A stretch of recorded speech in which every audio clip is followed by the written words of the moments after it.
Seeps great.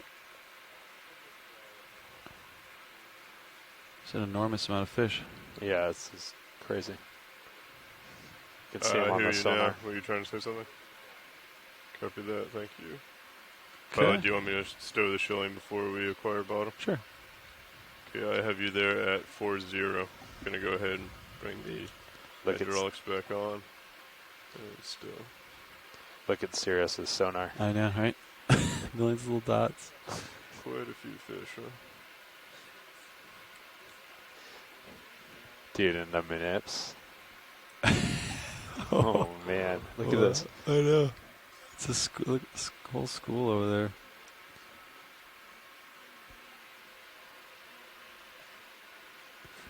Do I have all my lights on?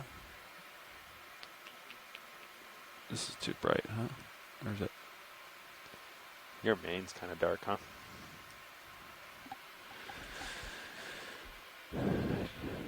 I think it's just a pretty good amount of stuff in the water. We could try turning the Sirius lights off. Oh, look at that. What is that? Probably went through a prop. There's so many fish. They're going to go through my props today. Oh, copy. Yeah. Oh, yeah. Okay, Look at this pilot. string. Shilling is stowed. Altitude 21 looks like. Want to lock in my heading westbound. Standby video, doing it now. Can you try turning off your lights and see if I have a better view of D2? Copy. Lights. Taking off the mid first. Then all. Is that better or worse?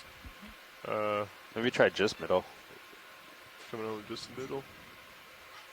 Yeah, it's fine. Yeah, it brightened up a little bit. Just the middle, or do you want the two outers and no middle? Go try all of them again. So this is all. This is without the middle. And this is just the middle and no port and starboard. Just middle. Yeah, I think just middle. Do you agree? I agree. All right. Ready to descend? Got the shilling stowed. Yes. All right. Coming down. Punching out depth. I'll just leave heading in. Pushing down. Get that. There's a lot going on. Wow. Oh, man. Look at that.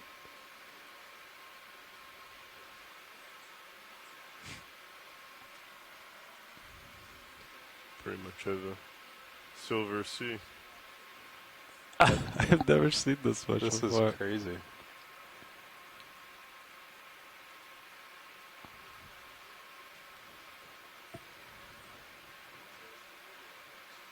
Could draw in if you wanted. Copy that. Delta 17. Tether looks pretty good. It's a little hit on your left side here. I can push down to ensure it doesn't go above you. Oh, you got sonar. Copy sonar. Get my visual.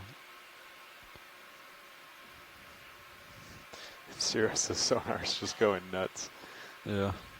All right. Wow. Okay, coming down a little bit further. Okay. If science would like a sample, well, I think this would be the time to take it of. So we have reached the bottom, and we will let our ROV team set up. As you likely saw on our way down, we have a very active I have lost visual midwater. I have a high delta, though, so I'm coming Lots of down a little shrimp bit more. and fish. Copy. And when we reached the bottom, all those I might go little ahead and turn off my tubes lights. are quill worms. If that's all right. So worms that drag Yeah. their tube around with them. Oh, right. Okay, there we go. I have better But we visual. will I have a 13 let our team get set up delta. before we carry on. If you look at Bridge is screen RV nav. 2 on the feed, you can see the Just wanted to let you know, vehicles are on the bottom. midwater community. And I'd like from to the set the Sirius bailout cam. to southeast. Pushing up a little bit. And I'll be also there at switch 35. center of rotation to A-frame. Awesome. Thanks, Bridge.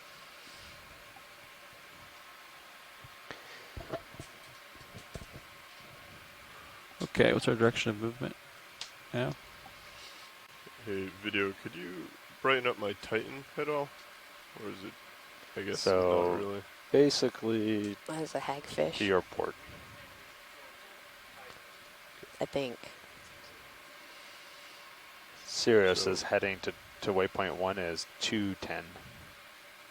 Yours is 200. Copy. Sorry, video, I'm trying to see if... All right. So, pilot, we either have view of the tether with the Titan, or we have view of D2. What Yeah, do you- you prefer? I'd rather see D2. Copy that. Yeah. All right, Lars, you want to turn left with me? Yes. We're going to head 210. 210, coming left.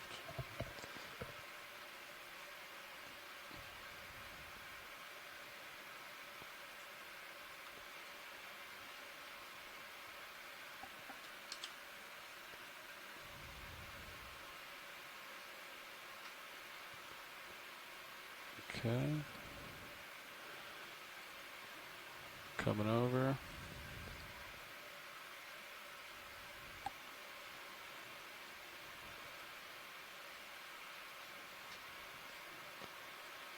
Okay, I'm lined up 210.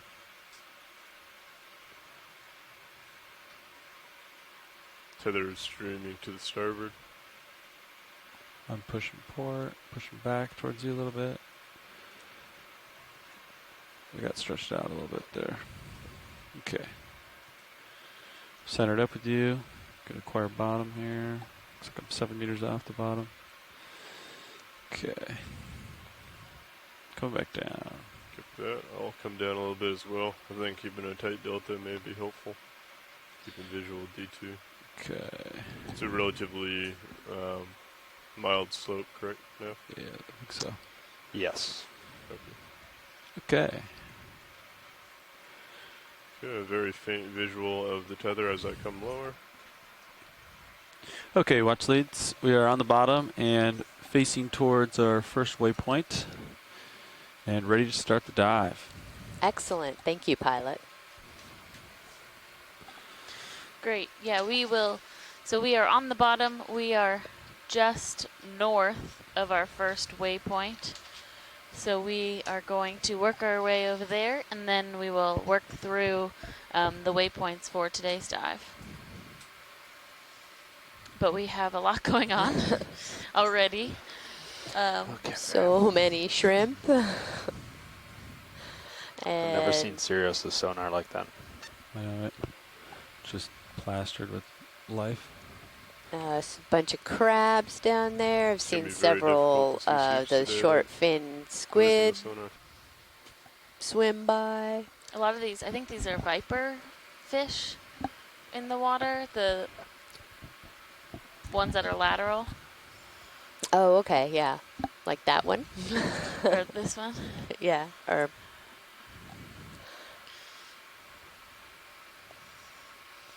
Today might be a little bit difficult.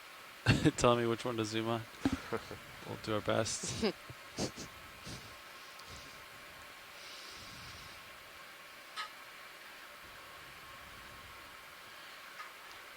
Could probably get a short move underway. And you could, should we just leave lights where they're at? Or do you want to? Yeah, you could do the uppers, I think. Copy that. So we're 50 meters. There looks like a From low the bait waypoint. Tina4 I don't know if you too, want to just as do well. some 20-meter hops, or if you want to just move oh, through that it, crab get there. is going after something down there. Plenty to Maybe choose 20 from. meters.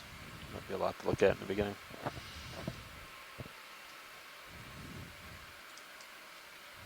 Yeah, 20 sounds good. There's not much delay, so we can always keep them going, you know. That's true. How does that look? Looks pretty good. Wow. Do you want to try lowers as well? That's just uppers right now. Let's leave the lowers where they're at for now. Copy. Okay, 20 Actually, meters at so That looks like you 220. may already have some of those quill worms in the bottom. It's hard to tell, but those long, straight tubes in the bottom might be those quill Bridge worms. is RVNav. Yeah, I think that Could we That get has a move been in? confirmed. Range Or what 20 we, yeah, What we meters. think, yeah. We haven't Bearing haven't, zoomed on them, but that 220. is very Speed decimal likely. 2 knots. Great. Good copy. Thank you, Bridge. Just an enormous amount of shrimp. It looks like red confetti just floating around. Okay. 20-meter move coming in. Copy that now.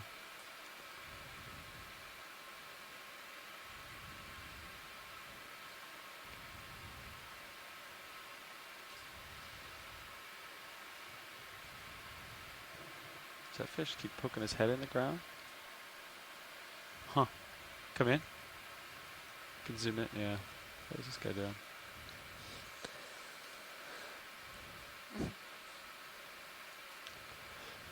Wow. Okay, you can come wide.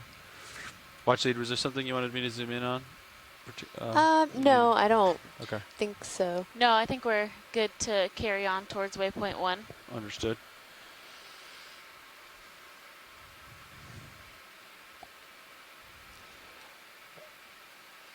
So if you look at the section, But yeah, Carolyn we have a makes fish in the jar.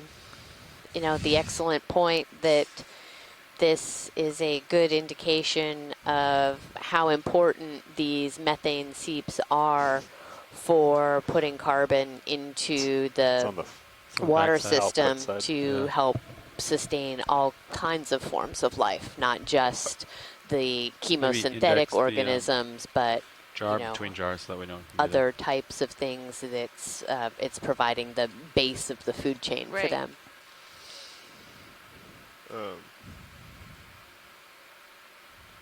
Wow. It's. Are they attracted to the light? Are they coming to me, or is it just this? I think it's just dense. Just this dense here. Go ahead. So this is off of EX1903L2. We currently have an unintentional fish sample in the outlet, so he's outside of the filter. If we use that jar, he will come out and be expelled.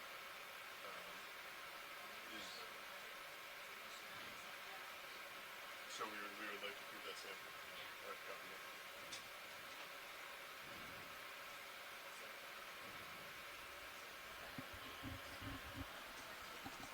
It swam through the motor, into the through the exhaust, and into the jar 1 screen. Yeah.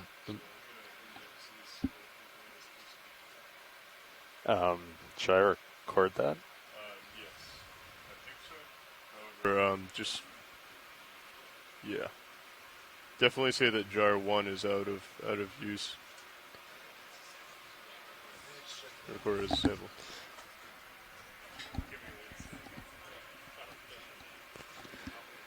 Copy.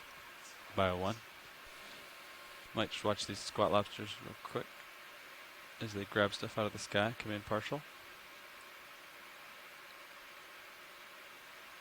Come in.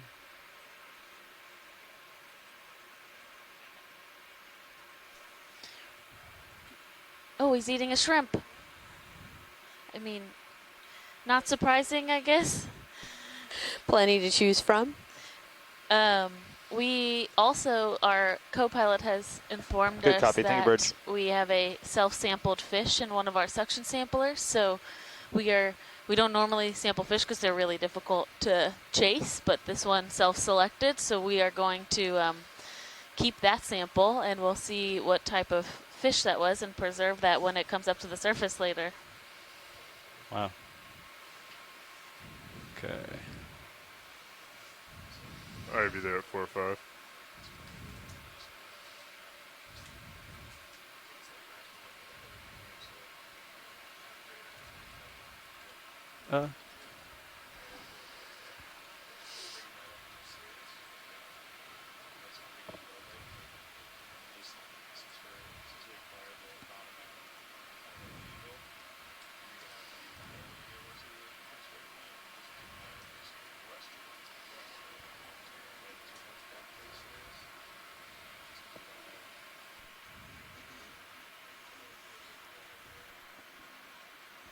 Copy.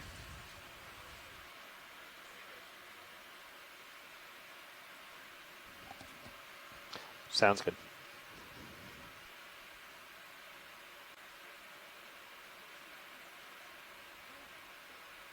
Look at all those hagfish. Oh my gosh. Come in. These are so creepy. But very cool. Yeah, when we approached the bottom, there's a couple of them that really scurried off.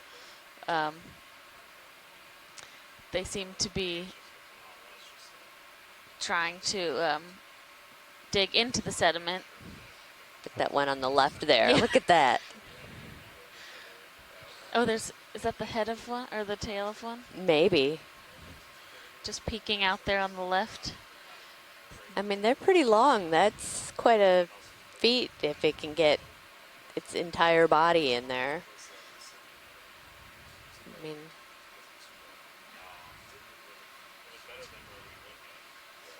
Come in. Just want to see what this is. Yeah. Huh.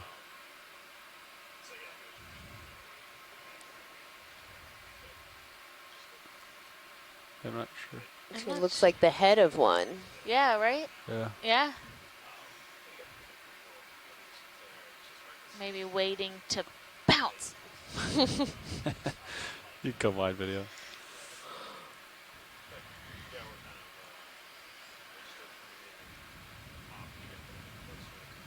So do we think that all of those like sticks have live quill worms in them? Yeah, likely. I mean, we wouldn't know unless we collected them, but my guess would be yes, and they tend to just kind of inch along the seafloor and they pull that stick with them, which is part of their body. And earlier, Bernard Ball had identified them as likely. Go for squat lobster. Come in. Hyalinicia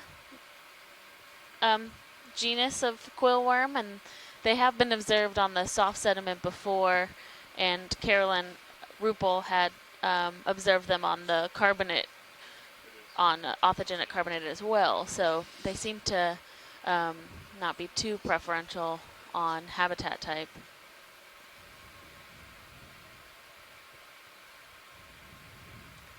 Oh yeah, you can see the Yes, so that's the head of the worm poking out that Is that front end of the hagfish. Yeah. That's squat lobster. This is pretty, yeah.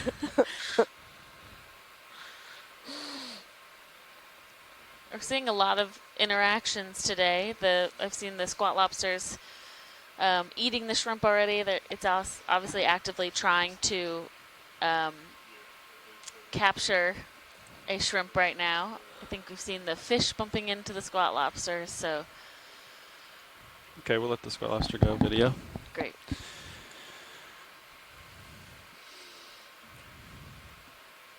This is just insane. So we could do another move Yeah. and aim for in between waypoint 1 and 2 for Sirius, and that'd probably give you enough range to explore both of them, unless you want to go straight to 1 to get bigger range. I mean, they're so close together. Yeah, either way. We can go for a move though. I'm stretched It's out. only 20 meters pretty apart sure. between those waypoints. Yeah. You want to do another 20, or you gonna want to up it to 30? 30's probably fine. Okay, so how about 30 at Video, is there anything you can do with Sirius camera to try and I would just keep your help me current see him heading, a little bit because then better? Sirius doesn't have to come around. Thank you. Okay, we'll do 30 meters at 220. Okay, that's good. Do you want me to change my heading or? Yeah, you can come starboard a little bit.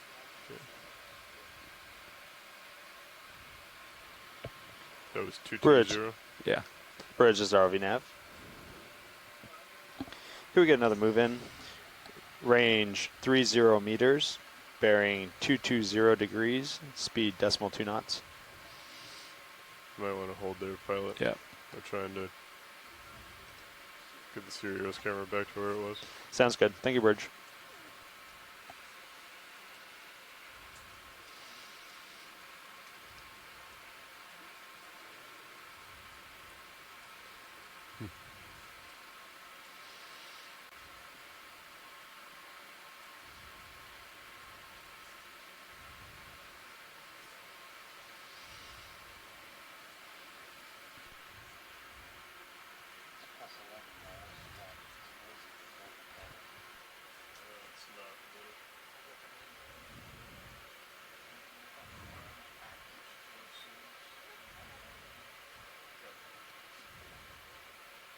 Hey pilot, I'm gonna try something with your upper swing arms. Video said it might help if we turn the uppers back and have them facing Sirius so we get more light going back to her so I can see you.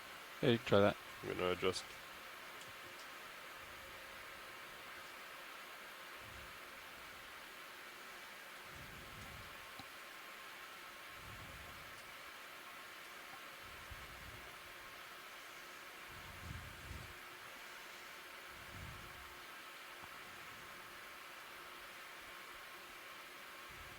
Okay.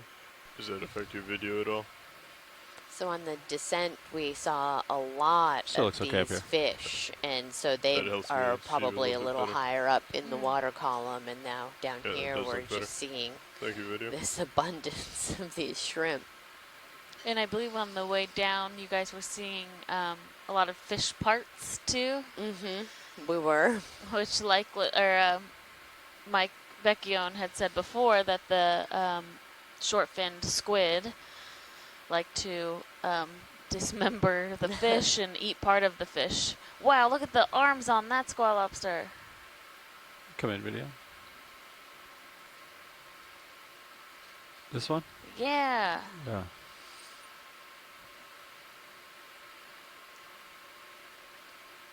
Wow, I just those are extremely long.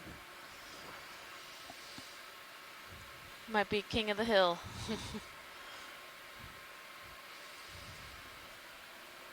Oh, and that's like a spider crab over there. So not a squat lobster. Munching on that growth around the anemone, the tube anemone.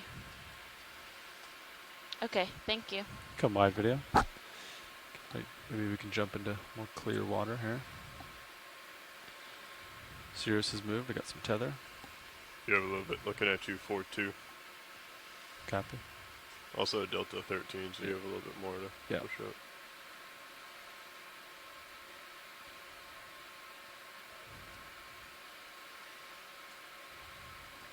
up. Was waypoint 1 a hard target, or were hard targets more up the hill? I'm pretty sure they all are, since Okay. they're all Okay. potential seep locations Ooh. or anticipated seep Oh, locations. yeah, What there's. are the hagfish doing over here? They can tie themselves into knots. What? Yeah, because they don't have vertebrae. Yeah, look Wow. at it. It's just going, You come I in, don't know, is lose that skids? 1 or 2 or? Yeah, looks like a couple. The movement of the shrimp is Is that a disorienting. vertebrae? Yeah, I don't know. I can't tell if I'm moving or if like all of the shrimp are moving. Trying to get closer. Or are those clam shells or mussel shells? Yeah, just below, just off screen, there was something white on the seafloor. If we could take a zoom on those. Oh yeah.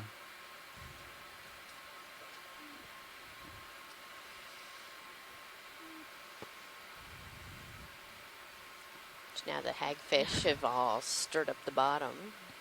Yeah, we have quite a bit of sediment dust there now. Not sure if I'm going to get you a good view of that. Okay. That's fine. Okay.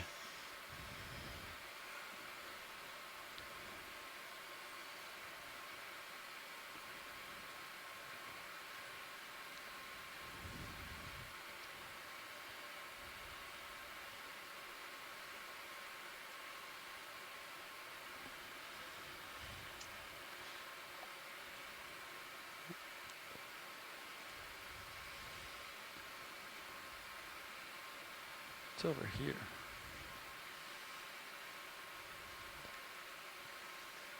So judging by high pack, waypoint 1 is to your port side, Copy. almost 90. Now past. Right here. Yeah, we're up. Waypoint 2 is off over there, so maybe hit waypoint 1 first and then Copy.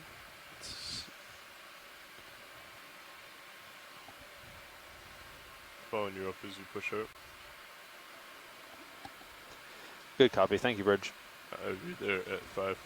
So I'm sitting on waypoint 1 right now. Yeah, at least as far as, Tracking is concerned. yeah. I wonder if All the biologicals are interfering. I mean, if you think about it, those are all little air sacs in the fish.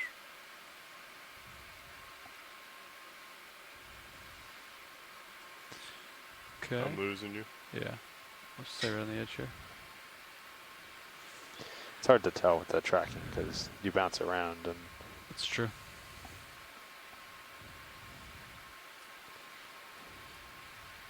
I think this might be the shell. Interested in. I guess that's a good You also reason to have keep. a flat fish up. Yeah, if we can get a zoom on the shell, actually. Yeah.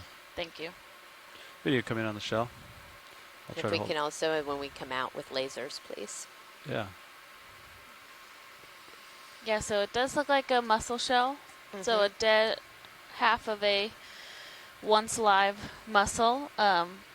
We will, Bernard says looks like a Hecare shell.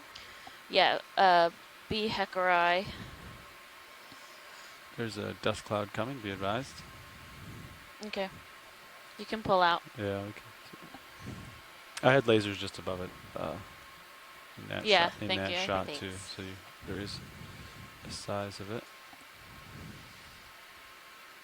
Looks like that dust cloud came from up there. Okay, Lars, I'll push ahead into your field of view. Copy that. So we were basically on waypoint 1 Yep. Okay. as far as our instruments. Yeah, so that's a Bathymodulus Hecare. Can you select Mussel. waypoint 2 for me? This looks like it's off. Trying to sort out the waypoints. Yeah, waypoint 2 is target bearing for you is 315. Do you want me to come over to that to line you up, pilot? Or? Yeah, so if that was a Yeah, sounds good. Bathymodulus mussel, those are obviously endemic, As you we think, to the push forward, chemosynthetic I'll site. call you. Okay. Bernie Ball, who's online, will probably know the most Something about that. But Thing to keep that's in a good mind. sign. Well, That's I guess suggesting after this they we'll be want to going look more in a upslope. line, but If keep an eye on that shell turns and came from whatnot. nearby, that might indicate there's Copy, a turns. seep point pretty close. Yeah, that's a great sign. Of course, it could have been moved there by scavenging as well as downslope, so it So doesn't you should be necessarily looking mean we're right at anywhere waypoint close, 2 but now. it's a very Yeah. good sign. Okay. Yeah.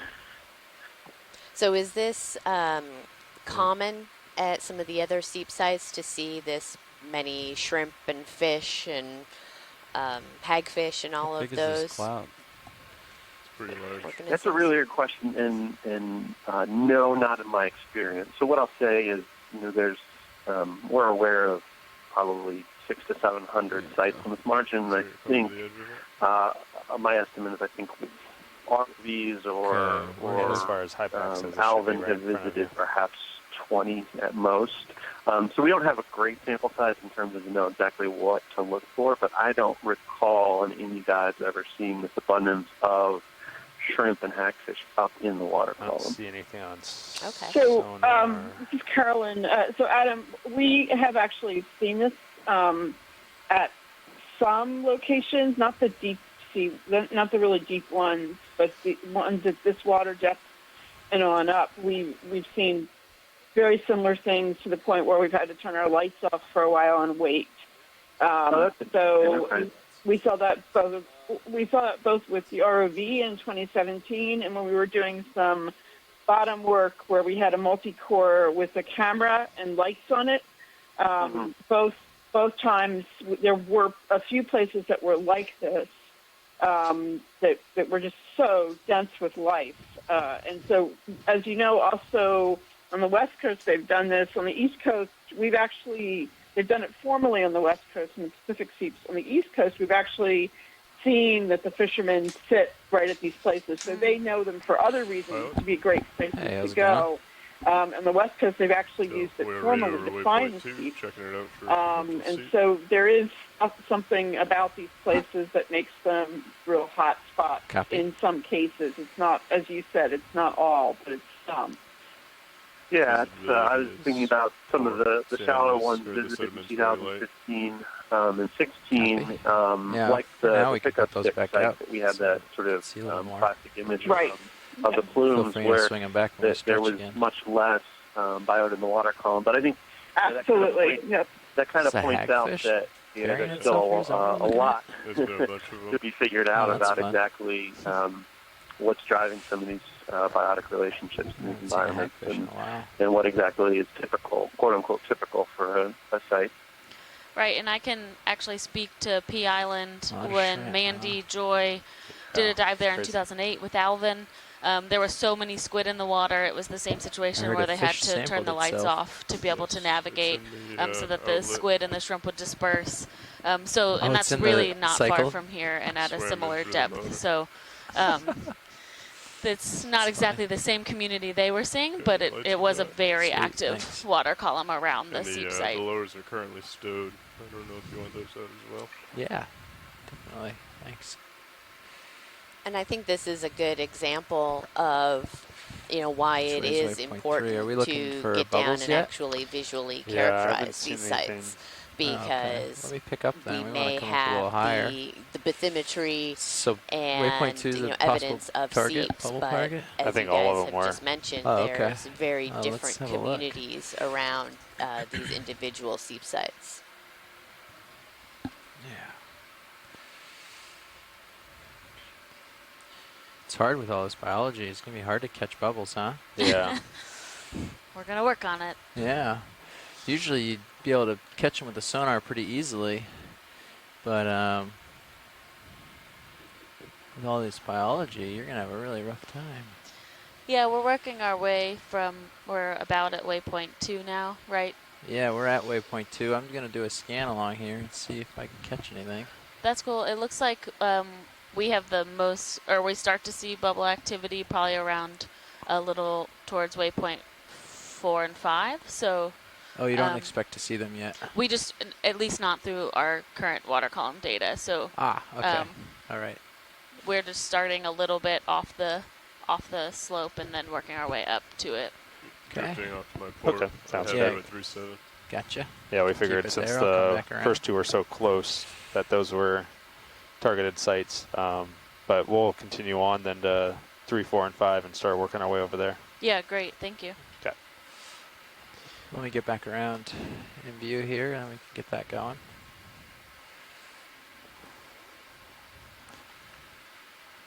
Okay, so waypoint 3 is active. Target bearing for Sirius is 265 Okay. and about 46 meters away. So I could do a 30 meter, start working our way over there. And we do have a yeah. nice long dive Yeah, I'm coming today. back in the view. You We can get that reached started. sea Do you want me floor to line up with around 265? 8:45, 265 9 right today a.m. That's And it's close enough. we will be just don't, working don't our way push through me out of the a screen number of once waypoints you go with starboard. where we are keep targeting coming some of across. these bubble plumes that we've seen in the water Bridge column is already data. nav. And So to the left, Can we get another move in? Yeah. Pilot, Range there's 30 I think meters. there's a crab or a Bearing squat lobster and a 265 hagfish. degrees. Oh. Speed decimal 2 knots. In a battle here. let's take a quick zoom on that. Come in quick. Good copy. Thank you, Bridge. Good eye, Amy. What are they fighting Oh. over? They're I fighting don't over kn- a squid or something, aren't they? Uh, Yeah, Shrimp. they're Oh, He's yeah.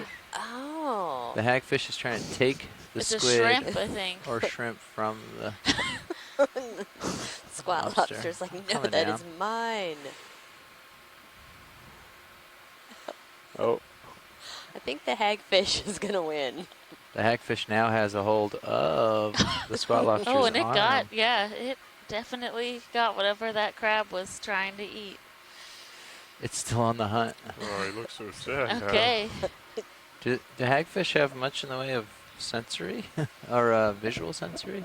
I don't believe so, no. Yeah. Well, the squat lobster doesn't have anything, Yeah. and neither does the hagfish. Well, I think the I think they hagfish both ate lo- it. Yeah, I Oh. think the hagfish ate it. Yeah. Oh wow! So like a snake just inhales the thing, huh? Yeah, it just basically It's took finding the... its hole. Yeah, it's trying to burrow itself. Yep, there we go. Oh, there's a smaller hagfish, little baby one there. They do seem very agitated. There you go. Not a hole for your little head. Okay, we can carry on. Okay. I have you at 3-7. Thanks, co-pilot. All right, video, we're moving along. Sorry to interrupt you. No, it's okay. That was very interesting.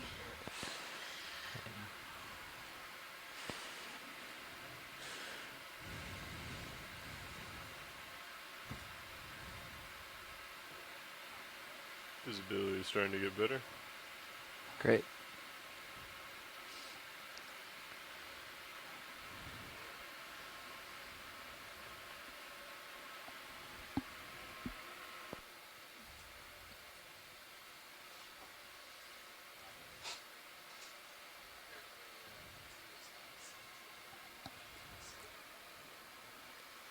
Yeah, it looks like we have a hermit crab with a anemone on its bum.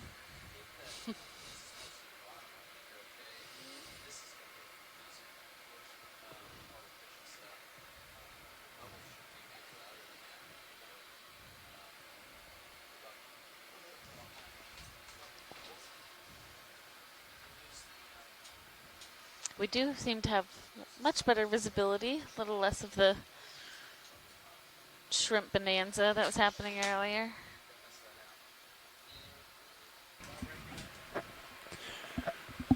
All right, we on the move, pilots?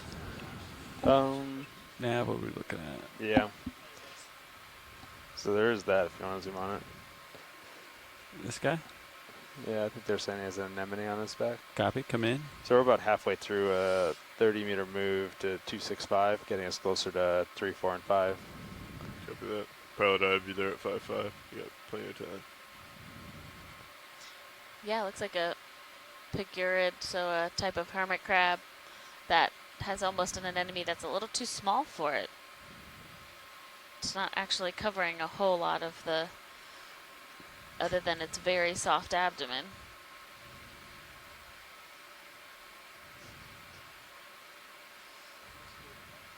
But unlike when they, you know, live in a shell, Seems it's like a not pretty like small it shell can for 'em. just. Right, I don't think they can swap out as easily. You can see because they are decapods, so they have actually 10 limbs, but you can see the 2 modified really small ones on the back, which you normally are not able to see when they have a larger anemone on their back.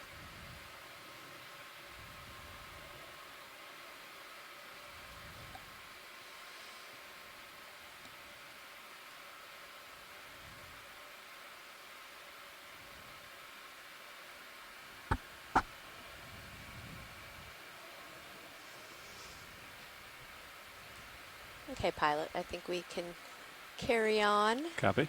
Thank you. I'd be there at 9-0. All right.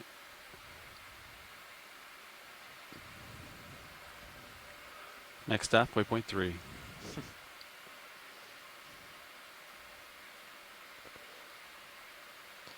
Got maybe 5 more meters or so in that move. Copy that now.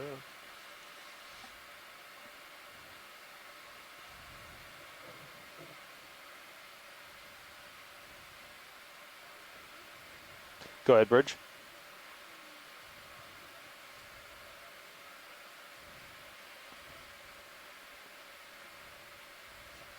Okay, thanks, Bridge. Appreciate the update. Potential weather. Doesn't look like it'll hit us, but we'll see. Copy.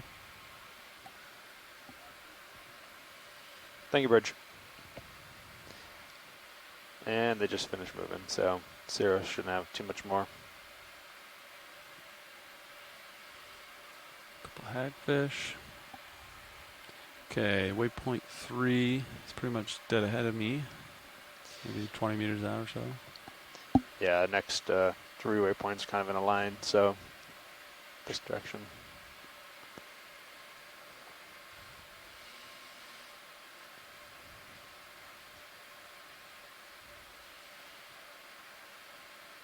Nothing on sonar yet.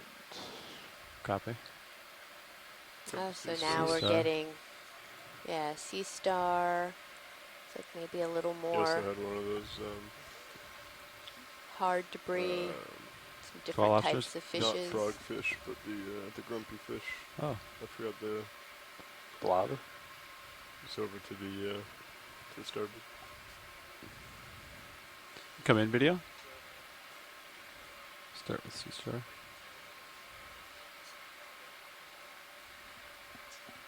Goosefish, I think they're called. It could be. I'll center you up, video. Stand by 1 second. Okay, come in. Looks like someone's living in that tube. Yeah, you can see those, a bit of that worm head coming out from that quill worm. I'll go Now back. you can't. I'll go. Yeah, I'm working on it here.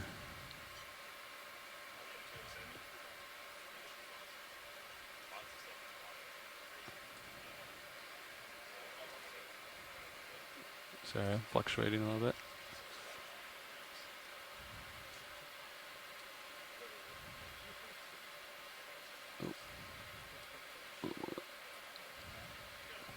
Yeah, rotator. Got rain on me, I think.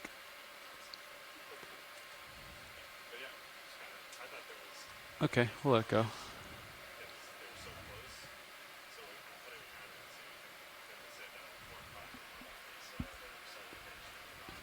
Okay, waypoint 3, just up here to my port.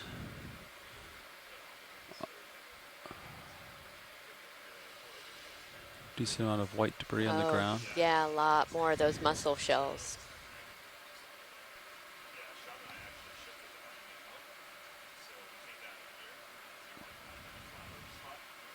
Okay, headed for waypoint 3, on the move.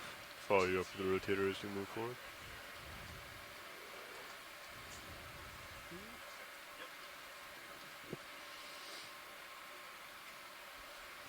Camera's at 6.5.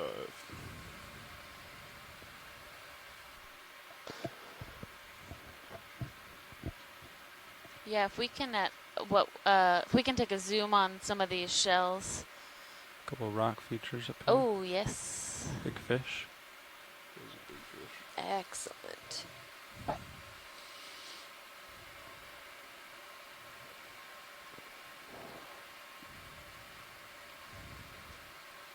I'll zoom on some of the shells up here in a minute. Looks like it's a little bit clearer. Do you want me to try and get the Sirius lights on so we can see this rock feature from above? Sure.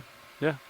Video, just so you're aware, I'm going to go ahead and turn the lights on for Sirius. This is spot on for waypoint 3. Yeah, This coming is Yeah, we are right on top of waypoint 3 here, as we've come up to these You come carbonate rocks. Come in, video on the shells here. I'll hold it here. That's probably good. watch lead the snap. Go ahead, Nav. We've also covered about 100 meters on the ground, not in a straight line, but basically from where we hit bottom to waypoint 1 and to where we are now. Great, thank you. Sure thing.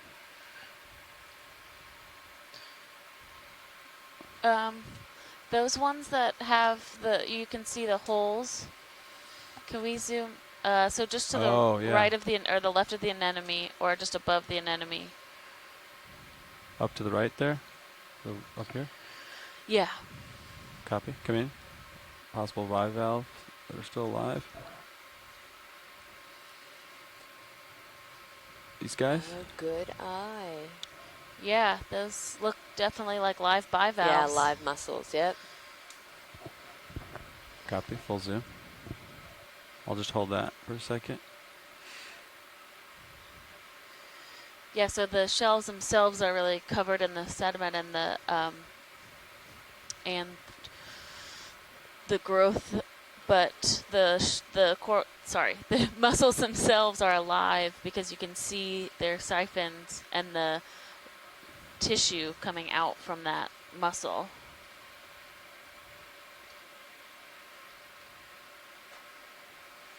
Okay, pilot's clear. When video is clear. Copy. And so these are chemosynthetic mussels, or likely they are. We wouldn't know without taking a specimen to be positive, but these are so there's bacteria within the mussel that is able to process methane, and then the mussel is using that product to feed itself. So what would be great is if we could survey, so up on the rock, so there's a lot of live mussels right on that rock as well.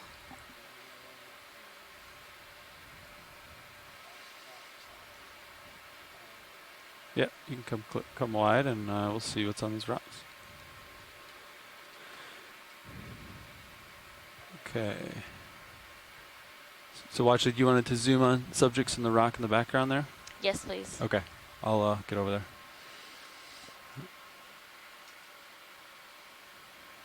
So as you guys noted, the presence of the live chemoautotrophic mussels, or the live chemosynthetic mussels that have the chemoautotrophic bacteria, indicate that this is definitely a site where we're seeing seepage. So that strongly suggests that these are probably autogenic carbonate rocks that were formed microbially by anaerobic oxidation of methane, and definitely keep eyes peeled for bubble streams, because this is the exact sort of environment where you would expect to see bubble plumes coming out in.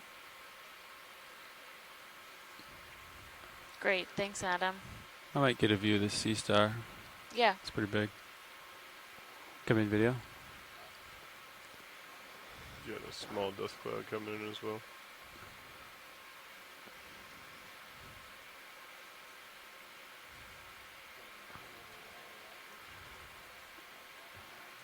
Yeah, we'll let it go.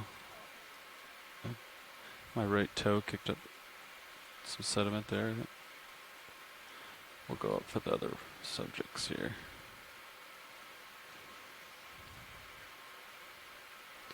See anything on Sirius sonar? I've been looking periodic. Nothing. How far is waypoint 4 from us?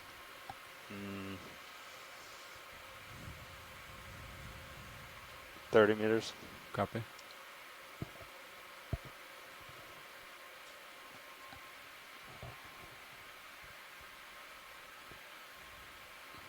Just gonna get settled in here, video. What do you see? Big fish on your left side, right off screen. Careful of your Yeah. port toe.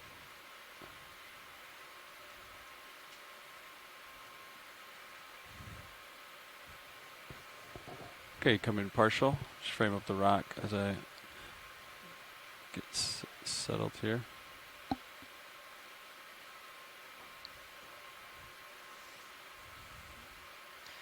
Oh yeah, we have a lot of live mussels. I'll And to the left, there's one where you can see the shell pretty exposed. It's brownish. Copy. The lower left? Mm-hmm. Yeah. This one? Okay.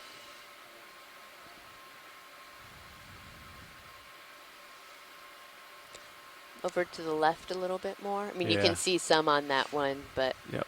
I'm working it over here. Yeah. and there's some sponges as well. And Bernard Ball I'll try to hold that video. suggests that these are Bathymodiotis childresi.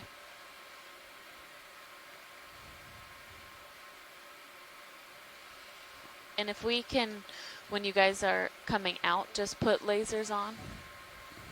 Yeah, the brown guy here. This is what they're going for. Trying to get it centered.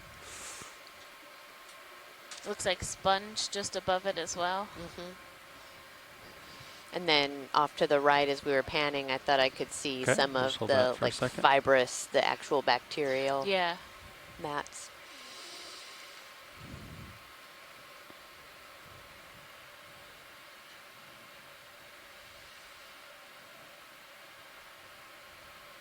Okay, Copilot. Yeah. Get lasers, Copilot, for me. Yes, coming off. Splash some lasers in there. Lasers are on. Okay. And coming off if you're ready. Yep, you can turn them off. Off.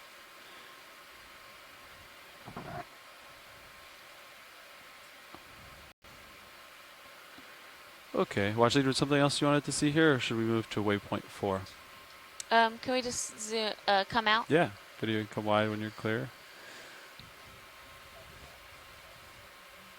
Okay, let's see what else we got here. Please, like Nav said, you have a large fish to your left. Oh, Coming up yeah. now. Yeah, Look at a that. very large fish. If we could kind of just come around these rocks as we Yeah. make our way, that would be good, so we can get a view of a couple more of them. Yep.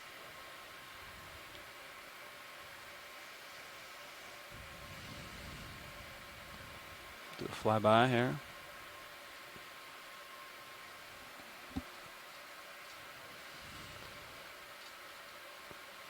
Check out the back ones here. Big fish kind of moving over there. There are little shadows in Sirius's sonar. They're just not super hard. And I Okay. can't tell if it's just noise.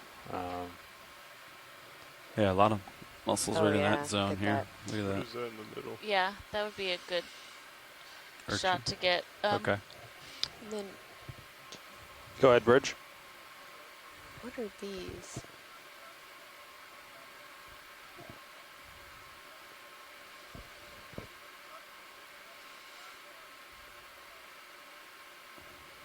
Look at all these mussels. Yeah. It's great. Okay, thanks for the update, Bridge.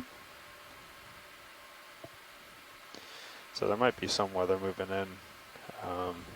Try to hold this while the fish swims through. Just FYI. Oh, he's not cooperating. Copy, Nav.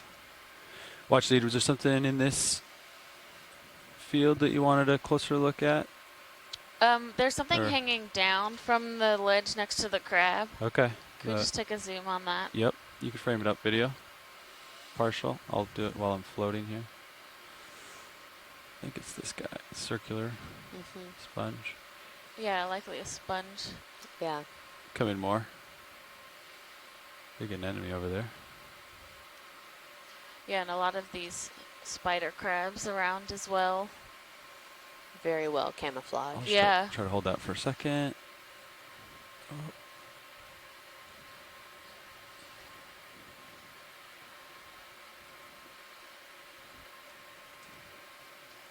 Okay. Copy. You can come wide video. See what else is on this rock. That's a big anemone, isn't it? Oof. See the size of that thing? Yeah, that is a Wow. very Yeah. large anemone. Interesting that it's hanging down. Yeah. It's going to have to move. It's getting too big. Starting to drift off to my Yeah. port. You want me to rotate over to? We are stationary, so Okay, we I want to. got lasers on it, so I'll take those off. Looks like there's a big crab up in that hole too. Just a red crab. Yeah, there's all kinds of them crammed into there. Those pockets. One there. If you guys want to try the still. Sure. Yeah. Yeah, that anemone, man. I know, right? You might need more of that lighting too. I don't know if you want to just kick them You on want to to try see high how it beams? looks. See if we can get underneath. Pilot. Yeah. You turn the forward lights on, just see if we can see any additional subjects below here. Video. I'll try to lights get coming on. a little lower. Yeah.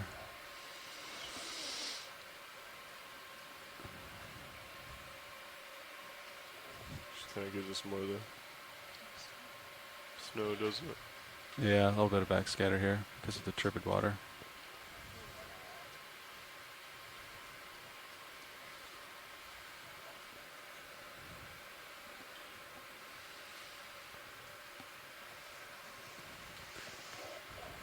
All right. We could probably turn those forward lights off, Lights coming off now. and then we'll see what else is on this rock.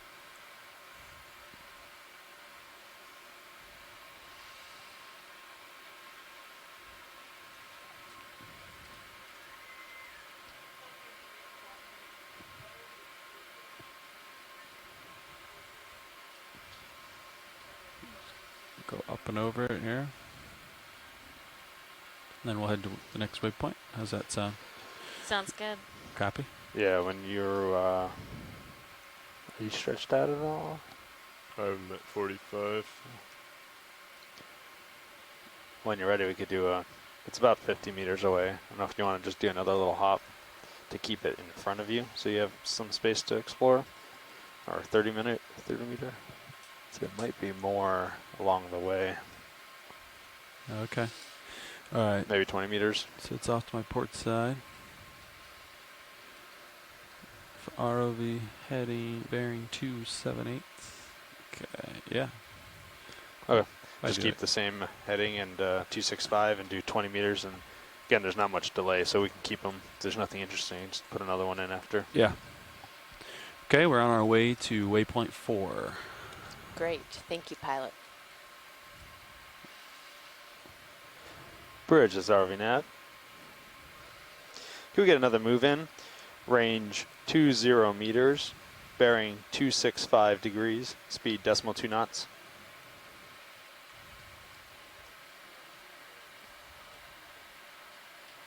Good copy. Thank you, Bridge.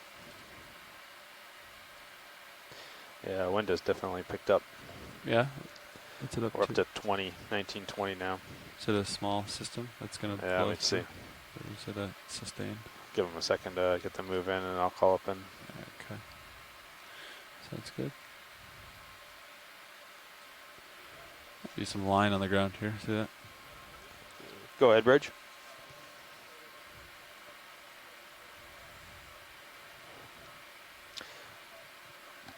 Okay, thanks for the update. Does the system look pretty large, or is it going to move over us pretty quick?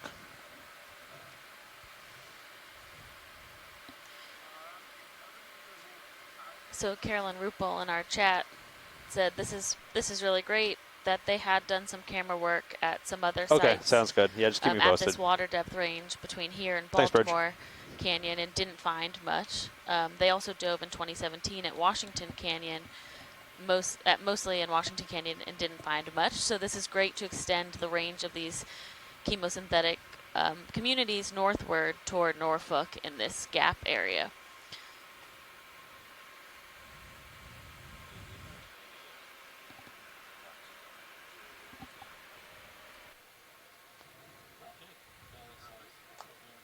Go ahead, Bridge. Okay, sounds good.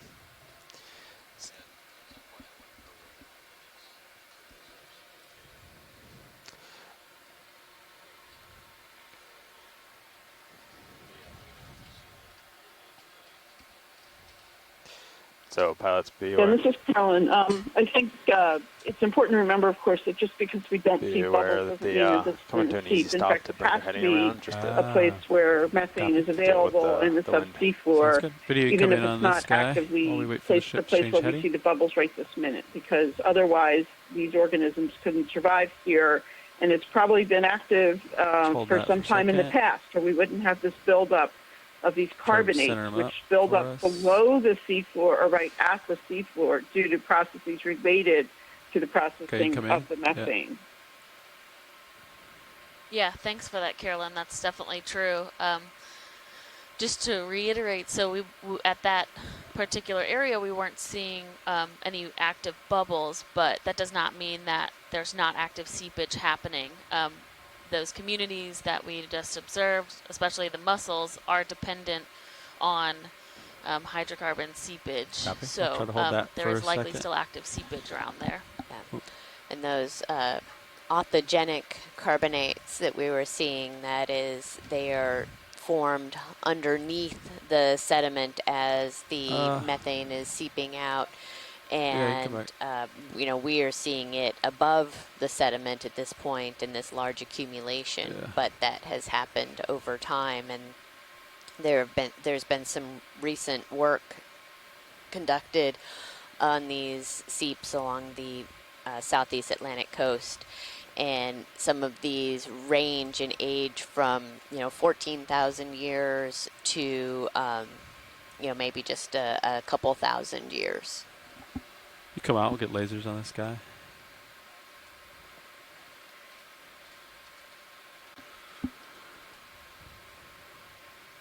Okay, you come wide.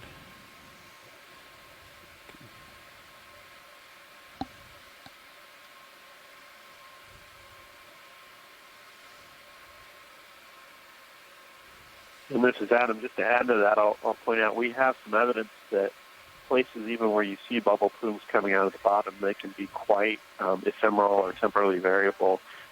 We've seen them over the course of minutes go from effusive bubbles coming out all the way down to nothing and back. So certainly evidence here, clear evidence that we've got a seepage of hydrocarbons In terms of bubble plumes, we know they can be variable and turn on and off. So something to keep in Go ahead, mind Bridge. that the evidence is clear, even if we don't see those streams of bubbles as you guys noted. Okay, sounds good. Thanks for the update. We got 5 more degrees to come over, so hang out here a little bit longer. Copy. All right.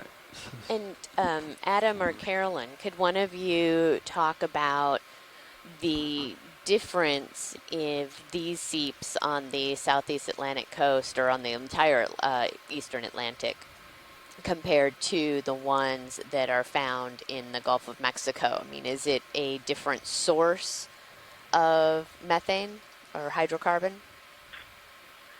So I can speak a little bit to that, and then I'm sure Carolyn can say even more. But just in general, one of the things to keep in mind is that when we have methane gas coming out of the seafloor, there's really two sources possible. We call one thermogenic and one biogenic. And the thermogenic comes from cracking of keratin, so organic material that's buried really deep, sediments pouring in, creates, it essentially cooks the organic material and creates petroleum, including natural gas. And suspect that a lot he's pretty buried. A lot of the gas go video. comes out in the Gulf of Mexico is in fact thermogenic. It's coming while we from wait for the ship to change heading, we'll hydrocarbon basins, look whereas out on the Atlantic on our margin, there's no evidence that the gas is thermogenic. It's what we would call biogenic, and that means it's produced in the really shallow sediment by degradation of organic material by bacteria.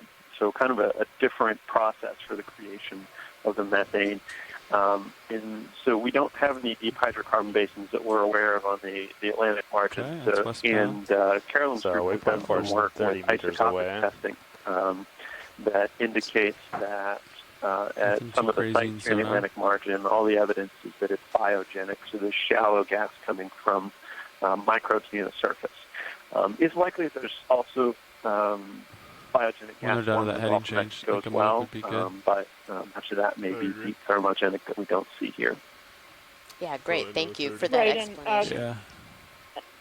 Are they done with it? And to follow up a little bit on that, actually the strange thing in the Gulf of Mexico, obviously I'm a hydrates person, the strange thing there is that most of the shallow hydrates that have been collected actually have mostly microbial methane in them. But that's just maybe not a non-representative sample of what's really going on. Obviously, we've seen, even on OER dives, we've seen spectacular types of liquid hydrocarbons seeping. So the other thing, remember, in the Gulf of Mexico is you've got a very active salt tectonic setting, a lot of fluids circulating. And in fact, Adam will attest, when we found the seeps on this margin, we were very surprised because everyone thought this margin was cold, old, and boring.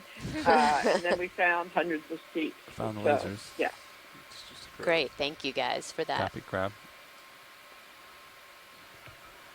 Go ahead, Bridge. Come in a little more if you want it, video. Yeah, I think a lot of people thanks, Bridge. I appreciate it. And I've got a move for you. Automatically associate these types of, hydrocarbon seeps with 265 degrees. If there's seeps here, then then we should be able to find oil and gas, and it's a very different process. Thank you, Bridge. That's happening here. Yeah, that's absolutely right. It's the source for most of this is probably organic material delivered to the margin by rivers draining North America. And that organic material being deposited in the sediment, and then, as I said, bacteria consuming it. And I'll just note that Carolyn's absolutely right. Based on the geologic context, it wasn't expected that we'd find widespread methane venting in the associated chemosynthetic communities here. But we did, and actually, over the last maybe 5 or 6 years, Pilot's clear when the video is clear. There's been a number of passive margins like this one where they started to discover more and more gas plumes. So they're turning up all over the world, and there's a really large growing inventory of margins like this with methane plumes and associated chemosynthetic ecosystems that weren't known even 10 years ago. Yeah, exactly, and that's you said that about it being a passive margin. You know, we don't think of it being all that exciting because there's not any kind of active plate boundary. You know, we're not hearing about the earthquakes like they just are having in California. So it's a really, I think, an interesting find to see that there We're on the is a move. lot of Ship's moving. activity going Yep. on Yeah, okay. on this passive margin. That's right, and there's a lot of relevance to finding these sites. We mentioned I'll try to this come on up a the little bit, dive turn last back week to port. that I tend to the like continental look margin into the serve current, as I one of think. the largest reservoirs So of I keep free looking starboard a carbon little bit. in the ocean, probably in the world, in places where we see That way I don't these seeps like we're on today. dust Those so are really much. locations where you have this direct transfer of methane from the sediments into the water column. Temporarily. It is important to remember that You're rolling. the methane, although it is a very potent far are greenhouse we gas, to the at waypoint? these depths likely never Um, makes it to the atmosphere. It's like But as we talked IPEX about, does it 25 can meters impact out. a lot of things that happen in the ocean, I don't important see chemical any reactions. sonar at the moment, Um, but I do see as I some mentioned, shells. microbes in the water column We can are on the move. oxidize it. That oxidation Going towards reaction waypoint can 4. create carbon dioxide and free hydrogen ions, which Looking for bubbles cause rolling. further acidification of the ocean. I'll only be here momentarily. And they can also So to see something coming obviously into have a lot Yeah, I of see implications rock for things there. like the chemosynthetic communities we're seeing here in Quite a these bit of really shells. unique ecosystems as well. So they're waypoints very are interesting. surprisingly on It's target. great to see that so many are being Yeah. discovered, and there's a lot of potential implications for the wider sort of oceanographic research community associated with these sites. Yeah, and we have we're coming up to waypoint 4 now, and we see more of the shell debris. It's always good to follow the shells. And we have a couple smaller outcrops. You could play with my sonar if you wanted. See if you see any other rocks. I'll take a peek to starboard for sonar exploration. Okay. Go back to port.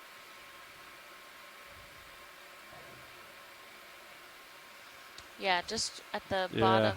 Right here. Yeah, I'll approach it. thank you.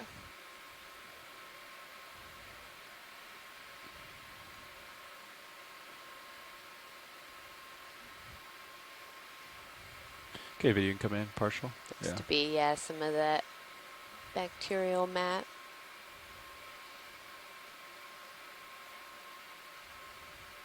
Or Yeah, old remnant of it. Another snail I in the think bottom it left. is likely still active if it still has this type of See its little different trail. color from the sediment. So when we're talking about bacteria that is processing the methane, which results in authigenic carbonate over time, it's Okay, this pause there. small, these patches that we see of bacteria, Going on. and we see a couple of snails as Alright, well. there, You see that 70 snail degrees. trail that are crawling through all of this. Looks like I got some bugs on the windshield. You come in. Oh yeah, there it is right there. Looks like similar to the one we sampled yesterday. Yeah, we did sample a whelk. We found out not a snail, but does look quite similar. Yeah, There was one that had shell all that clean. one's making pretty good headway, and Yeah. so is the one in the background Yeah, as another well. little one.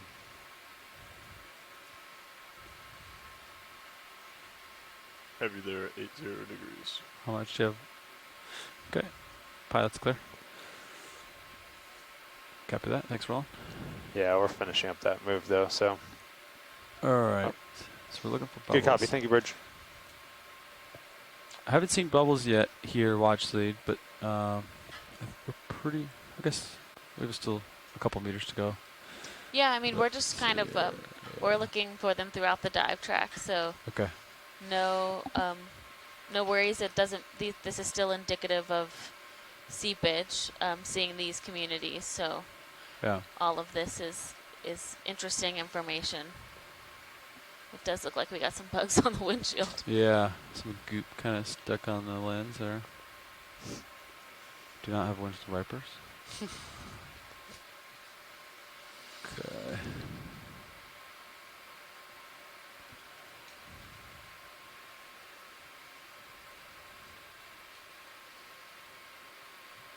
If you want me to stop and look at something, let me know. Else, I'm going to try to find that waypoint 4. Yeah, Am you're. I pretty much on it? Yeah. I'll follow you as you come up. Oh, you got about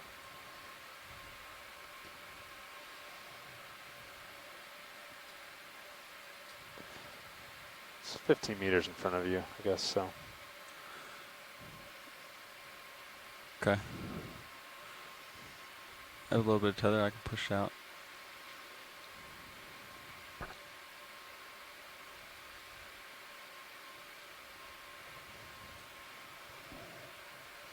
Looks like waypoint 5 is kind of the same bearing. Yeah. Maybe slightly to Sirius's starboard. Okay. So I'm pretty much on waypoint 4 right now. Following you up as you push out. You guys see any rocks or anything? I do not see anything in the serious view. Your sonar has something. You see that kind of a little bit hotter spot in the middle. It's a little ways out though. That? Yeah, it's getting closer to. Okay. It's definitely something, but I don't know what it is. If I turn to, does it stay centered or does it move with me? Let's see here. Oh yeah, okay. I think it might just be uphill. Oh, maybe. Yeah. But yeah, you're right on waypoint 4 now. I have you there at 3.5. So go ahead for another move. Okay, we're over waypoint 4 now. I don't see any active bubbles. We're going to keep moving towards waypoint 5. How does that sound, Watchley? Roger that. That sounds great. I Copy. don't know if you want to bring your heading over Sirius. It's 280. After that, I can line up with waypoint 5 if you like, pilot. Yeah, sounds great. 280 coming over. And about 75 meters away. So maybe 30 meters. Yeah, 30-meter move sounds good. Onward, upward. Yeah, line it up there, 280.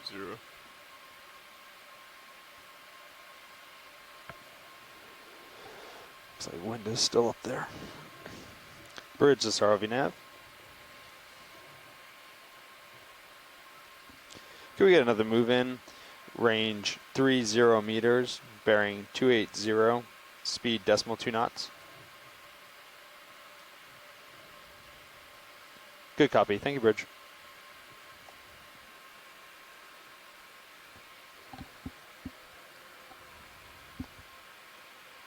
How much left in this shift? I'm trying to remember. We get out at 11:30. A little over an hour 20 minutes. 1 hour and 22 minutes. Okay. You want the last hour? Okay. Just remind me when. I lose track of time when I sit down.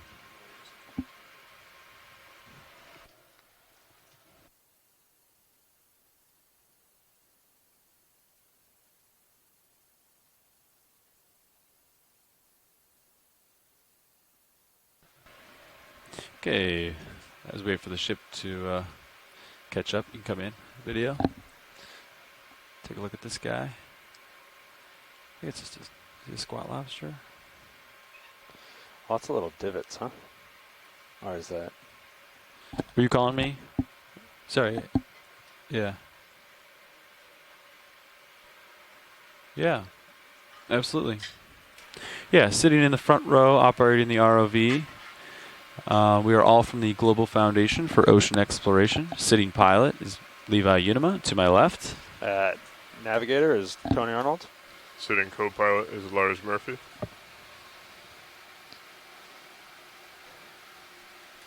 Brian Doros at video control. And in the video clipping chair, I'm Emily And Narrow. OKEX. You can come in if you want. Video. Great. Thank you, guys. I forgot the latch. OKEX. It's okay. You just come off on the left or right. You can come in further if you want video. It's posed pretty nicely for us.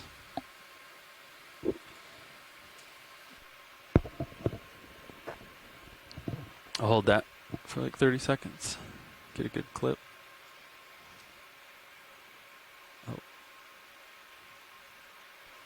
Almost looks like he has goggles on, sunglasses. Yeah.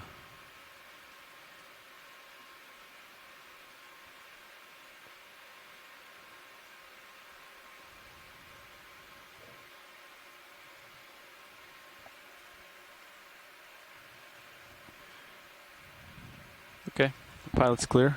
Sirius is moving. I got a little bit of tether. I continue exploring.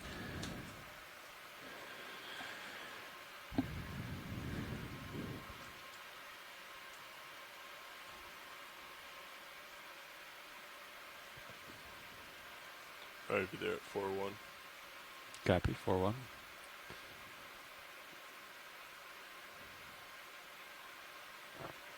On the move. Pretty much headed directly toward it, right? Yeah. Okay.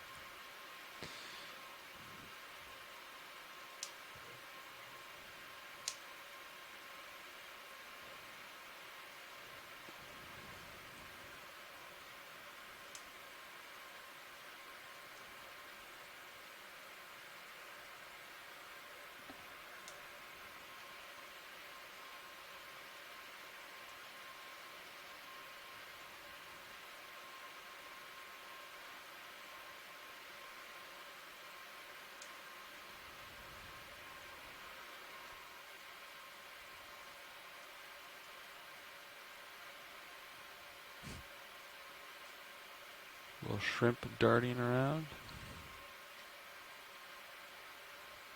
The shrimp density really went away pretty quickly, didn't it? It's interesting how dense it was Yeah. right where you landed. Yeah. It's kind of like a little pocket of it. Or if it was depth related.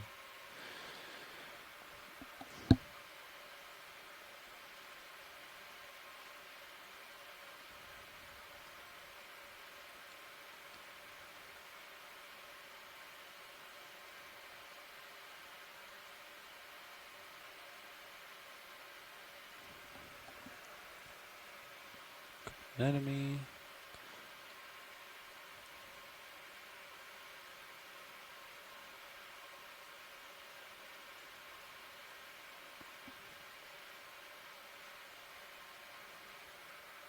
I found sonar. Just a couple returns out there. Might just be uphill.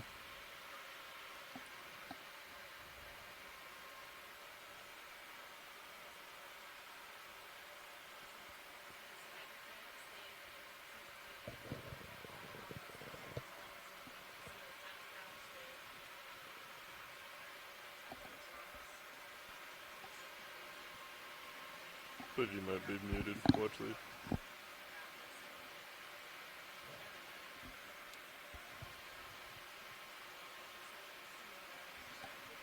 I can't hear you. Watch that. You might be muted. Thank you. Yeah.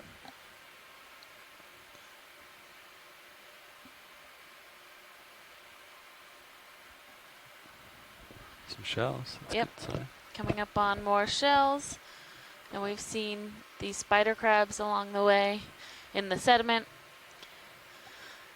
We are working our way towards waypoint 5, and we are currently at about 415 meters. Curious squid. Very active crab.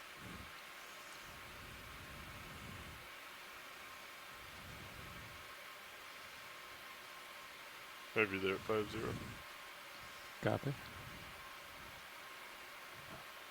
Looks like a large crab in the background. Yeah, what is it? Two of them interacting? Headed that way.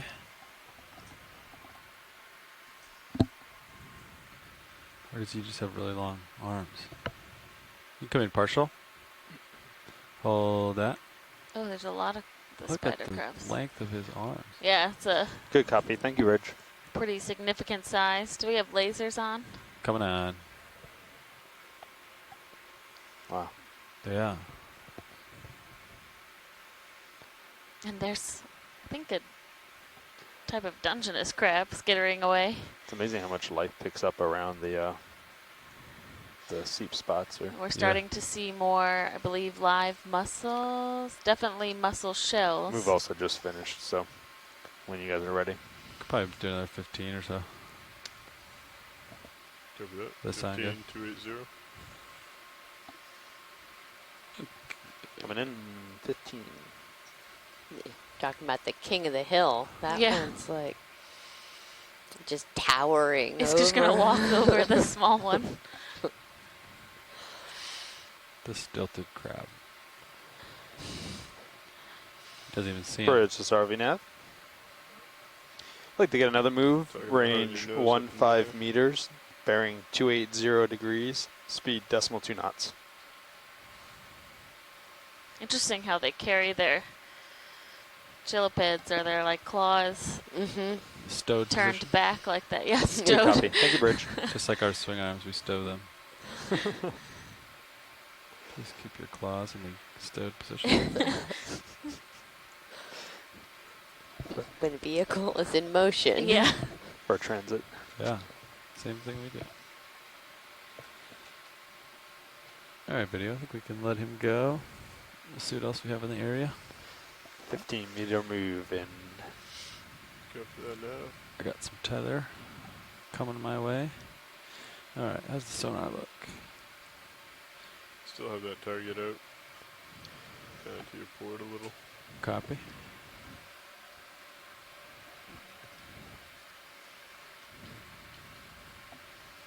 There's another tall one kind of back on its haunches. Right here?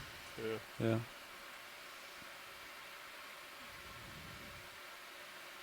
It's a lot of crabs. That is a lot of crabs.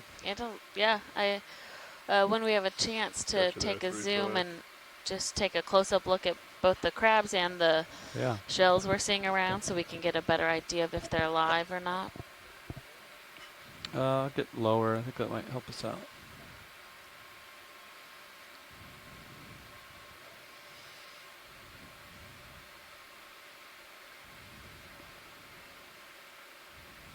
Okay, you can come in. Yeah. Yeah.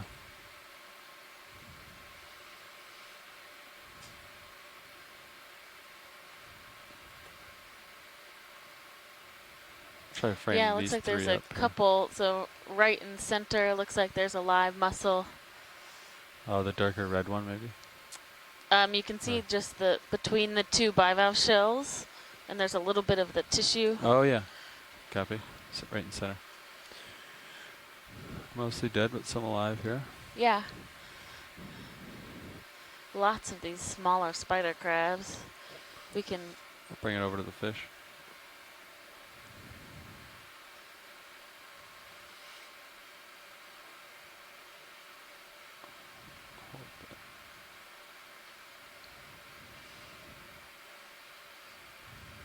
Going for the anemone there.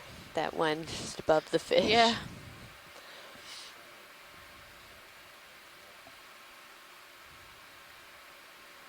Copy. Get some depth. Looks like Sirius on the move, giving me some more tether.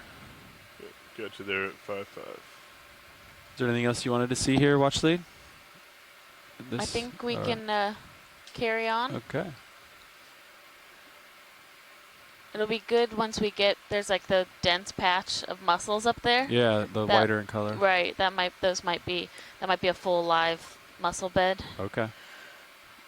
Approaching. Bernard Ball on our chat says he's never seen such a density of spider crabs. And these definitely look live, so this is really cool. Wow. Yeah, it's like a perfect line of where the life Right. starts, where the mussels are now alive. Oh, there's a bunch of spider crabs we just passed that were eating something. Sorry, Yeah.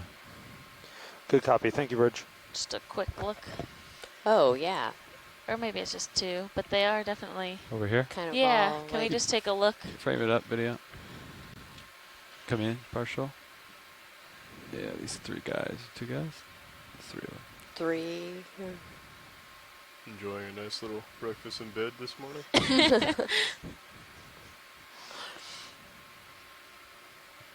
Yeah, you can take more. Looks like he's grabbing something. Is he stuck in the mussel shell? It's kind of obscured. Yeah, they're picking stuff off of it. Yeah, you can see the one on the left. I think that one. This one looks got stuck. his, You're right. his claws stuck. Putting Oh, I think it there's some. like a stick he's grabbing. Oh yeah, See he's that? just trying to. Yeah, he's Yeah. grabbing Oh, something yeah. protruding out of something. Yeah. He's using both claws to leverage. Yes, he's grabbing some stick sticking out. Yeah, come in.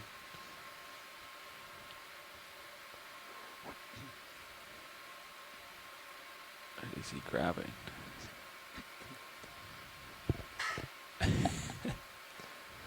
He's not strong enough. Mm-mm. Oh, he's getting. There he goes. Yeah, I mean it's interesting to watch them feeding off of what's growing on the mussel shells. Huh. So there's the mussels that are being fed by the bacteria that's inside them that are able to Let feed this off go, the video. methane, and then you have these other communities that associate around that kind of foundation space and eat what's growing just on the shells of these mussels. And then we have this amazing mussel bed.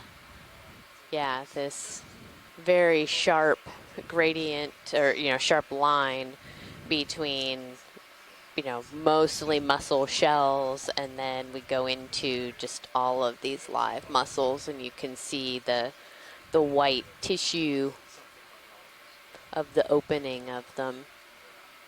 And Wow. there's a sea star on there as well. A number of these other associated fauna that are continuing to live these amongst mussels? the live Is that what we said? mussels. Mussels. One of those Mussel short fin Trying to squid, Drop little probably. markers for all this. And you can see that line folks Yeah. interested. on the left side of the screen as well, where it looks like you start to see more Yeah. dead shells. On the versus left, yep. If we pan right, it is mostly live. So yeah, there's a line on the left and then panning to the right. So at some point, could we get some close-ups of the live mussels with the lasers on? Is Yes. that possible? Yes, we will do that, Carolyn. Not that it's going to help me much, but there are people watching who are texting me that it would help. So thank you. Absolutely. Okay, video, come in. Oh, bubbles. Oh, bubbles, nice. Ooh. Coming out right here. Good eye. Okay, video, come in partial. I think the bubbles came from around here. Yeah. Yeah, I can't tell where they came from, but I know I saw them. Thought it was a little bit further up. Need an instant replay. Come in. There they are. Oh, yep. They're in there somewhere. And Bernard Ball made a interesting point. It looks like there's not signs of active recruitment, so you're not seeing small mussels that are growing kind of on top of or next to these mussels that are all relatively of the same size. We have active bubbling. We have bubbles. We have bubbles. It's kind of obscured where it's coming from. Would you like me to try to maneuver to see the exit point, or is that not as important? Oh, and they turned off. It's okay. I think that is a pretty good angle, actually. We Yeah. can Okay. see they're coming just from within that bed. Okay. Just panning over here. Okay, video, come wide. Maybe we. Yeah, you can see I it in some- yeah, the the wider angle cameras. You can see some additional bubbles to our port, Yeah, it'd but be. they have now stopped. But yeah, That's a good shot. Like the there we go. Oh, yeah, Ooh, right there. nice, Nice. could try it with the still too, maybe if you wanna. Copy. maybe That's hit the actually a lights and bunch see of if you can the get some bubbles in bacterial it and mat kill that's it. sort of right Right. there as well. One video's done. Yeah, so we see the bacterial mat also growing on the shells, which is not always observed. So right Kill lasers on too, the so they bottom got some good shots. portion of our screen, if we could get a close-up of those shells that are kind of fuzzy with the white bacteria growing on them. On the right. on the left. Oh, okay. Copy. Right here. Yeah. But you can come in. White fuzzy. It's one of my favorite lines in the Finding Nemo movie when they're like, bubbles! My bubbles. Yeah. Yeah, so you can see the white filamentous fuzziness is that bacteria actually growing on the outsides of the shells as well. And what we just saw in this immediate vicinity was the bubbles coming out right around where that mat is.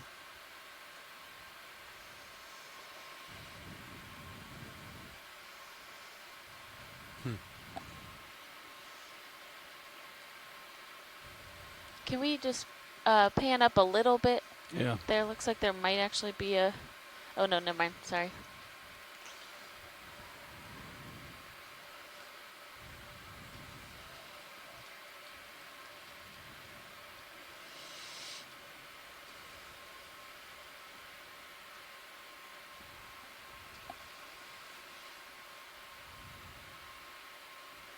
Okay. Pilot's clear when video is clear. Oh, nice.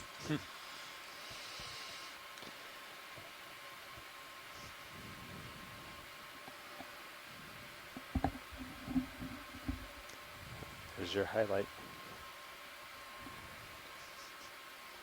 Look at them all. That is super cool. And we are currently at 412 meters water depth. Cue the bubbles.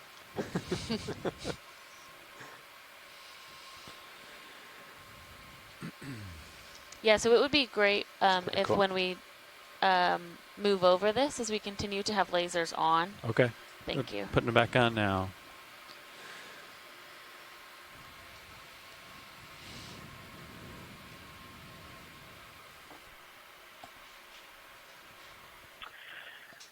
Yes, I'm sorry. This is a really amazing site. This is an incredible amount of mussels compared to, I think, other sites we've seen at these water depths. And it is, of course, fantastic to see the act of bubbling. I was just watching on feed 3, and you get sort of stippling in the Sirius near field, which I think is actual picking up bubble plumes coming up off the bottom. So it looks like this is quite a productive area in terms of, and there's another bubble stream coming up now, of the bubbles coming out. And of course, the chemosynthetic community, quite an ecosystem here.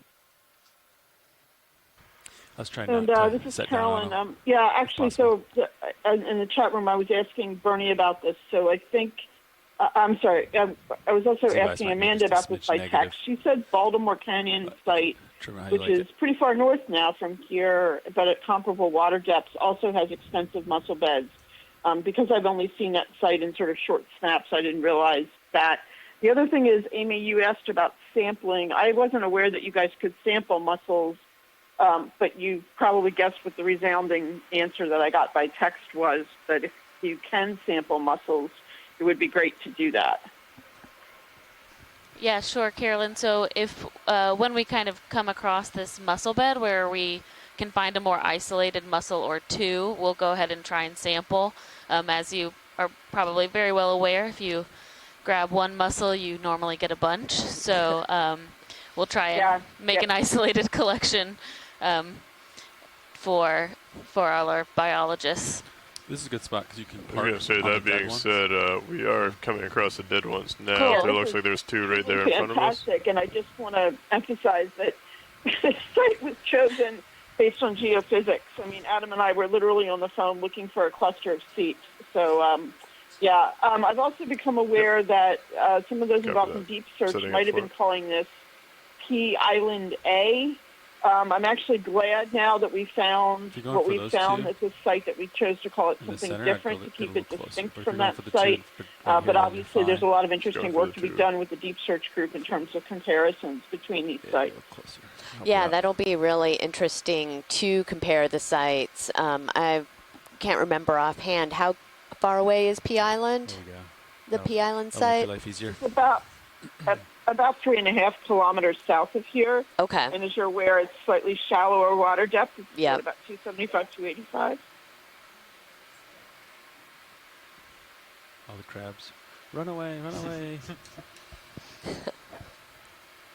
Yeah. I'm getting, Skitter. I'm So getting out of here. The aliens. yeah, it's up to you guys, whichever is easier. The one that's closest to us that has the wide out is also a great option, or the ones that are a little farther out, that where the crab is right now. Copy that. We're just looking for one or two and not trying to grab a whole huge chunk. Copy. Pilot, I'm thinking this one directly in front of me. Great. What do you think? Straight. Anyway, Excellent. we'll work. Wrap me up, Hydraulics please. are up. Valve pads enabled. Tracking drawer. Is there a sample box that you prefer? We'll start with probably port outer, most likely. We don't have any samples though, right? None. All right. And I got Sirius up on here if you want to switch over. Copy. Thank you. Okay. Pin is extended on the port side. Arm's coming on. Arm is live. Got grip force 4. Should be good. If you go full grip force 4, it might damage it. Copy that. Maybe like 3 or something. Or cradle. I think they're pretty strong. Yeah. I think it depends on how you grab it. Yeah. Yeah, so you're right that you can crush them, but if you just kind of cradle it, it should come with you in relatively one piece. Copy that. I will go for cradle.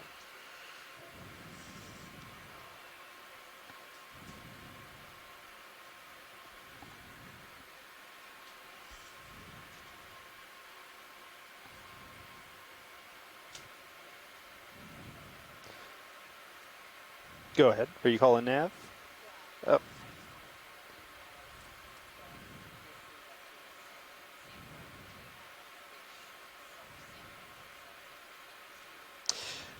Gotcha. Yeah, I have that recorded. I was just letting him know it was the first one in the boxes, so they don't have to worry about anything. Copilot, do you mind putting Mini up on Oh, your screen, sure. please? Gotcha. Thank you. Gotcha. Yeah, go ahead and come in a little bit on Mini.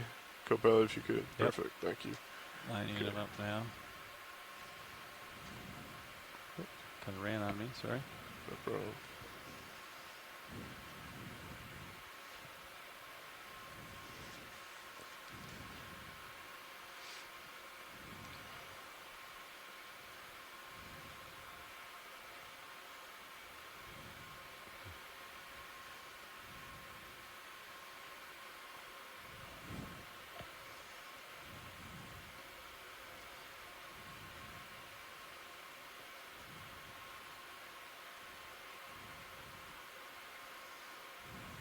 Ready to extend the drawer? Good When to ready. know. So it looks like there's a couple in here. Is that all right? That's great. Okay.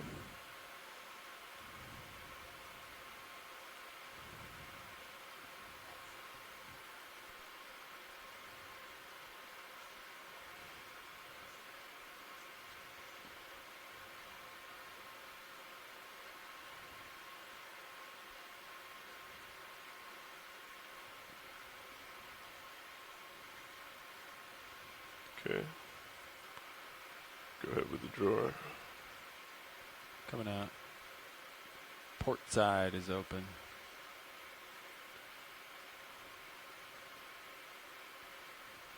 You want me to grab your Zeus rotator? Yeah, if you could bring that up, please. Drawer's coming out. Mini Zeus down. There you go. Drawer stopped. So I can draw it a little more. Give you some more.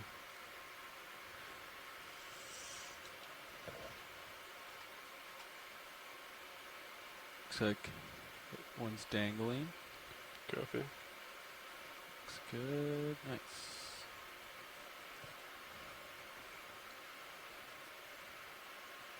This is Okay, easy opening open. up slightly.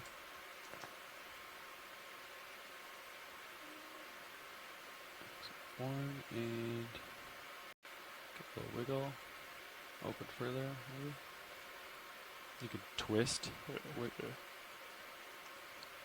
It's just stuck in the jaw. Yeah. One fell in, one stuck in the jaw. Yeah, get it Whew. and nice. Nicely done. Okay. All right, feel free to draw around. Yeah. Looks like there is 2 in there. One I believe is definitely live. One may or may not be. That's great. Thanks, pilot. Am I? You're drifting backwards. Yeah. Drifting copy. I'll try and stow this. Yeah, that was a great, great collection.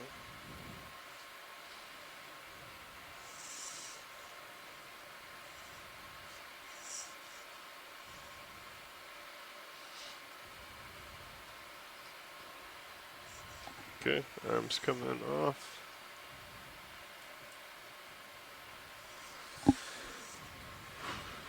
Okay, take my monitor back. Copy that, thank you. Arm is Nice. secure. Nice sample.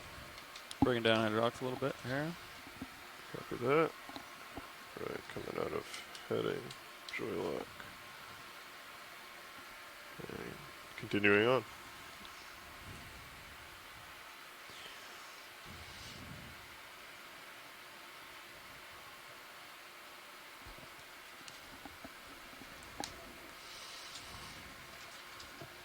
Maybe ask Still them a whole bunch of shrimp if they above wanna us in the see Oh, anything else yeah. here if they want to keep moving. serious view.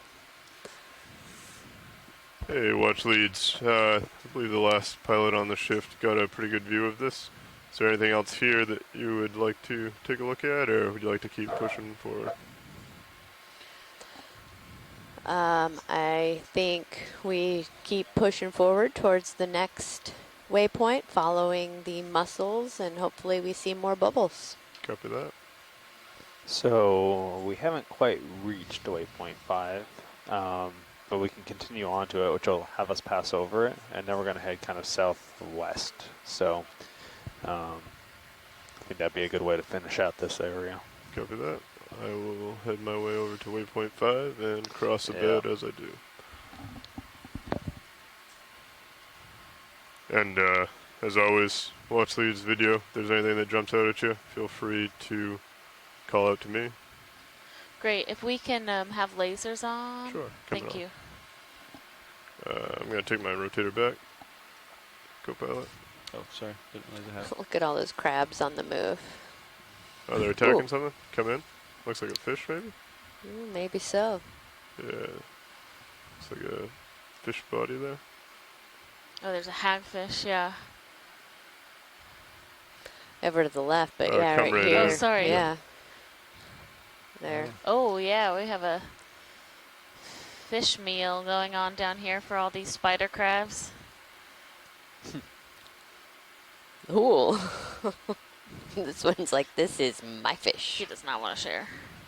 I'm going to eat this whole thing all by myself. Yeah, we've seen. Oh! There's our life left in that one. Coming up. Fish forward. We've been seeing some very interesting interactions today. Since there is so much activity both on the seafloor and in the water column. It's all the reflections, the Yeah, I was going to say. scales coming off the fish. Yeah, I was wondering about that. If there's Yeah. something different about the sediment that has Yeah. something that's a little bit more, I think it's the Fish fish. forward a little bit. maybe. I think it's coming off the fish. Wow, it's like a crab feeding frenzy versus the shark one. Mm-hmm. I would just need something to come in and swoop up and eat one of the crabs.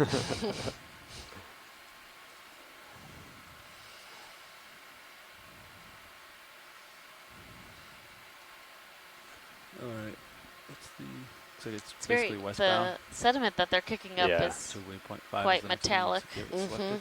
Yeah. I was trying to figure out Oh, if that the was... hagfish is in there. Oh, yep. Taking over again. Coming down. I've never seen a hagfish like have this much energy before.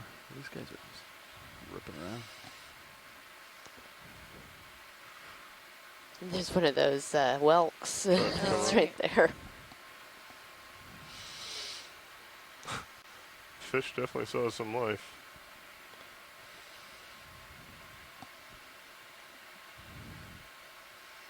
definitely have a very Jeez, active this is- ecosystem down If here. you want to come Yeah. out a little bit, video. You get a little closer. Get some more light on it. Yeah. I'll push in.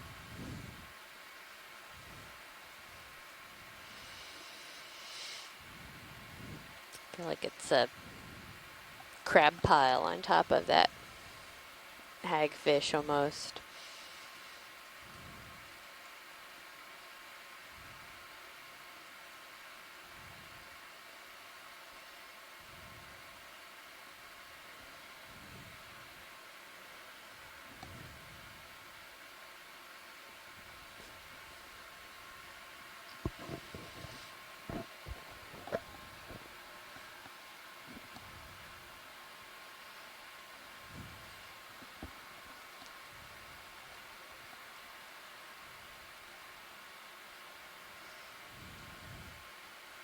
Is this of interest video or watch leads? If you want to come out a little bit more video, we can get a wider view of the whole battle scene.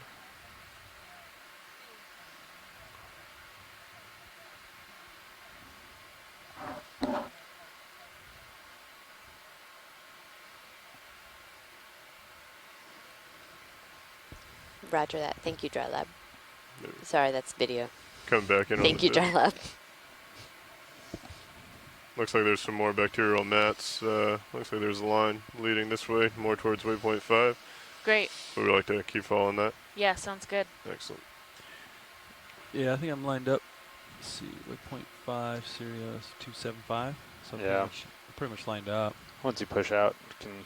Yeah, once you push out, we get some moves underway. It's 30 meters for Sirius, so maybe another short little 15-minute one, and then we'll head down southwest after that. Copy. Sounds And it good. looks like there's bubbles right ahead, to the left a little bit, right where lasers Oh, are. yep, I saw the And bubble. directly ahead of us now. Oh yeah. So, would you like me to fly with lasers on or without lasers on for now? With lasers on, please. Copy. Yeah, there's a lot of bubbling over here. Yeah. If you want to come in partial video, so we can get a So better just idea. this is Carolyn, just a note about the bubbles and the fact that they seem to be sort of poof and then they stop and then poof and then they stop. I mean, we've seen pretty much every variation possible, from continuous methane pouring out of the seafloor at some of these seeps to a few bubbles and then they shut off for a while, to very nice periodicity and little mushroom clouds coming out every Go now ahead and and then. come in on this. So anything's possible. And as a reminder, you don't need much gas in the water column to get the big contrast and acoustic properties that's necessary to image these bubbles. So even a few bubbles every now and then will kind of make a nice stream in the water column that you can Yeah, I'll see. try and get the outlet right near the bottom so we can see it kind of. Yeah, thanks, Carolyn. We're definitely, it seems like so far we've been seeing kind of these sporadic ones where they bubble for a little bit and turn back off, but that's good to note that when we look at the bathymetry like we did during the pre-dive, and you Maybe see come out and we'll those try and find one bubbles a little in the more swaths active. of the bathymetry, it's that we're Further really down watching those this, bubbles travel up bacterial through mat. the water column. It was cool when we were just on that in a close-up. You could see the bacteria kind of waving as the bubbles passed by. Here's a couple more I think areas keeping it of right where it is seepage. would be good, just in case we see any more bubbles as we fly over this bacterial kind of boardwalk that we're on.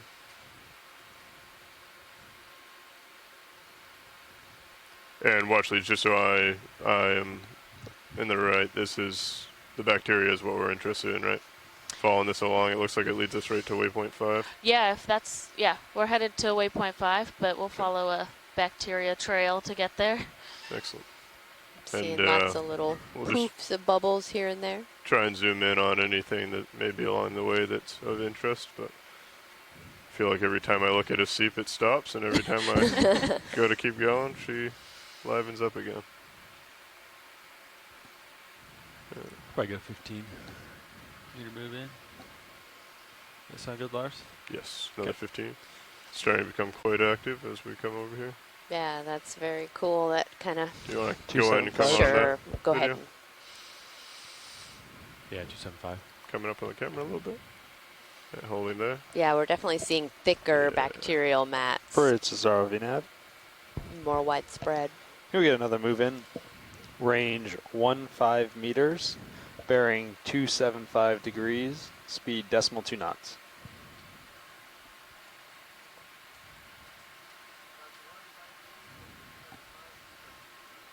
Good copy. Thank you, Bridge. Oh yeah, and that one right over there on the right is really bubbling. Go ahead and come in on it a little bit more. Oh, Video if you got wow. it. Coming up with the camera.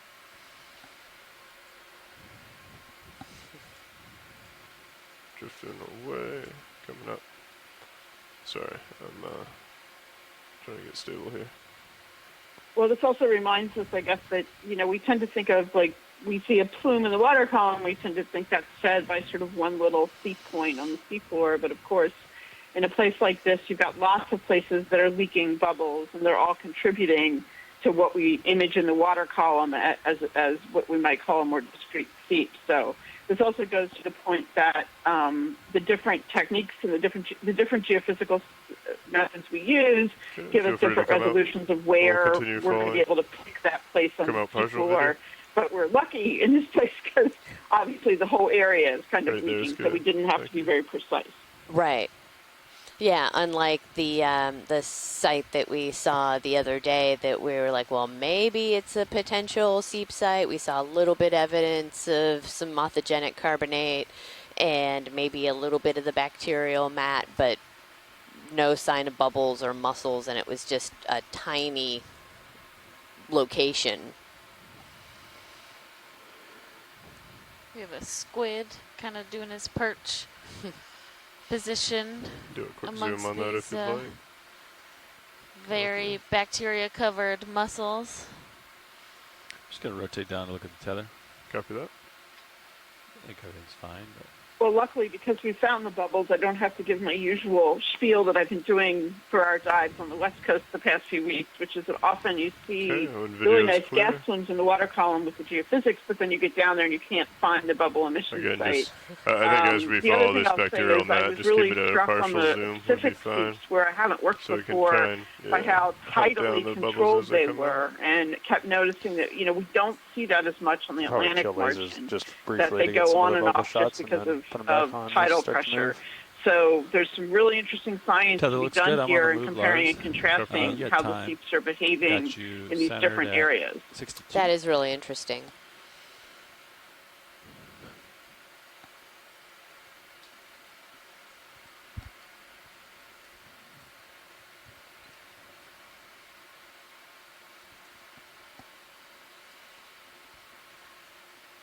And Carolyn, I could look it up, but which USGS office are you located in? Pushing forward a little bit. I'm in Woods Hole, actually. Okay.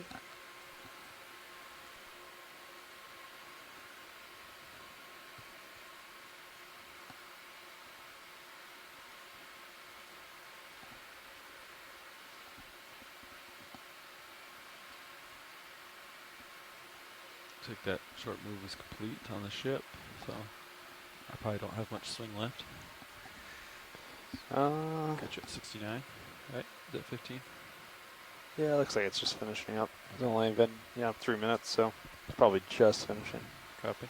And that should be Looks enough like even for him more to reach live out mussels as we the next continue. to. Yeah, and then we'll turn. Kind of these patches of them with some of the dead shell rubble intermixed. Whoa. This is a big mussel bed, huh? Dense. So has any work been done to date the actual mussel shells or figure out what the growth rate is for them?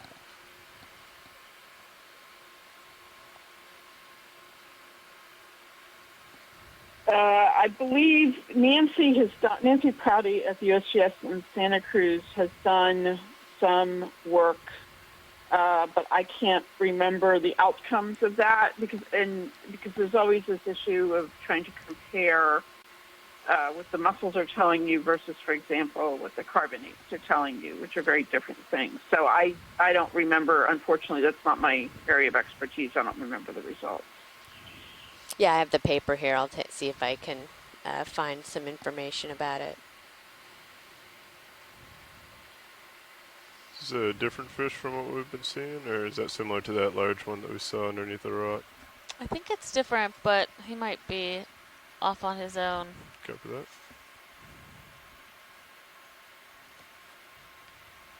We've definitely found the seep. Lots of bubbles. Wow, this is just terrific with all Yeah, you these can seeps see sort of going off the at view from, different the times. video is It's pretty really, really cool sight. On serious sonar, do you think these are bubbles or do you think these are I was fishes thinking and about that. rocks? The near in ones might be. Yeah. I changed the gain on D2 to see if I could like bring them out, you know? But Yeah, it's hard with the floor right there. yeah, I really, But I bet you're right about the serious ones. yeah, these little guys. Looks like the lasers are beginning to kind of flash due to all the particulate in the water. Would we still like those on, or Yes, please. copy? If we could, are we zoomed in a little bit right now? Yes, If partial. we could just come out Sure. just to get a kind of come out broad full view wide, as we're please. continuing.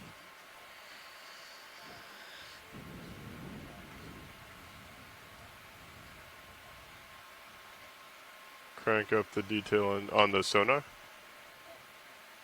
He's talking to Roland. Oh, copy that.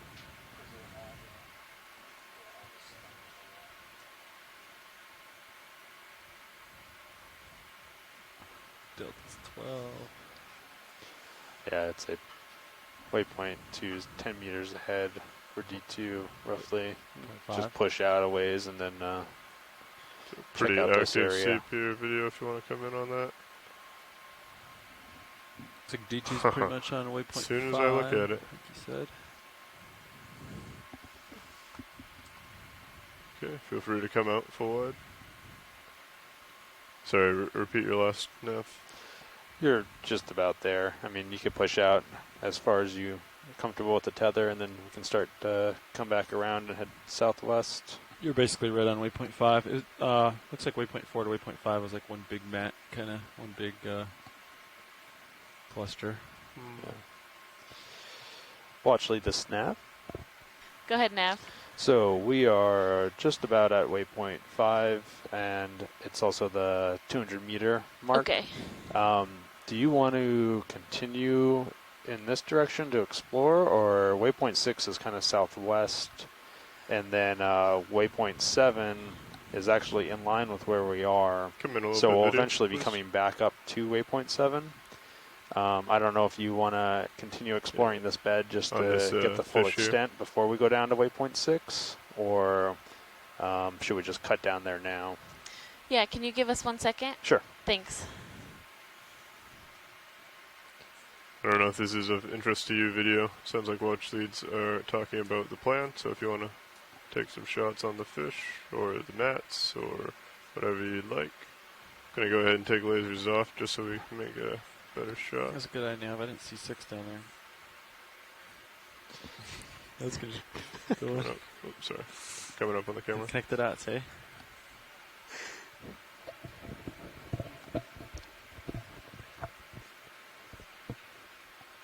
Coming up a little bit with the vehicle.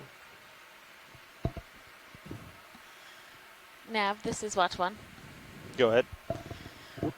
We are going to stick with going to waypoint 6 from here. There is some interesting backscatter that was observed. It looks like harder bottom kind of towards waypoint 6, so we'll do 6 and then come back up to 7.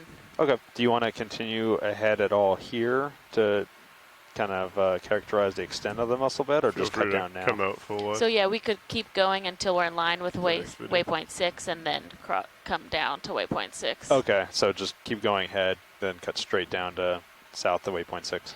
Yeah, roger. Okay. And if this ends and is less interesting, then we can start heading down at whatever point that is. Yeah, that sounds good. Okay, sounds good. Thank Watch you. lead. Like 20 more meters. Yeah, Sounds good. say Same, another 20. 275. 270. yeah, what I'll do is I'll select waypoint 7, and then we'll just head towards it. And if we start to get north of waypoint 6, then we can kind of cut down. I figured there might be interest to see how far this goes Yeah. before we leave it. That's good. Probably get a little move in. Okay. So yeah, that's the same. 275. How far? 20 meters? Yeah, let's go 20. Okay. You got me at See 45. the bubbles in serious. Yeah, coming right up. Oh, you can see them, the bubbles in Sirius? Yeah. They're behind D2. I can see them kind of coming up here. Bridge cool. to RV nav. Get another move in. Range Go ahead and come 20 down on this, meters. Bearing 275 degrees. Speed decimal 2 knots. Yeah, I think that's what these dots are. Good copy. Thank you, Bridge.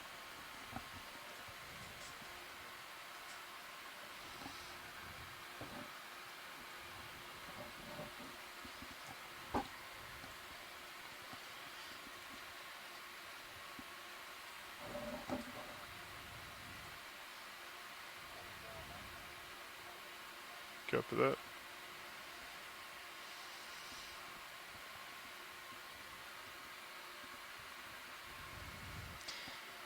Yeah, there's definitely something that's making these mud tubes It's typical. on the shells of all these mussels. It's definitely not just like sediment that has settled, but there is organization to that.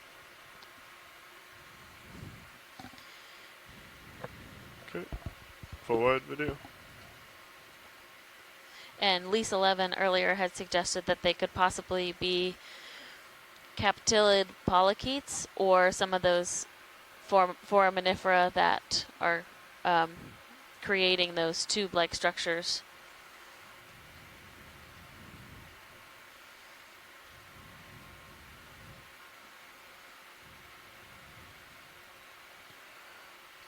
Right underneath me.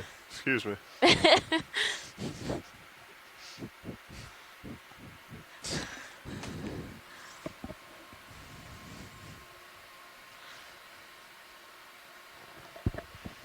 Yeah, it looks like it's starting to kind of thin out.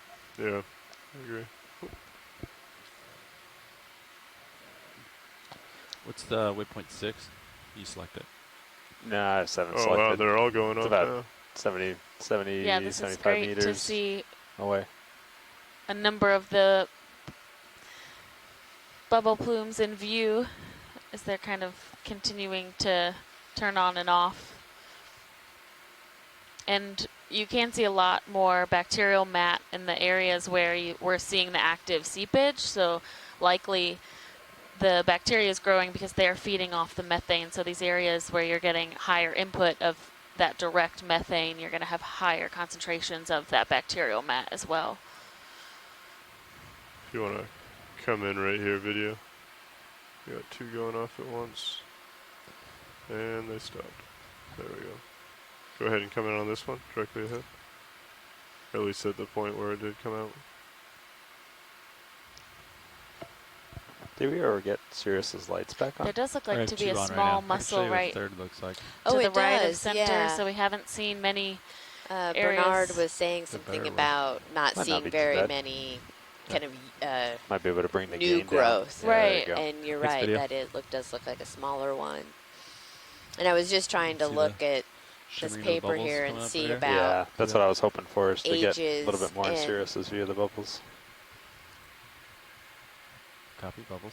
It looks like Great shot, some Lars. of them That's awesome. in the Norfolk Canyon area. Yeah, nice job, They Lars. said maybe have a I like it. age range of 18 to more than 25 years, Okay. but it's really on difficult the to move. get a Full precise wide video? chronology. I'm looking down for at you. these. 75. I think it's almost done, right? Yeah, let's see. You can see the shimmering of the bubbles here in Sirius view. Oh, something just stirred up a lot of Yeah, a couple sediment. more meters. And I think that'll be far enough for, Yeah, You we two can to start push coming out. south after this. yeah, maybe push out and see the end of it, and then we'll hook back around. Okay. Good copy. Thank you, Bridge. Yeah, and then maybe drop a target for like End extent. of it. Yeah. Extent or whatever. Yeah. Look at all these bubbles. I think the crabs kind of mark the beginning of it, and then this will mark the end of it. Okay. Surprisingly, a lot more bubbles on this end.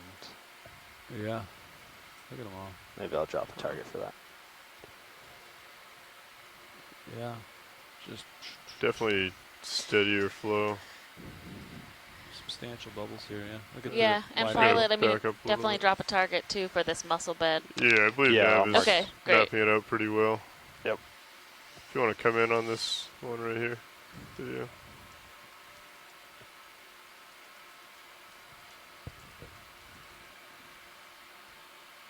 rotating down. I got you 9-4, but I think I'm done moving, yeah. Copy that, I can push out.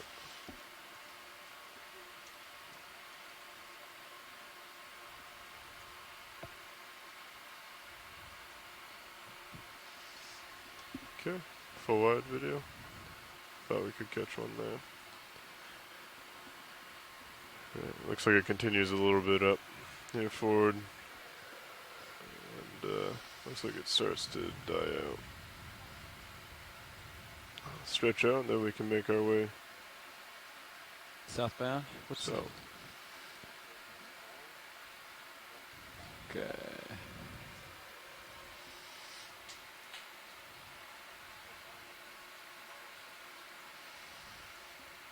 Okay.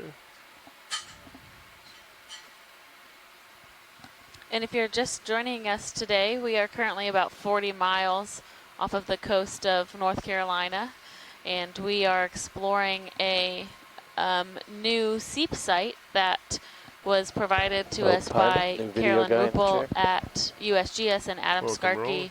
with Mississippi Hey. State. And we started today's dive around 450 meters, and we have worked our way through a couple of our waypoints to about 407 meters.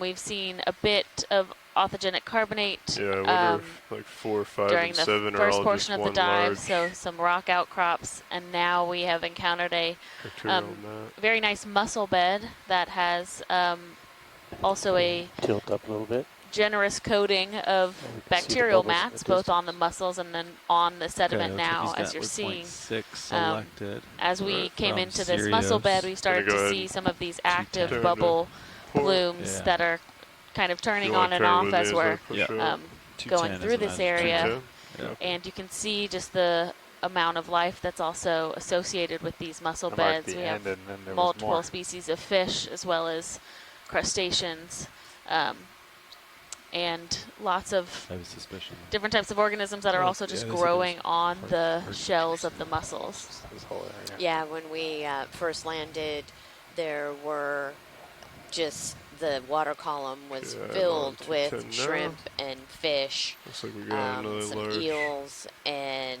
we saw a crab. bunch of other types of fish. We'll push And it. so before we even started to actually get into the actual Turn evidence port. of the seep, we started to see indicators that there was a highly productive biological region, which was really interesting fish to off see. top of the screen.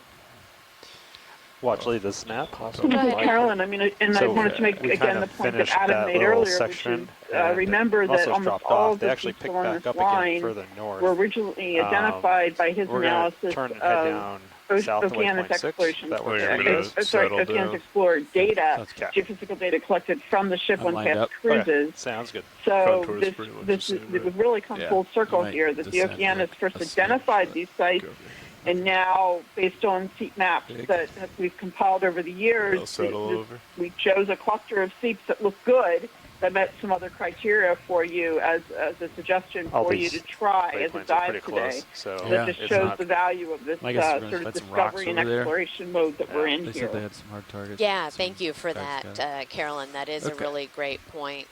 And, How you far know, is we that? are in 66 meters. NOAA Ocean Exploration Yeah, and so once you Research stretch it is out, maybe in their 230-meter 10th year of hops. Yep. operating the Perfect. Okeanos Explorer, and this is our 100th mission. So it's a pretty nice, like you said, full circle to go from, you know, mapping, documenting some of these, and then being able to come back and actually dive on these sites and confirm that there is an active seep here.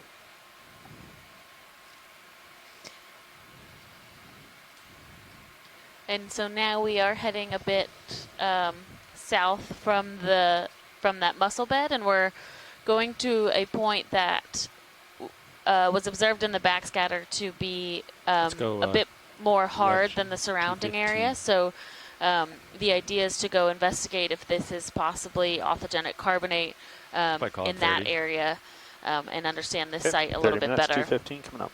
And backscatter is just Bridge is another one of RV the nav. kind of parameters we use for investigating before we're actually down here on the You get seafloor. another move in. It's just an indication of Range how 30 hard the meters, bottom is. bearing And we 215. do see some speed decimal 2 variation knots. across this site.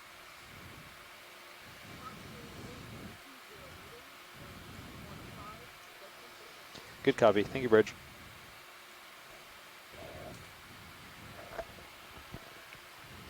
Oh, you got me at 5-3 now. Yeah, I got you 5-3.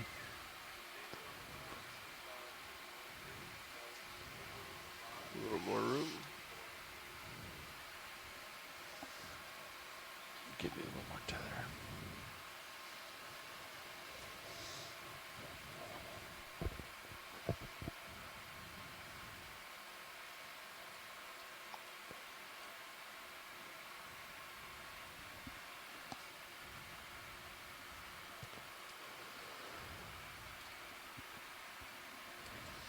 So can we get a zoom in? Like there's that crab that's there, and right to the right is some kind of flat reddish fish. Ah, yes. I've seen a few of those. Oh, If we don't get a Try to get in close. Yeah, we'll do. sediment plume. Cloud cover. So, Just get lasers while we go in. lasers on. I have a little bit of time, so I'll try and line right up with him. all right, thank you. I like the long ones. Tilt down for Little lasers. tail fluttery. Coming down. Yeah, aren't they Okay. Painted with lasers if you usually want to the come in upper a one? little bit. Or is it usually Video. the up clear? Coming off. I don't know. I don't know if our lights are disturbing them or not. Ah, Oh, wow.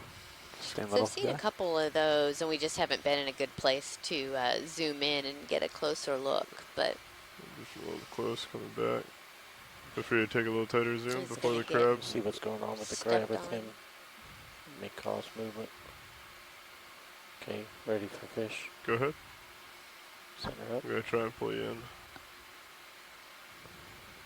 Coming back. ooh,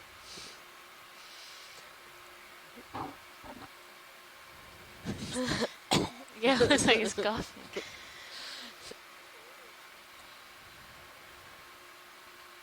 Trying to bring him back. all right. Coming up on the rotator a little.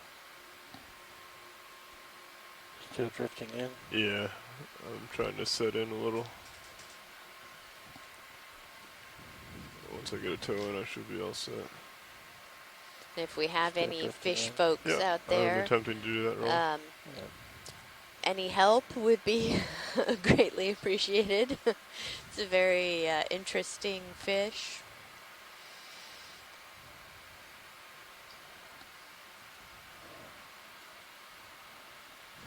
Look at his, just below his eyes. Copy that. We're on the move. Go All ahead, right. come in. I'm looking down at you. Back 6'9". How far are we into the move? 20, That's 23 meters? fantastic Like that? video and pilots. It's good, full body. Precise Copy guess that, you have coming there. back over starboard a bit. 15. Oof. That's pretty far off. Wasn't your touch there, buddy. Sorry, coming up. You haven't nabbed enough. Yeah, we should do shorter moves, huh? Video's clear. Copy that. Watch leads, are you clear? Yes, thank you. Excellent. Feel Looking free to down at come you. out. 80 degrees. Fish messing with the crab. Good timing. Smoke screen. That All right. crab is gonna go You see in the for fish? Yeah, we don't have a ton of time here. the. Yeah, but that's fine. Man, we've seen a lot of these these spider crabs are relentless. interactions today. Oof. I don't think Coming guy's up. given up yet. Okay. I think that's about all the time. Oh, Yeah, that's fine. got a nice little bear hug on him. All right. Co-pilot, you got me, what, 96? Yeah. Okay. We're still moving, so it'd be good if you... Video, if you could come out. I'm going to go ahead and push forward. On our way to waypoint 6.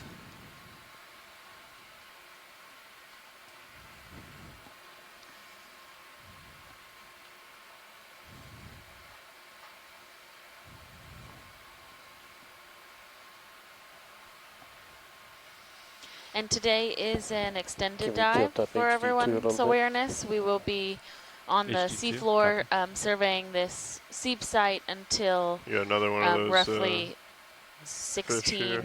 16:45 looking at. today, so 4:30 p.m. local So there might be time. a different color if you And want to then do we a will quick be zoom as we go doing by it. a midwater transect up in the That's full rotator. around for an hour. We're doing maxed one out? long transect Yep. for an Alright. hour today. Come out video. Probably keep moving here. Pushing ahead. Sorry about the stuff on the glass. Tilt up on main cam. Okay. Yeah, that quite a bit on there. Come to your, yeah, pour a little bit, yeah. Oh, that's cool. You got one with the legs out, I believe. It's similar to the one that we were looking at. Or do you Yeah, got them in now? I think it's Not so. similar. If we can just do a quick zoom. Yeah, sure. And you also have another one to the left. Go ahead. Oh, and I there's an think there's an octopus. octopus. That move is just finishing. 2 shot. Yeah, that Oh, gives us just yeah. a quick look at its fin that Coming over. is acting Good like copy. a foot. Thank you, Bridge. Okay. You said there Cephalopod was top right. An Top right. octopus in the right, the crab on the move, yeah. just off to the right. Copy. See him? Oh, yeah. How do you got me? It's 100. That move's complete, though, I think. Okay. Yeah, and there shouldn't be any swinging, so as Feel long as free to you're come in. comfortable. Aw. There we go. Yeah, I'm drifting out a little bit. Coming in and up and over. Little bitty guy. Follow on from our Octopus Friday, our Cephalopod Safari yesterday. Coming down a little. Oop. Oh. Just a little hop. Coming over. Feel free to come back in. It's great to see such diversity It in the is. animals that we're seeing today. And if we can get a zoom in on the suckers, that would be fabulous, please. Yeah, we can go ahead and give that a shot. Free to come in video. Come down with the camera. I gotta Mike see here. Vecchione was telling us that that's a really good way to help identify these octopods, Take of some more whether if you'd they like. have a single Max or zoom. double That's row max. of suckers. Okay. We can try and get closer if you'd like. I'm just worried that he's already frazzled and I can see Yeah, no, double that's row. fine. Thank Okay. you. That should be good. Well, copy no. on that. We'll leave him be. All right, pushing on.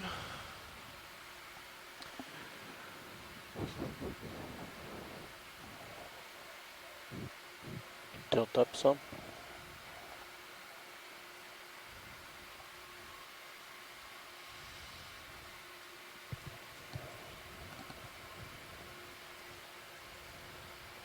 You want to get on the move in now?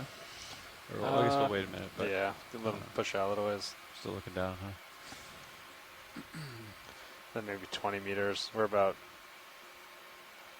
yeah, 37 meters away. So maybe a short one, and then just in case we start to see stuff Yeah. ahead of it, you know? Yep. Careful, you're kind of rotated there too.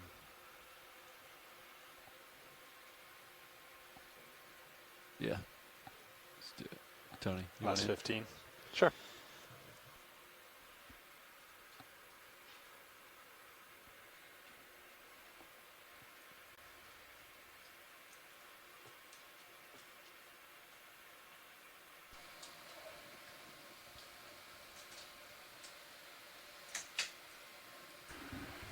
If you want to like turn left, and we'll look at your sonar, and we'll see what we see. You come down a little bit. I come down with you too. You're 3 meters up. Okay. So you could come down and center with me. Yeah. Okay. Oh, see a ton of sonar over there. Probably calling a 20-meter move that way. Copy that. 20 meters at 215. Yeah. It's a little awkward going downhill, but Bridge, this is RVNF. I'd like to call on another move if you're ready. It will be 20 meters, bearing 215 degrees, speed decimal 2 knots, please. so your Good back, copy, thank you. your back is probably on the ground right now. So you can like, Tilt your main camera down if it helps.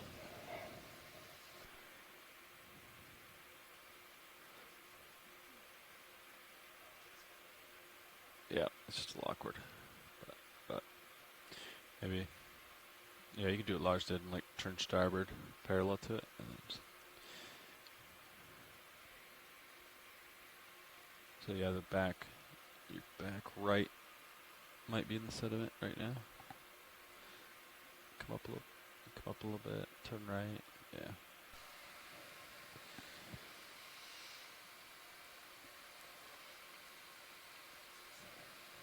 Yeah. Yeah, so right now we are going towards a waypoint that we had identified in the bathymetry, the backscatter, as a possible harder surface. So likely Yeah, 215. some, or possibly some authogenic carbonate outcrop. Looks like I'm on the move. So we're going to be heading towards that. It's a little bit down slope, Delta's so pretty high. I'm gonna we come down a will little be bit. kind of hovering a little farther above the seafloor for the time Data being. for top screen.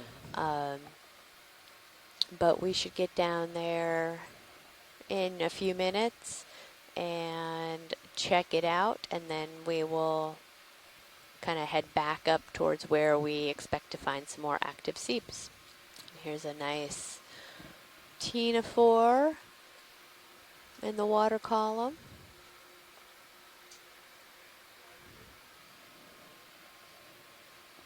Full wide. Okay, so target selected from D2, 30 meters out. I don't see anything in your sonar.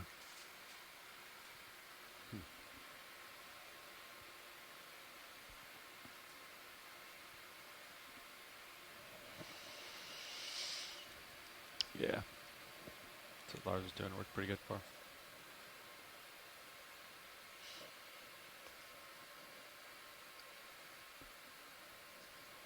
No, you're fine.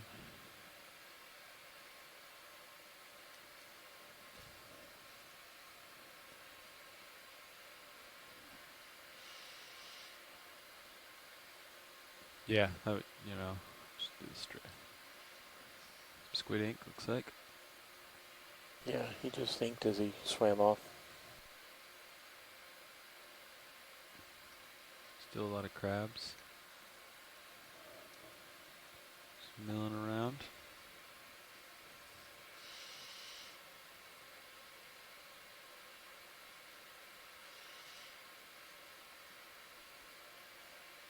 Got you at 70 degrees.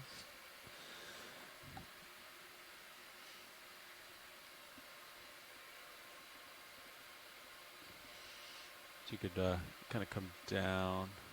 I'll come down with you.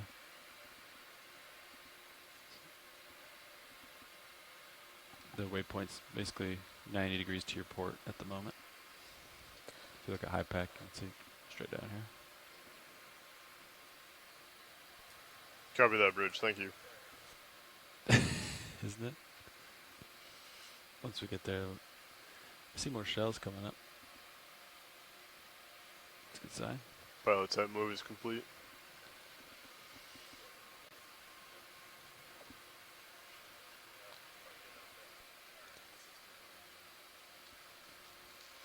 Yeah, the target's kind of down there.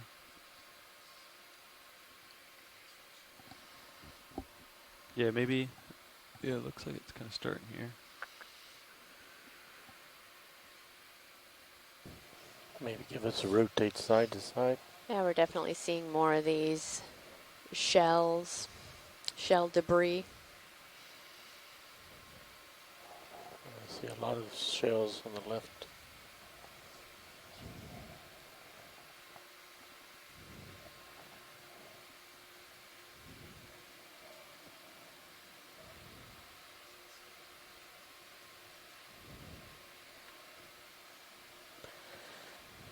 And then a whole bunch more live mussels, looks like, coming up here. Copy. We're stopped, so I can turn my head a little bit here. Keep you in the middle.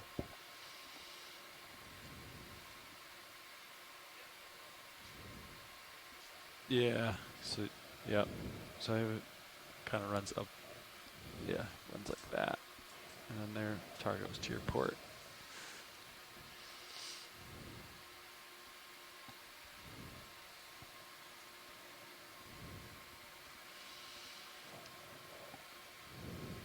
Do you want us to do a little 10 meters towards you, or?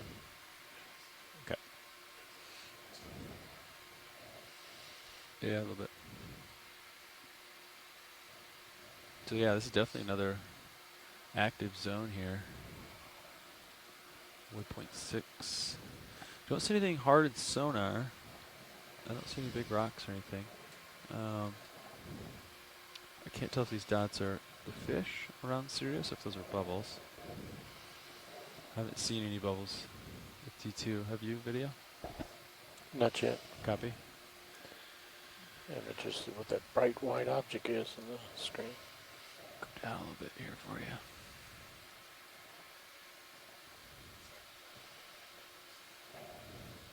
Yep. Yep. So you can like, yeah, turn starboard and like, yeah, it's a. I don't know if that was you or not. Maybe a little avalanche. Maybe we can just kind of go for that. We'll blame it on the hagfish.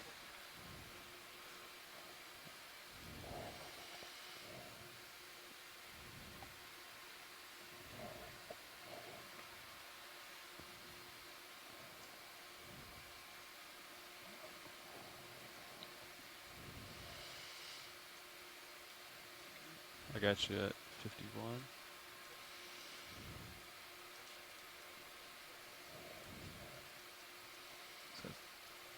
Sounds good.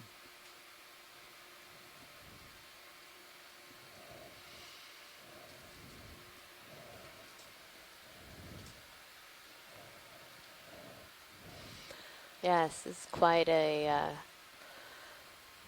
another large live mussel patch. Again, we're at a little bit of an awkward angle for our ROV pilots, so we're probably going to have to hover a little higher than we have been previously.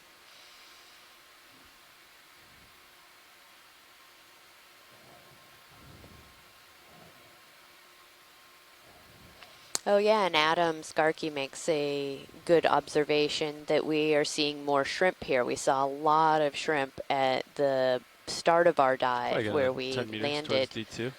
Think I'd help you and then we didn't see as many, and What do you think? we are seeing more than we 10 have, meters which at is 225? interesting. Yeah. Why not? Which we are also a little higher above the seafloor. I'll basically just move where you are, and then you can go over the mats. 10 meters, Yeah. 225. Slow guy. That's good. Bridge, this is And you, RV you have a nav. little bit of tether, so you can push out to these guys, get closer to these mussels. Ready for another move if you are. Seems like a much Range is denser 10 patch, meters, just 10 very center of the meters, screen. bearing 225 degrees, speed 0.2 knots, please.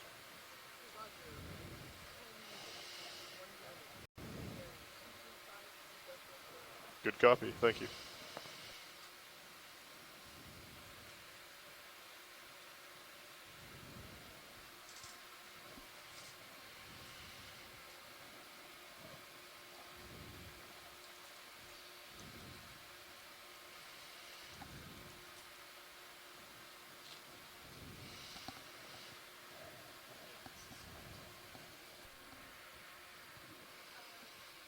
So we're basically right on waypoint 6.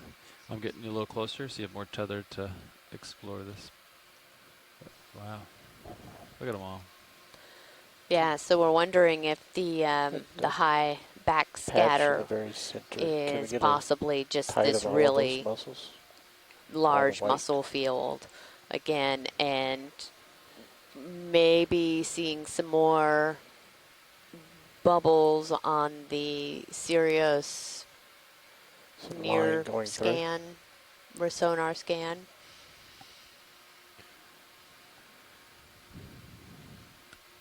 We can just maybe go up that line to the right, just at this zoom level.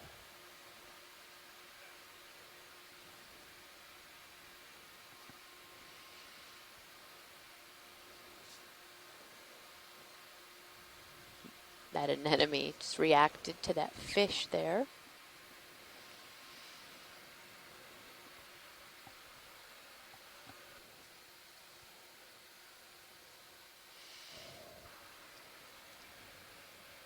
Not as many crabs on this mussel field as we were seeing.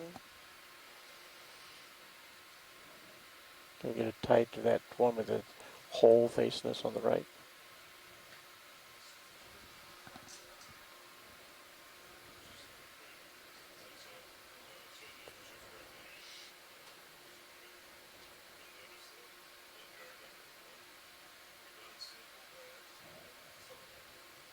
Max zoom.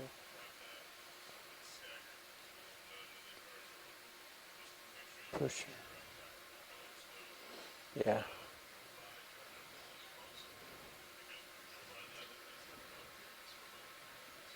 Looking for another thick patch.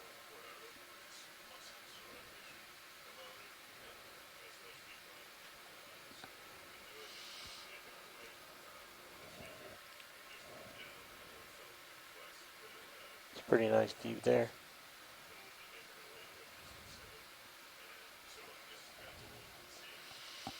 Look at them all. Patch to the lower left looks solid.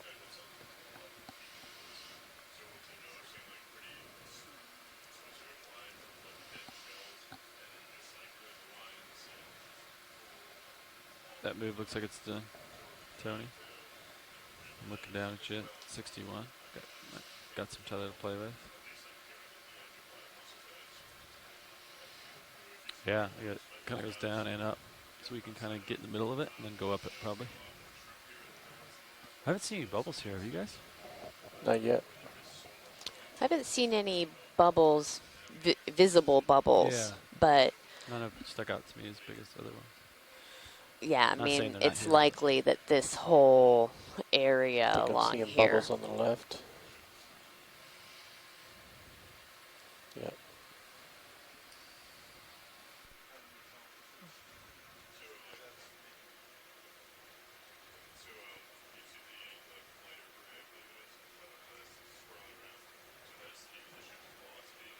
If you see that bright white spot on the left,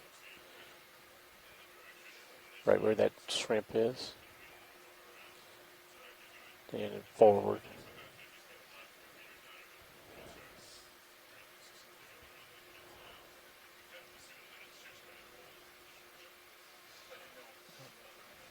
I don't know.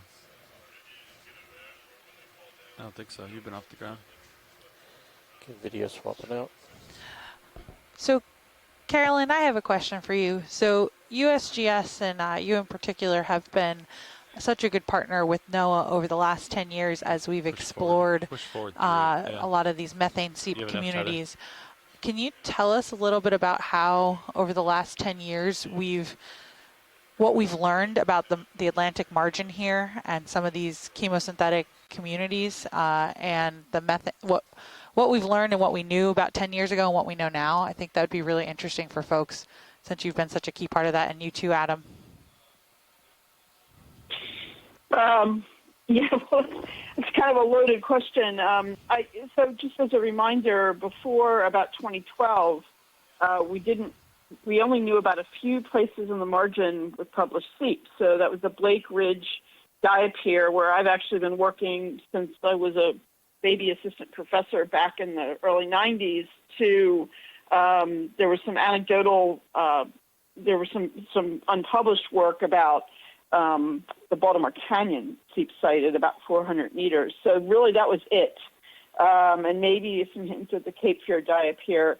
And then there was this sort of explosion with the Okeanos starting to acquire water column data. So again, I emphasize that the seeps didn't just start, it's that we started using the technology that we had actually had in hand for quite a while to image bubble plumes. And that's how I kind of got involved in this. We were contacted by NOAA about all of these bubble plumes, like what could we possibly be seeing here? And that sort of led down this path.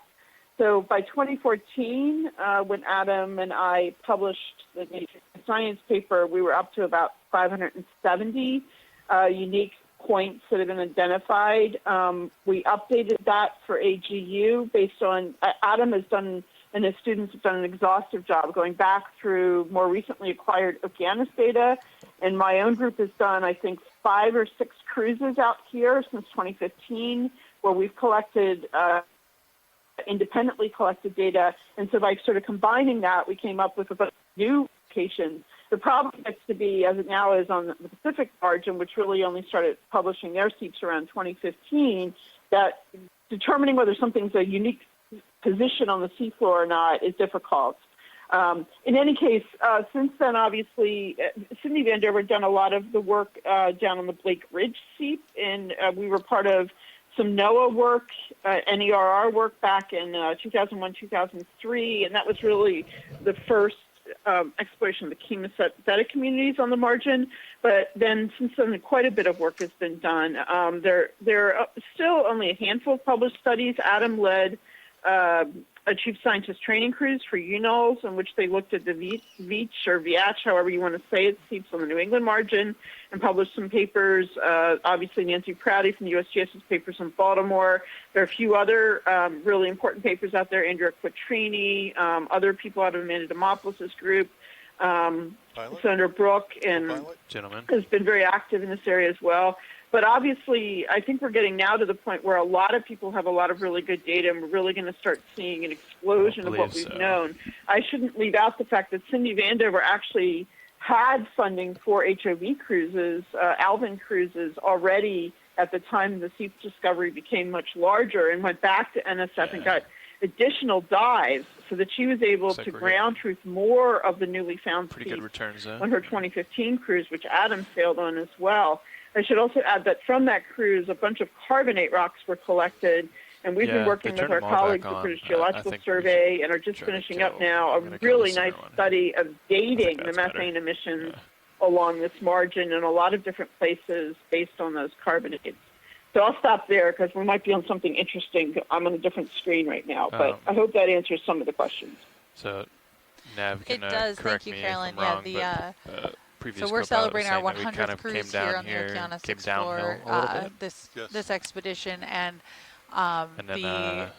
then the change of what has plan was to happened come and what we starboard know and along come back this up to U.S. East Coastline about these Jim already chemosynthetic has communities active, has been and a they very think that important it's contribution. It's probable that this whole and I know USGS has played a key part of that, so thank you. I appreciate it. So.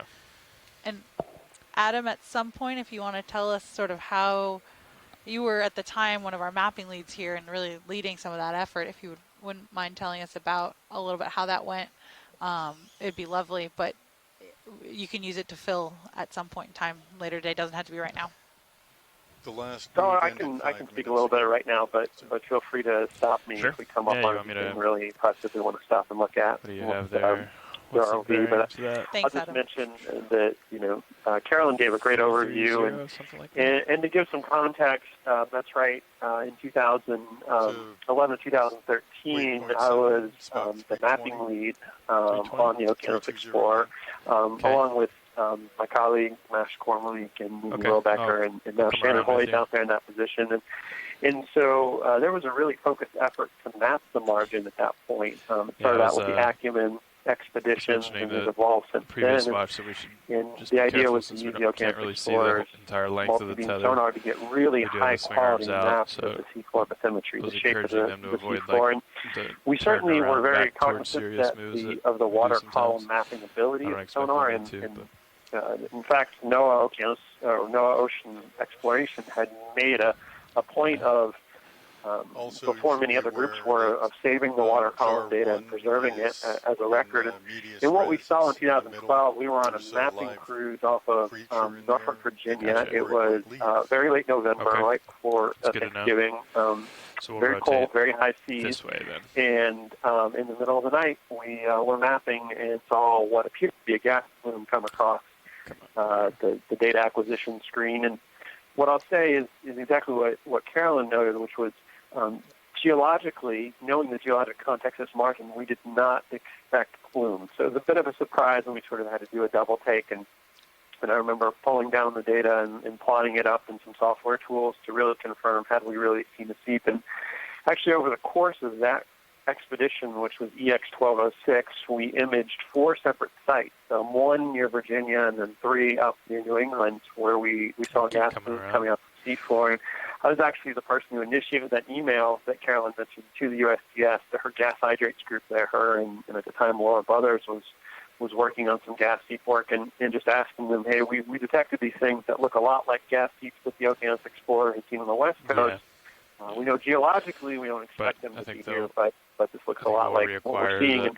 And that sort of started the effort. And really what I say is we followed up after that. We got really lucky and had a hauling scholar, which is an internship for undergraduate scholars within NOAA, come work for us for a summer. And she went through 94,000 square kilometers of multi-beam water column data, multi-beam data collection on this margin, and we went from those sort of 4 sites with about 20 bubble plumes up to 570, and that was in 2013. And as Carolyn mentioned, then that number just continues to grow. Now, as she said, one of the challenges is how do you actually count these things? For instance, today we've been on the dive. Okay, 320. Depending on how you want to count it, you could say this was just there. one really big bubble seep, or you could say that there were, I think we've seen 10 sites of individual bubble plumes today. So, how do you count that in terms of counting 230 hops. But Yeah, sure. the point being is, you go to these sites,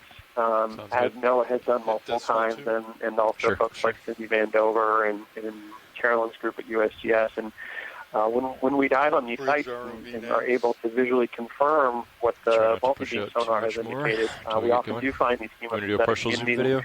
And that's really amazing. To give it some context, sort of in this idea of what we've learned in the last 10 years, is to go back even a little bit further. I'd like to remind folks, bearing the existence of chemosynthetic life has only been known since the 1970s, and the work in the Pacific on mid-ocean ridges.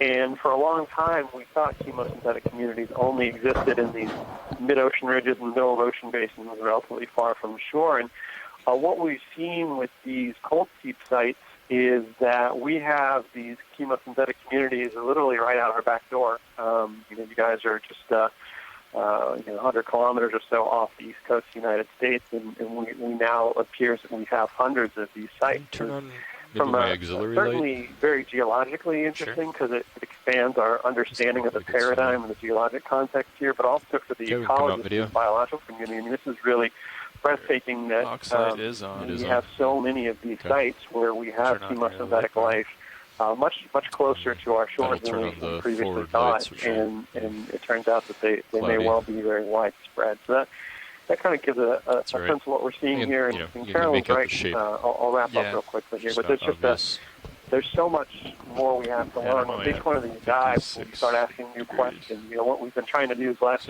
maybe few days is to talk about what we typically would expect at these sites.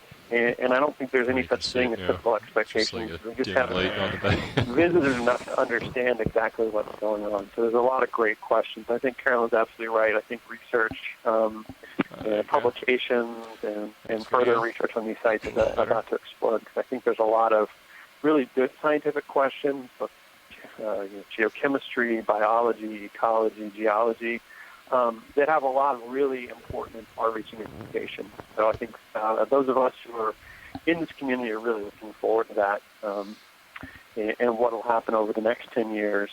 And I think that the work we're doing today, and that I expect Okeanos is going to continue to do, are going to play a huge part in that. Yeah, thank you for that, Adam and Carolyn. This is a really great story, the context of this.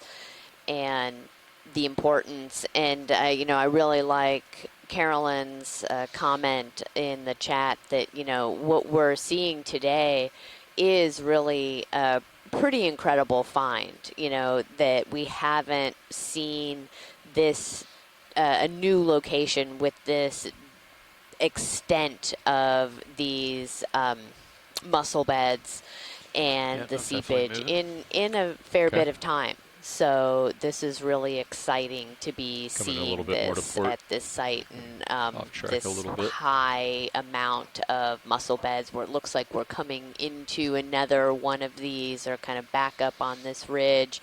We see some active seepage right here in front of us right now.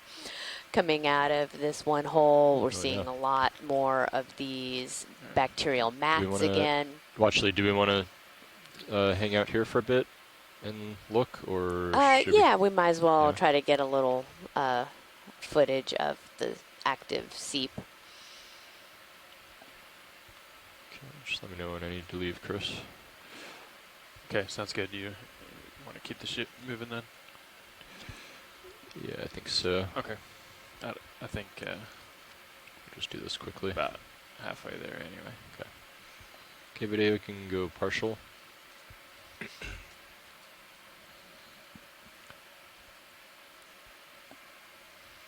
And my own personal Oh, you can see it in serious camera input too. to this Oh, is wow. that There's the bubbles, yeah. oh yeah, that I was on that They're coming out of chief this hole. scientist training cruise that Carolyn had mentioned that Adam was one of the co-leads on with Cindy Vandover, and that was, I guess, back in I'm gonna 2015 tilt down now, just a or little bit, Pilot, 2016. just see if I can Okay. still see it. And That's okay. Go ahead, video. it really, You that zoom was in. my first experience doing deep sea work and being able to see some of these types of communities farther north off of the Massachusetts coast.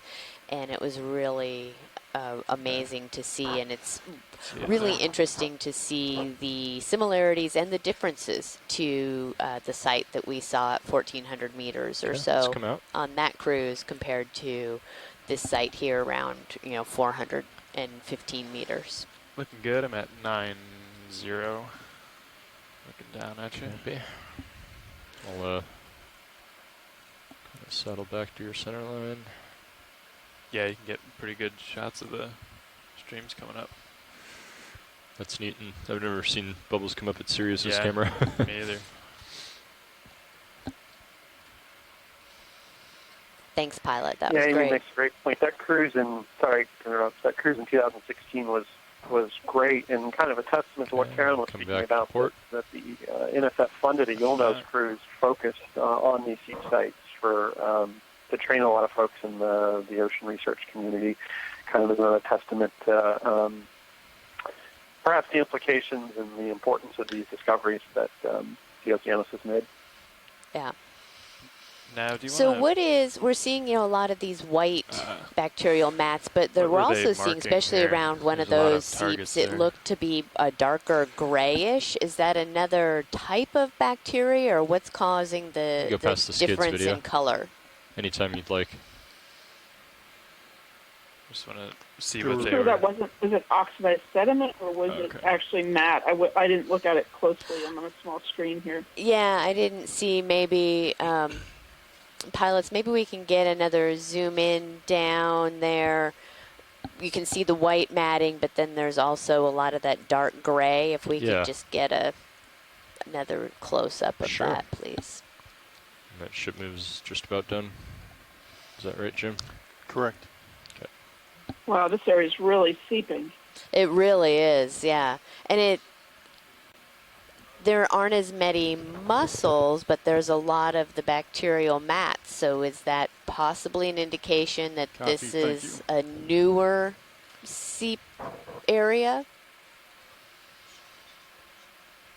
Unless one of the biologists, the ecologist is on, I mean, I think sometimes they think that the mats are where it may not even be newer. It may just be a different flux level, basically. Okay. So I Because guess the we'll, mussels have to actually they have Jim, to I put guess their, we'll keep what do they call it, a marking where we foot down see into the major sediment seep sites and as we extract go. it, Seems like whereas this the whole mat thing is just sits right on seep, top but and pulls it out, right? So Might want to I drop think one it's here different. where D2 is. The Just, levels of vigor of the we flux. can label it Okay, something like gotcha. multiple seeps or something like that.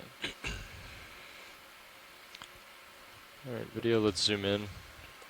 I'll pan over to the left to get that darker patch after we get a nice zoom on this. Yeah. Hold that. Oh, that's great. Very active. Oh.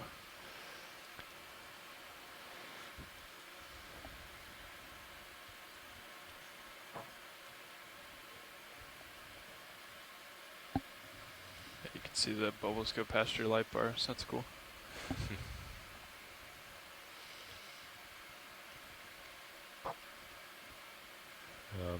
Should we try activating the headlights and the still camera?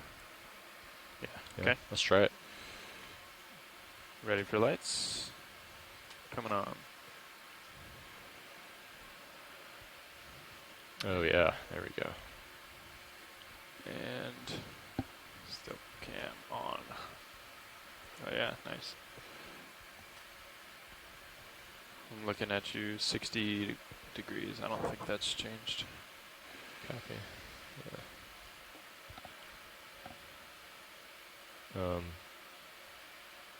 You might have to switch the video router to, I think it's on ROV aft right now. Oh, okay.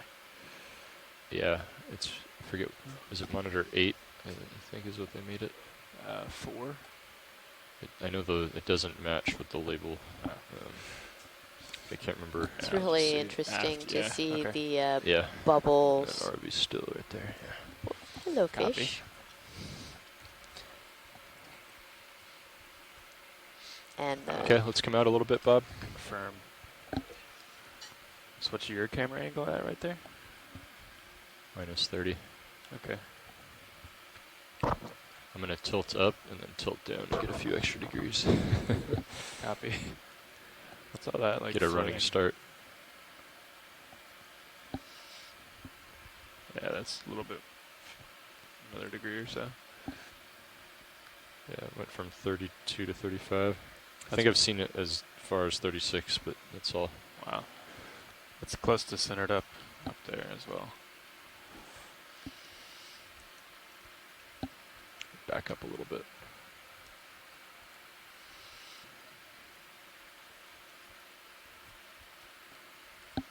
Yeah, nice.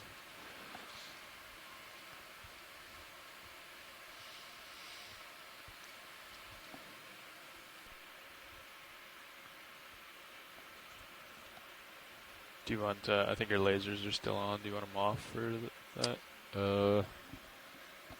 I think they're off. Oh, okay. Oh, yeah, they are. Sorry. Oh, I think it's a fish. It's a red fish or a shrimp or something. Yeah. That's probably, yep.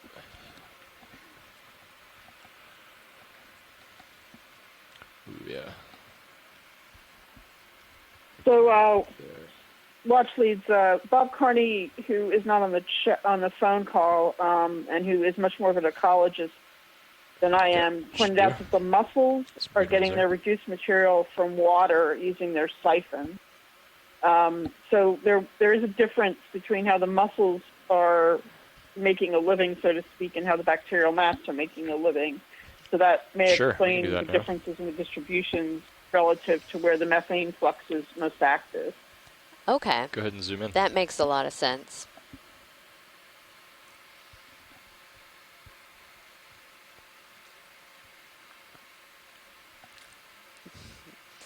That Oh, is a nice. really great shot.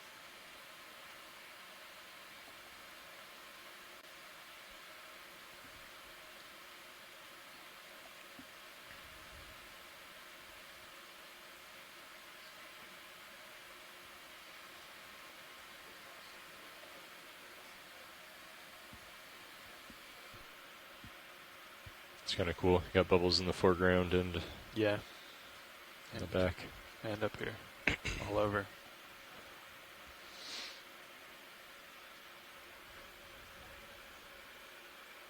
It's a the What is nip that? cam is cool too. What is that translucent, like, creature on the bottom left. You see that? Or is that a creature? Is that? You see what I'm saying?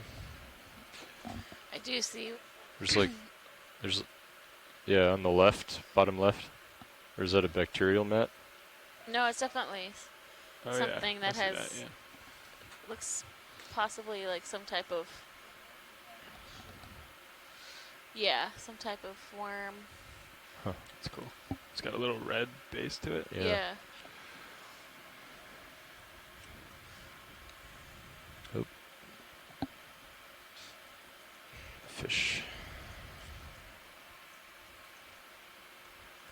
That's nice, Bob. We'll hold this for a little bit.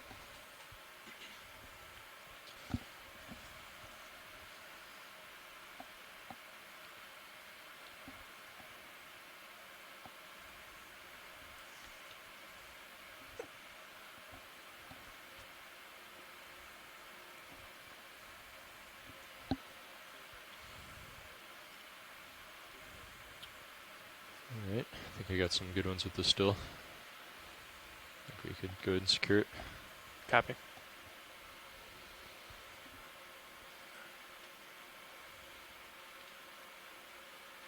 Alright, Bob, whenever you're ready. Okay. Okay. Do you want to hold like that for a bit?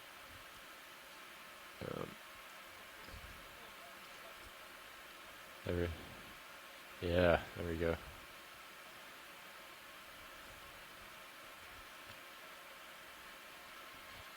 Wait for one more stream from that one in the foreground, then we'll move on.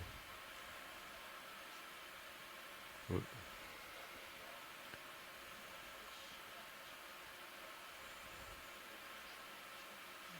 Sure.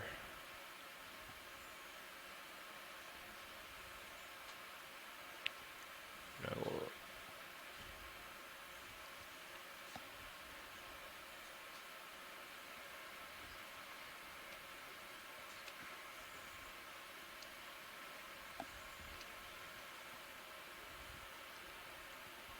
I'm going to turn left a little bit. Yeah. Yeah, and we have really dense bacteria growing here on the sediment as well as on the mussel shells. That's cool.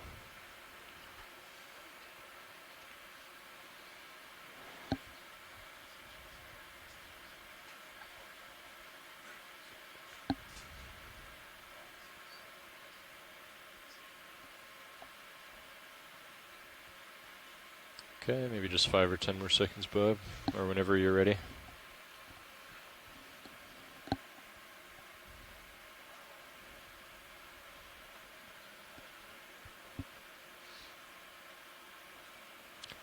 Do you want to zoom in on that one down below?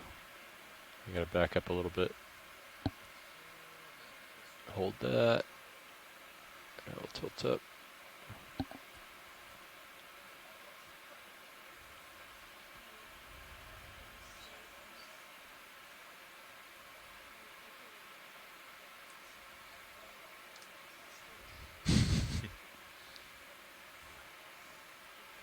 You can see it in the minute cam, it'll pass by in a couple seconds.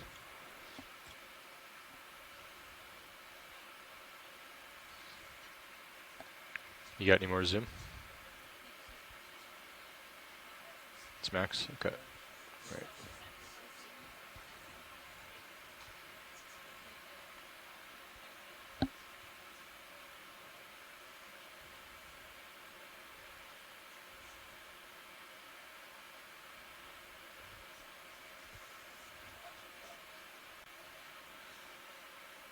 We have lots of activity up in the We can water come out. column as well. Yeah. Not as Come out. dense as when we Thanks. first came down, but if you look in the Sirius cam or Done with camera that light? 2, Yep. you can see just how many shrimp Fog and lights out. fish are up Thanks. above D2. That's a cool shot with the black That background. is really great. This is a Ooh, yeah. beautiful bacterial What mat. if we tilt up and you zoom in? We get the bubbles with the dark background, like Chris is saying. Yeah, hold that.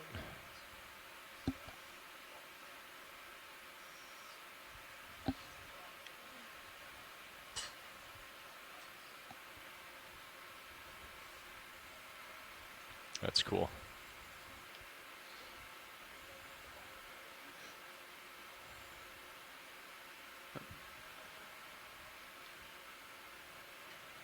Bob, just adjust focus to each individual bubble as it's coming up.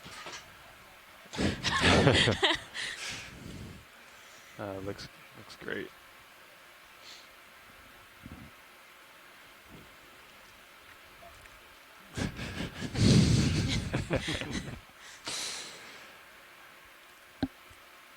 I'm going to tilt down, and then I'm going to tilt up and follow the bubbles up into the darkness above.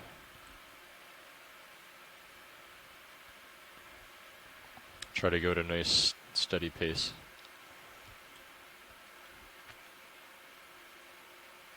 All right, ready, Bob?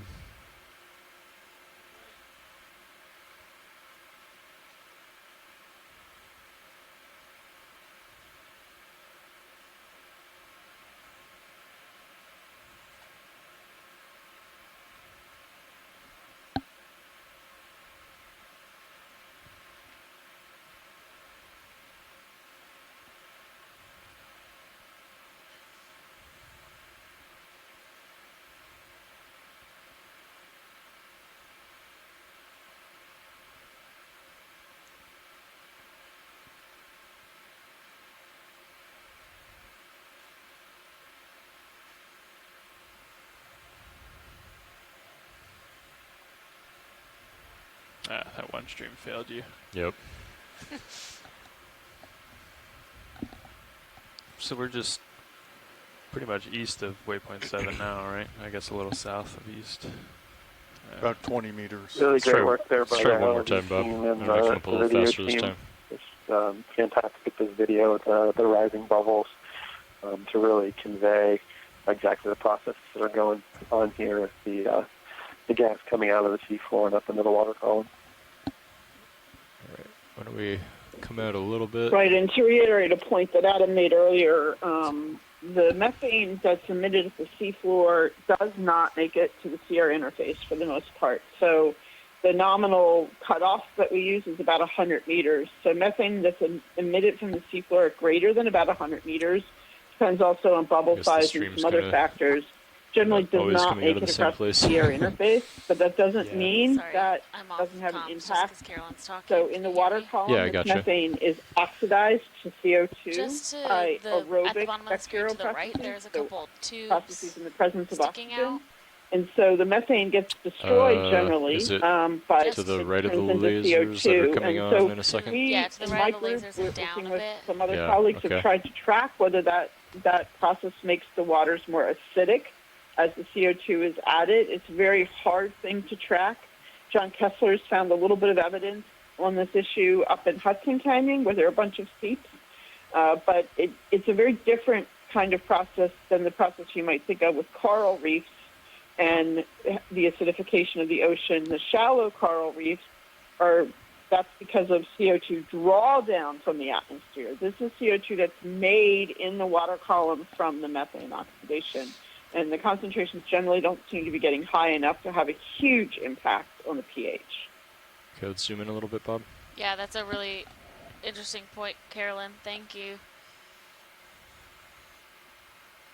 Yeah, Carolyn makes a great point. One of the things to keep in mind, too, is that oxidation reaction can remove deoxygenate the water as Okay, well, let's which go in a little tighter. you could imagine could potentially have an impact on the ecology and biology of the water column. So some important implications for these processes. And I think as we're looking here at these bubble streams coming out, you can kind of get a sense of how difficult it is to even begin to try and estimate how much carbon or how much methane is coming out of the seafloor at one of these sites and understand the volumetrics associated with that. And I think Bob, that's whenever you're ready. a big question that a lot of folks like Carolyn and others working on this margin and around the world are thinking about and considering.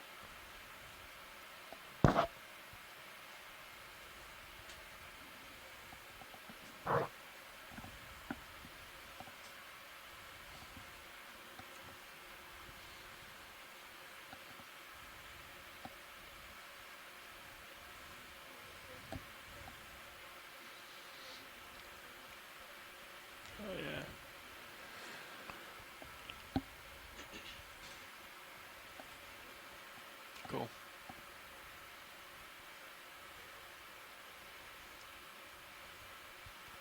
I'm gonna try killing the mains for Wow, a second. look at all these bubbles. Stand by one.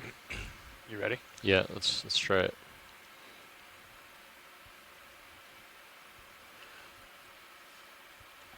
Yeah. See what you can do, Bob. If you want to keep coming up, I'll just follow you.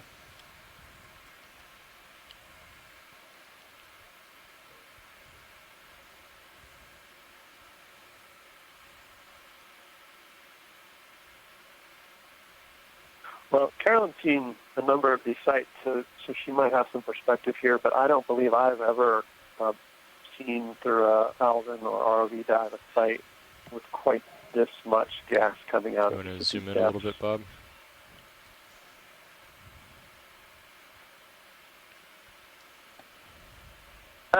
Well, I mean, Adam, you're aware of the site that we're publishing on soon that has enormous amounts of Trying something methane different. pumping out of the seafloor continuously. It's deeper than this, though.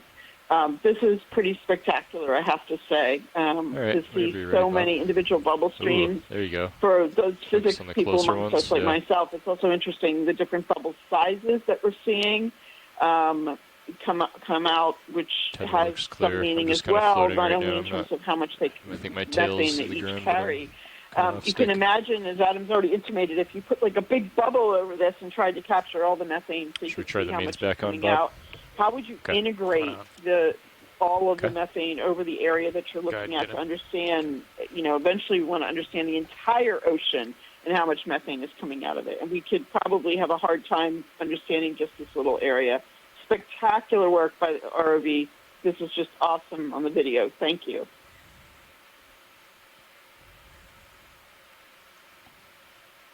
Tilting down. Yeah, there's at least, looking at point sources on the seafloor, half a dozen in just this one shot that are bubbling at the same time. And like both Carolyn and Adam have just said, they were Tilting down a little really more. appreciative of our ROV team and our video team who are working together right now to work on lighting as well as vehicle position and camera position to capture this video in the best way for us to be able to kind of interpret some of what we're seeing, as well as just have really amazing images to hopefully inspire vignette more of the cameras are public as far as really just cool how Yeah. amazing and diverse these ecosystems that we're finding throughout this whole Atlantic margin are. We've been on coral mounds, canyons, and seep habitats all within these 2 weeks. And like a lot of people have stated throughout this cruise, a lot of this All right. work is very new. There wasn't a lot Something of different up research there. until Anemone within the or something? 2000s to Couple of even them. start to really map this area of the United States. Yeah.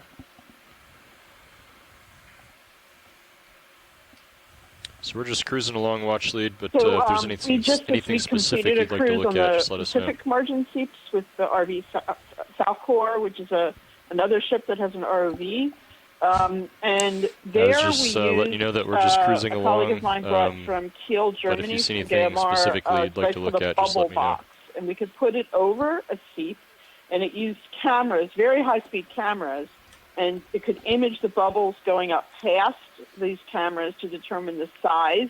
And from that, we can get some idea about Do how a much partial zoom video? methane is contained for various water depths within these bubbles. Could also obviously get a rate at which the bubbles are coming out, how many at over a given time period.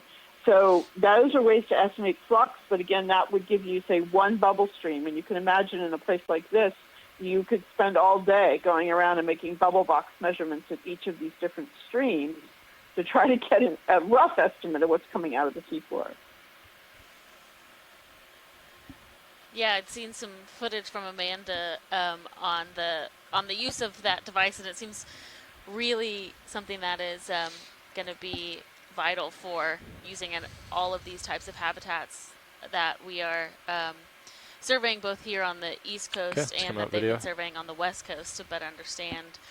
Looks like we had a couple tube anemones as well as one anemone, and anemones are cnidarians, but we do find them pretty often around these All right, should we active get a seep move sites, whereas we toward don't normally find Waypoint 7, though I guess many deep sea waypoint corals 7 is that grow probably in close proximity that's like the to origin active of the seepage. bubbles, right? Is probably this site since we're so close. I think this whole thing is one line of. So it's striking that we're seeps. seeing here So in the yeah, background I think this patchiness Just in another these big mats. point source along Remember, that line. before we were seeing Could you patchiness pan in to the the left mussels. on high pack? And Bob Carney had asked a question in the chat room Nav, about just to see whether we have any what's coming idea up why ahead. that sort of distribution would occur. I don't think we do, but it's very interesting to see that we have patchiness Is that okay? in both of these Yeah, two let's go a little chemosynthetic bit more. organisms. You can use the arrow keys too, although it's not intuitive. Yeah, definitely. And I It's think the other way.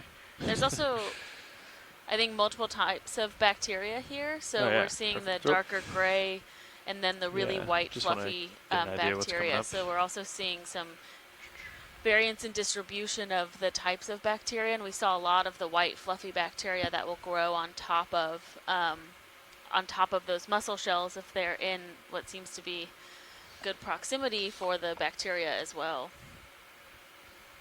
Yes. So how far is D2 from waypoint 7 now? Only a few, like you said, 20 meters or so.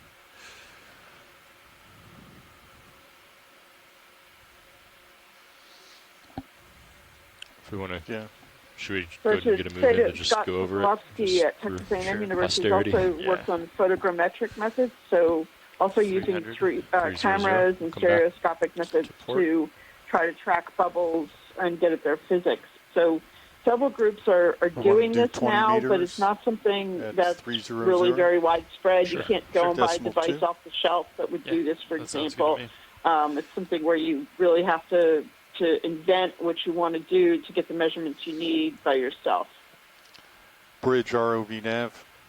That's right. And I'll also I'd like to mention Tom request a Weber's move. group at the University of New Hampshire is working on Range some 20 acoustic meters. and visual methods of Bearing trying to estimate flux. where they 300. use high-frequency I'm sorry, sonars 320. to essentially Decimal 2. locate individual bubbles in the water column and use that as a means of estimating. Good copy. Thank And you. there's some other complications to that that are a little bit different than that's fine. tools like the bubble box, but they're all some folks working on some great approaches to this, and a lot of great work to be done on it in the future.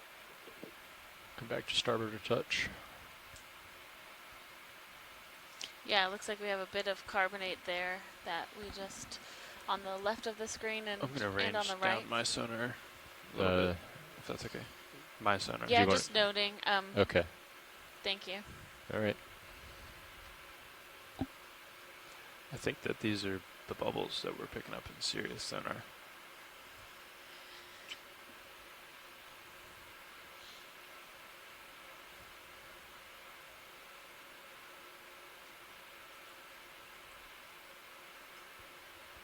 Yeah, there's a lot of patchy bacteria as we move. We are just Oh, south sorry. of waypoint 7 right now. And it looks like we are going to work our way towards waypoint 8 once we reach there.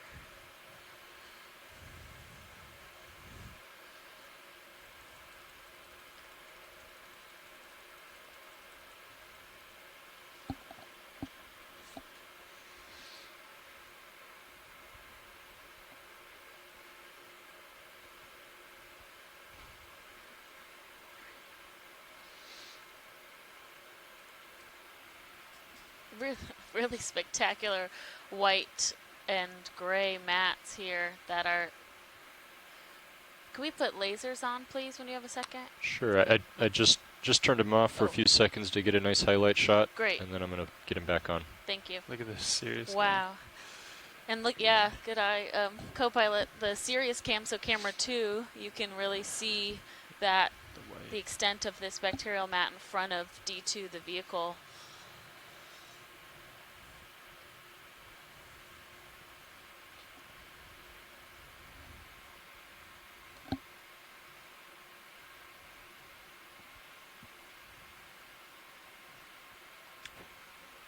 Keep your head there, and I'll gonna drive forward.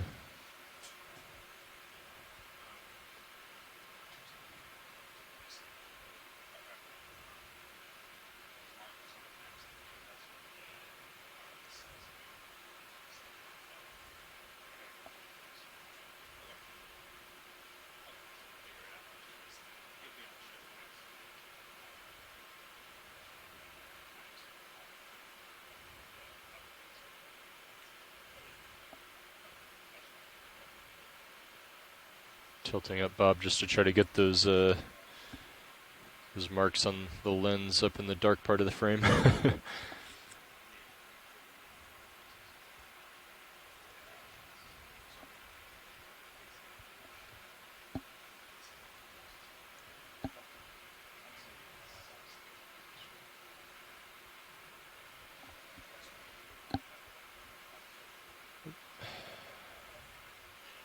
Looks like a bit of low-lying carbonate on the left, and then maybe in front of us a bit of a larger carbonate outcrop coming up.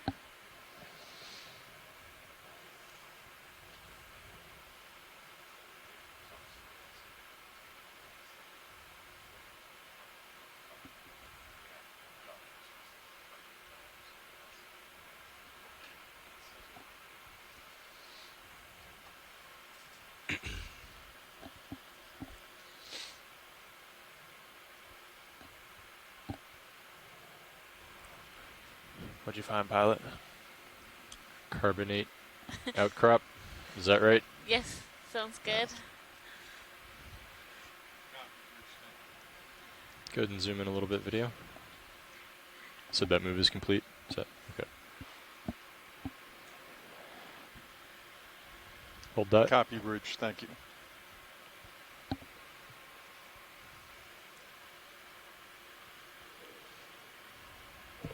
Okay, you can go a little tighter, video.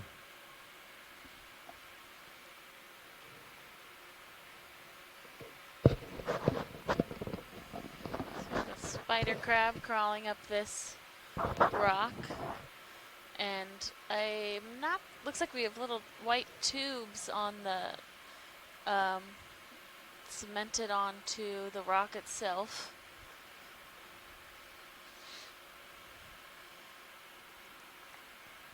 If we can just kind of pan around the rock while we're zoomed in. Sure. Get a little bit of this crab and then we can look around. The Bob Carney says those little white ones that are encrusted on the rock are serpulid tubes. This one's a little more graceful than our friend yesterday. Yeah, well, this one has all of its legs.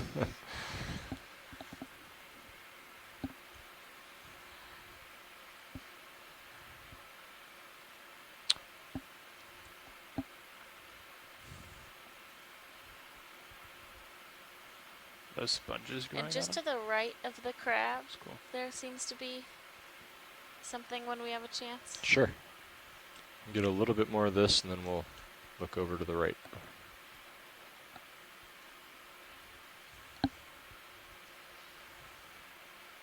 Okay.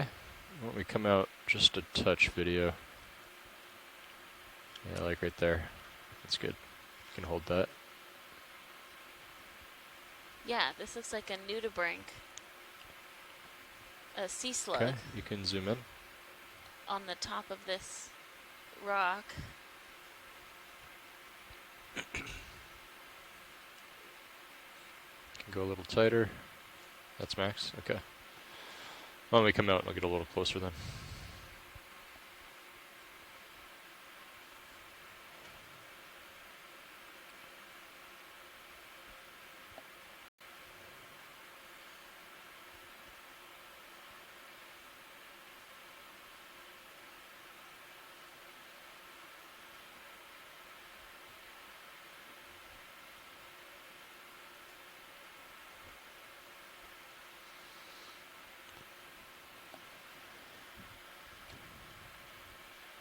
Do you want to try putting the headlights on? Sure. See if that helps lighten up those dark Coming points on. there.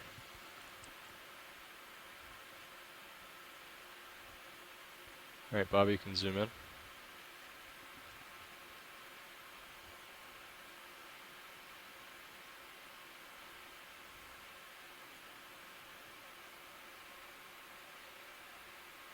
Yeah, looks like a small nudibranch. So a mollusk that has a reduced shell, does not have a shell on the outside. Interesting to see this in this type of habitat surrounded by Squid these ink. chemosynthetic Yeah. communities. Got any more zoom, Bob, or is that full? Okay. So if that is, it's not dispersing at all.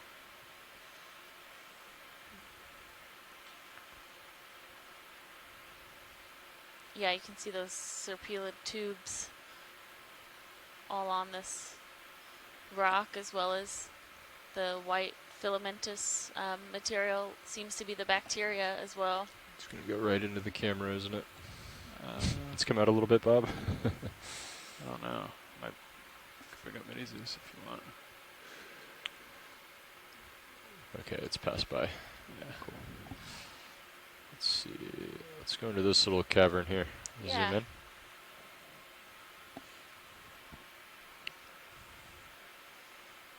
Fish living in this little hole. Seen a couple larger fish kind of inhabiting the spaces inside of these rocks.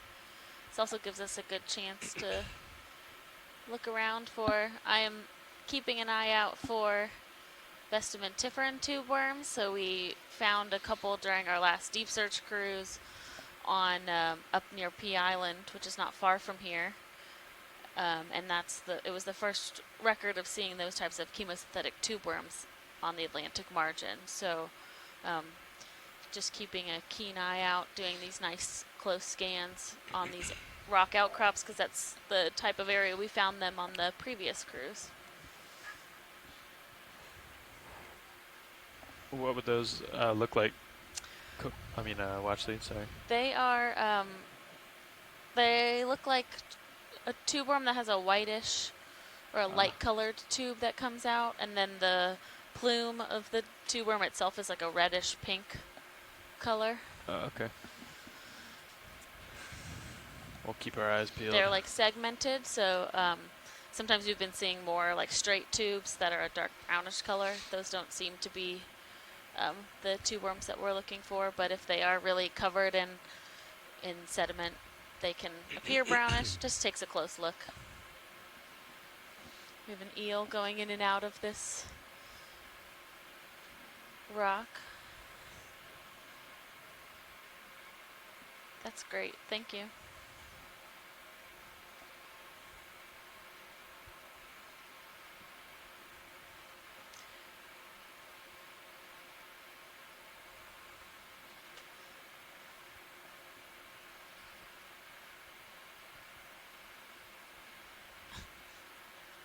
Oh.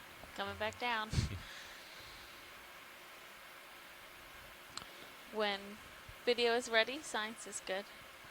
Okay.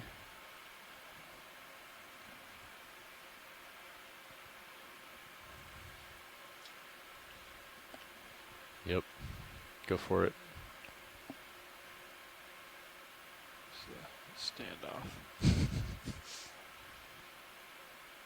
Oh, he's going. You want to Oh. zoom in? Yeah.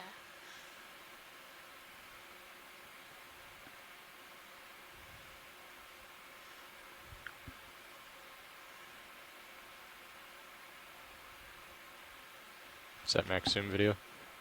Okay.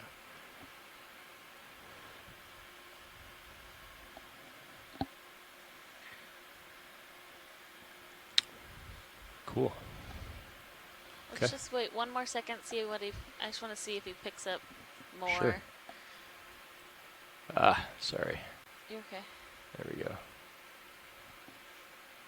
Okay, thank you.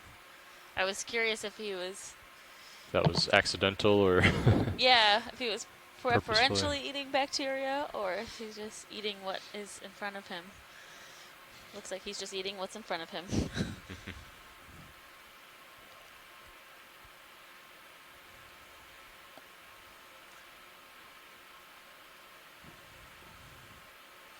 Okay, when you're clear video, we can come out. So pilot, there's this consistent hard return on Sirius that is either one of those carbonate features or Okay. bubbles.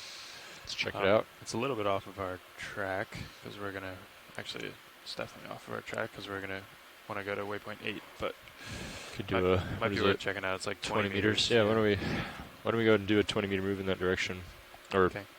10 or 15, whatever you think, and then go check it out. Sure. And we can Yeah, I think turn up to waypoint 8. maybe not quite 20 meters, because I think you'd be able to reach it Okay. with a 10, 15 Actually, meter move. is it this here? Oh yeah, probably is. Let's see how far you get out there. Yeah. If you look out there Yeah, to it the looks left. like we have some more Yeah, that's probably it. Two carbonate. of those. I'm going to turn off the headlights. Yeah, sure. Thanks. Going off. Can we pan Oh, just yeah, there you down? That's what it is. Oh, nice. Do you want to head that way? Yeah, sure. Okay. Why don't we, 10 or 15 or something? Sure. That direction to start. I'm going to get a nice shot of this watch lead, and then Great. we'll tilt down. Thanks. Av, I know it's off our track to waypoint 8, but I think we want to do a short 15 meter move at 260. Yep.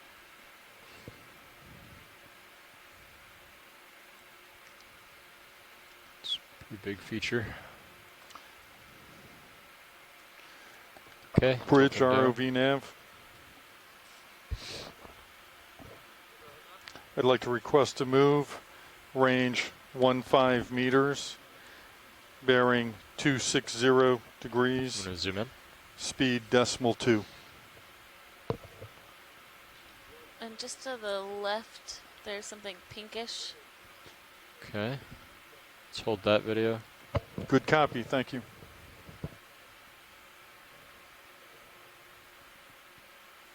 Looks like another nudibranch.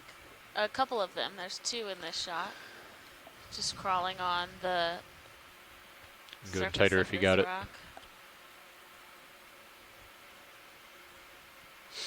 Great, you can actually see part of the gill on the right. That feathery portion is the gill. The nudibranch, the name essentially just means exposed gills. And so that's how it's filtering water through and breathing. It's really cool. I've never seen nudibranchs on these types of habitats. It's really interesting.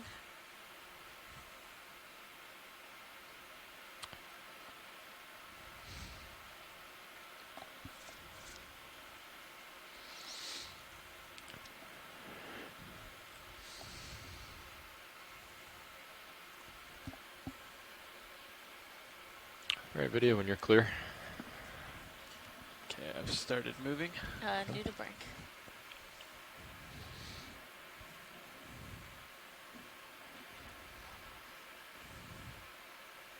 Lots of live mussels and pilots, just so we can work together on this, we would like to take a sample at some point for the carbonate itself. Okay. And what we would prefer is if we can break it off of a piece of the carbonate, so not taking a small one off the seafloor, but it should break if we just try and grab What it. about this little outcrop here? That looks like it might be a little fragile. Yeah. Oh, interesting how it drops off. Oh, Yeah, it that does. is. Very interesting. Looks like I came back from lunch just at the right time. Yeah. It tilts up. Turn to keep you in. Oh, wow. That's really cool. Let me get lasers off for a bit. That move was complete. And that was just like 10 meters or something. Is that right? 15. 15. Okay. I'm not sure if it's complete though. Okay. That's great. I think if there's just a few meters left, that'll set us up nicely to look at this. Yeah, if you guys want to obviously take the authority to get some nice images of these rocks from the side so we can see with the light just how extensive that large boulder is. Yeah, it's quite tall. What I can do later is fly over in that direction next to it near the top, and we can get a reading on our altitude. Yeah, that would be cool. See how tall it is. Because there's also something like growing off of the side there, which is really interesting. That white get another portion. Move it too, if we need to. Okay. So as far as a piece of the carbonate, what about this right in front of us? You can see how soft that is. Yeah. And so this stuff is really fragile and crumbly, right? Yeah, it should. Yes. So my thought is that maybe we don't want to put it in the rock box because it might just crumble away throughout the dive, and when we get to the surface, I mean, we could put it in one of the bio boxes to make sure that it is protected. Yeah, that sounds good. There's also likely some biology on it, so we'll pick at it when we. Is that one of those spoon?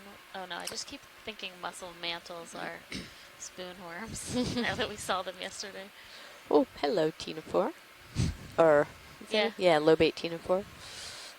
How are we looking, Chris? Good. Okay.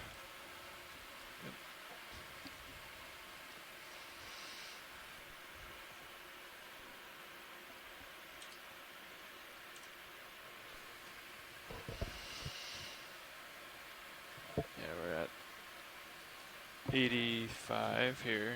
Okay. Definitely done moving. Okay.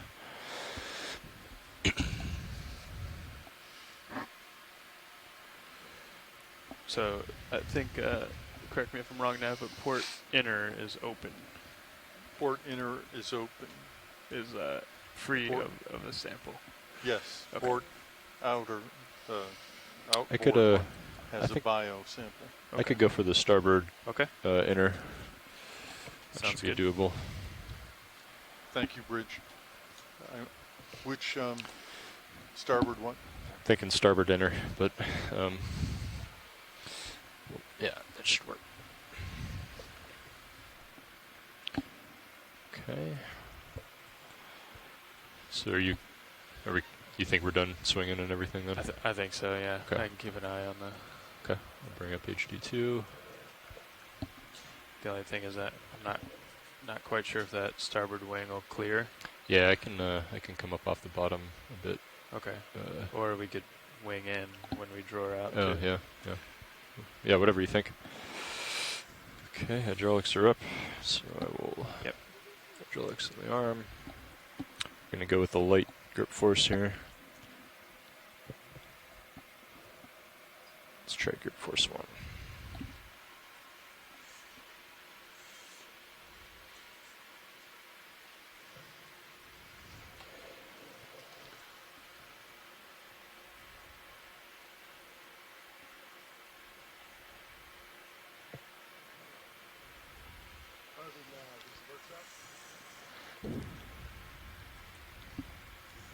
Go ahead, workshop.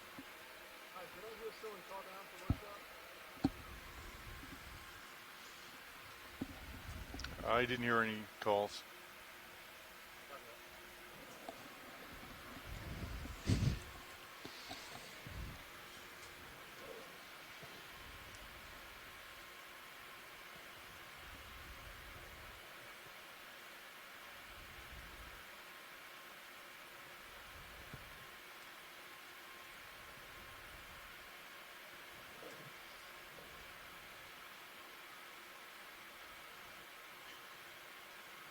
Let's push in the vehicle. Yeah. Not quite as crumbly there as we're hoping. I might, what I could do is close the jaw and try to break it. See if it breaks off or not.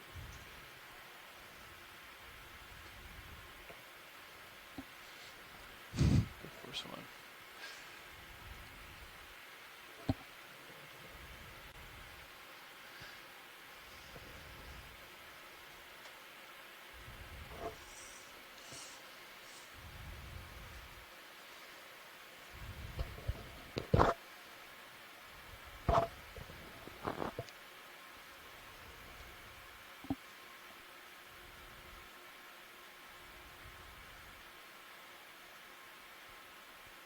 Yep, that's in there pretty good.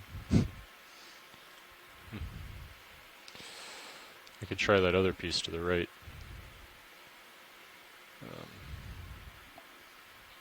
I might get set up a little better here though. Yeah, I think you're just a little light.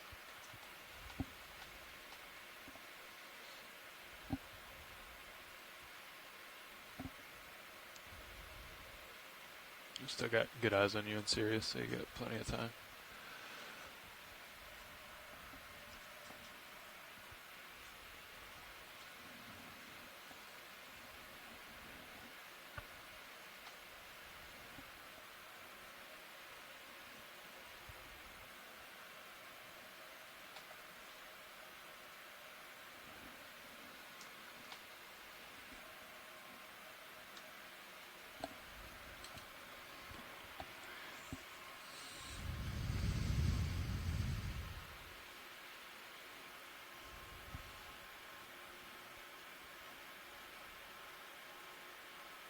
Oh, that piece is already broken off. Is that all right, watch lead? Or I can definitely get this one, but it wasn't. It was already loose. Yeah, I think we want a piece that's we know that it is in place. Okay, so what I'm gonna try one more thing, and that is to run my toe into that ledge there and see if it breaks off. Yeah.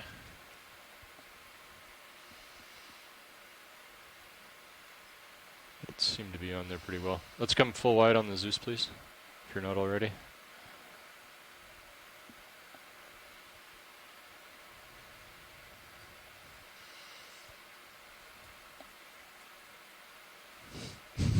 That's in there pretty good. Yeah. All right, we'll try another one.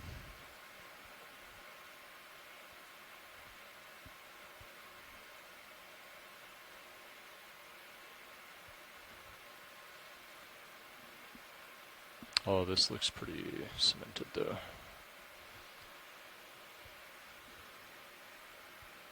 So this whole sort of edifice we're seeing here is likely autogenic carbonate. So that's formed as the methane is processed by microbes. Dangler. And so there's a byproduct of that that combines with the carbonate in the seawater. But the fact that there's so much of it here probably indicates that this area has been a locus of active seepage for quite a long time. Yeah, I'll just chime in to mention information about growth rates of autogenic carbonate are pretty limited, but folks at Ifermer published some results from the Mediterranean Sea and indicated that autogenic carbonate there seems to grow somewhere between less than a centimeter a year to a maximum of, they observed, of 5 centimeters a year. So these pieces of rock that are many, many meters thick, it appears, suggest very, very prolonged seepage here, as Carolyn noted.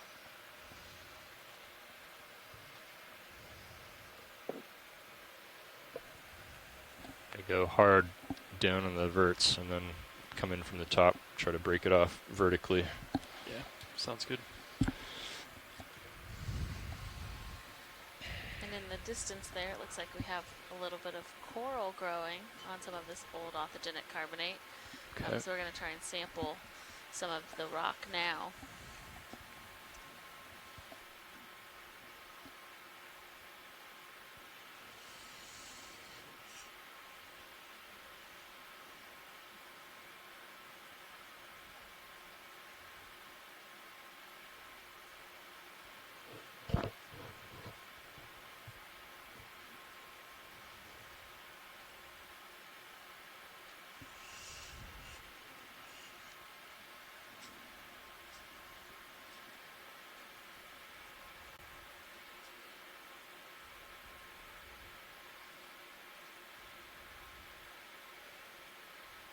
Yeah, this might not be as crumbly as we think.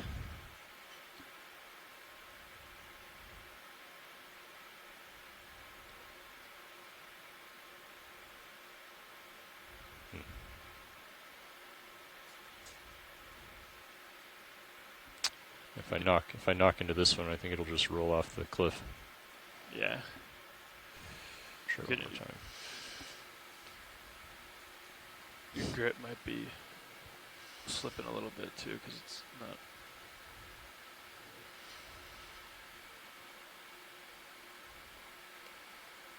Yeah. It's a good amount of. Yeah. Seem like pulling at the vehicle. Yeah, doesn't seem like it wants to budge. Try one more thing and then we'll move on. We'll get some nice shots of the cliffs and then we'll look for another outcrop later.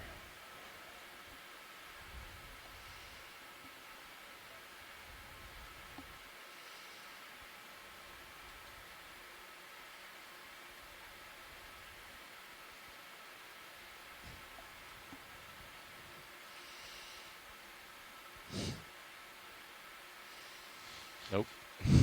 So let's go ahead and pick up that one loose piece just so that we do have something. Okay. We would like to try to get a sample that is, you know, in place, but I don't want to pass up a loose sample Sure. and then end Yeah, up that's not a getting good call. I anything. put something in the chat room to that effect. I think it's going to be pretty hard here, it looks like. Yeah. Okay, Sirius looks okay. And Thanks for pilot, doing this. feel Thanks free to to those put guys the for loose trying. sample Appreciate it. into the rock box. Okay.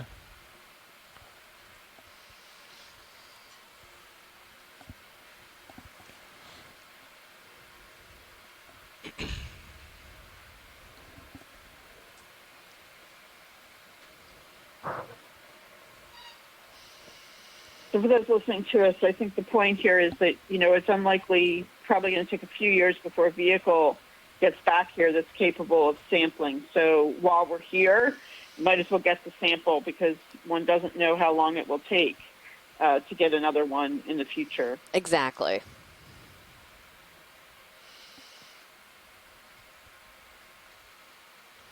I think it was I between. have Yeah, to it's say, that I one there on the never left. expected this site to Eyes be on. so spectacular today. This has really been amazing stuff that we're seeing.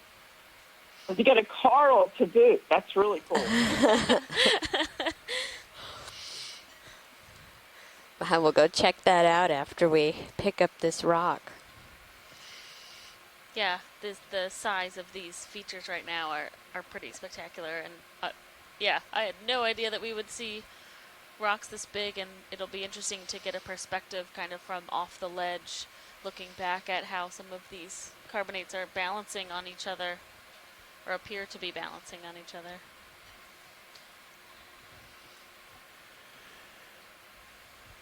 You gonna go rock box with this? Is that what I heard? Yeah. Okay. Yeah. Do you have a preference? It seems like it's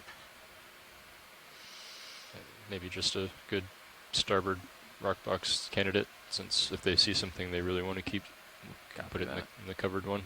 Sounds good. Once you grab it, I can wing inboard. Sure. Sirius is still stable, looking good. Okay.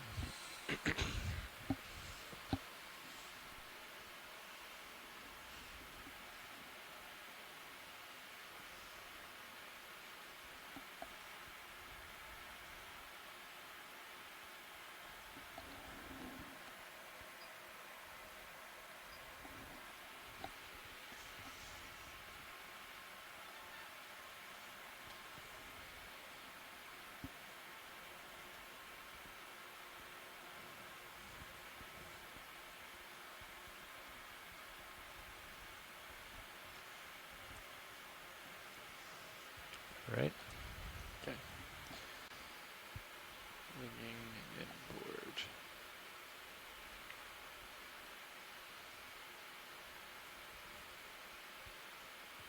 Right.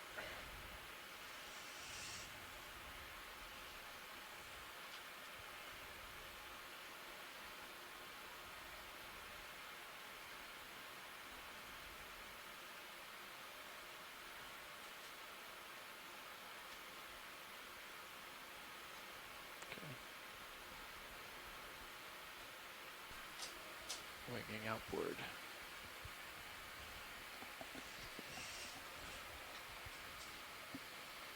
Well, we'll keep an eye out for a watch lead for an in situ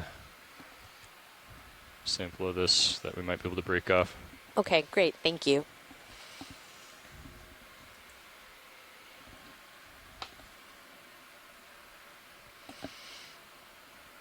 All done with mini Zeus? Yeah. Get it centered back up for Roland. I'm going to return this screen to ROV jar. Sure. All right, let's go check out this feature. Yeah, we could get a short, serious move over there. I don't know how far you want to go, but might need to. Yeah, let me stretch out and we'll see. Maybe See how I get over there. Might have enough. Just gonna leave lasers off for a bit, and we'll get them on later. Yeah, I think I'll have enough tether. Okay. Wow, what a great view of all of these rocks and this, how complex this whole area right here is.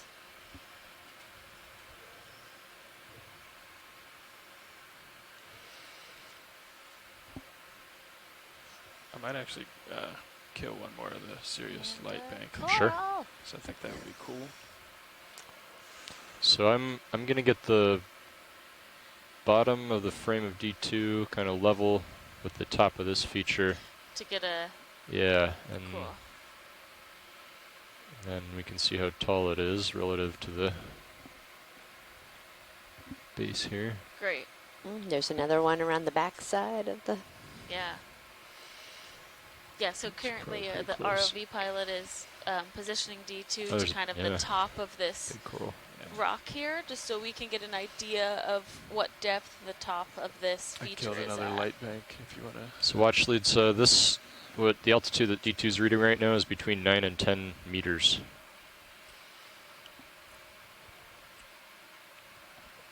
Oh, there's a big coral on the back side of Oh that. man, yeah. Happy. Something for everybody on this dive. Yeah. So I'm gonna back up a little bit. Look down, and then we'll look over at that coral. Great, thank you. Go ahead. Thanks, Bob.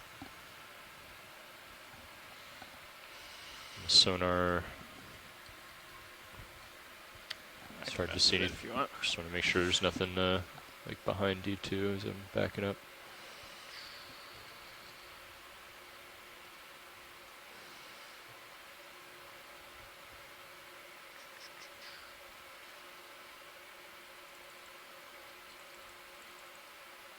I won't go too much further. But So it does look like we have I mean, we won't be able to a tell here, but nice healthy colony of Lophilia pertusa growing on the tip of that rock, which we'll take a look at in a little bit. And it is really interesting. There's still a good amount of active seepage around because you see the live mussels. But this is what is pretty common in the Gulf of Mexico, at least, is to see this successive growth. So you have, once there's no longer seepage in the immediate area, the corals start to settle on that hard substrate that was created by the bacteria that were processing the methane. And there are certain genus of octocorals that can grow in really close proximity to seepage in the Gulf of Mexico and also off of the coast of Costa Rica. Our lab at Temple has observed both Swiftia and Caligorgia, but there's not much evidence yet of scleractinians growing around I won't go down too these much active further. seepage sites. So likely that area of the carbonate is All right, I'm going to start coming up, not- Chris. copy. there's not too much I've active just held here. methane that is contributing to the coral, but we don't know that yet. We don't know exactly how we don't know all of the influxes of nutrients that come to corals. It's not fully understood, so it's really cool to see the corals growing on this carbonate up here. It would be interesting to see if there is a difference in Okay, the I'm gonna push forward. This coral. isotopic composition, like the carbon isotope composition of these corals that are located here very close to a methane source versus the Lophilia that is not near a methane seep. Right, and we've been in this canyon area for up on this northern part of our ROV nav. study area throughout this expedition, and we haven't really seen any Lophilia this far north. You want to do a partial zoom? On our time out here, we were looking at a lot of Lophilia Go ahead, video. mounds in the southern region off of the Blake Plateau. Coming starboard 5 degrees. Oh, wow. All right, wait one, please. It's going to come 5 degrees to starboard. Starboard. That's fine. Yeah, it's a good time for that. Bridge ROV nav. It'd be a great time for that move. Thank you. If we can get a really close shot of those white dots that are on there, when you guys have a chance. Sure, stand by.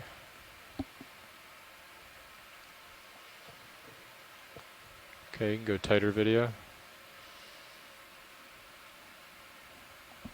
Hold that. Yeah, these look like Maybe try the headlights. possibly those serpulid A worms little far again away, that but we were seeing might help. earlier all over this rock. Relay. It took a little while. It's on now. Copy. Lisa Levin is Copy. on our chat, and she was saying earlier that there was a paper recently submitted by Joffredi, sorry if I say that wrong, et al., showing some serpulids near seeps have symbionts that can use methane. So it's interesting to see these, and if these are just casts left by the serpulids or the tubes itself versus the live organisms anymore.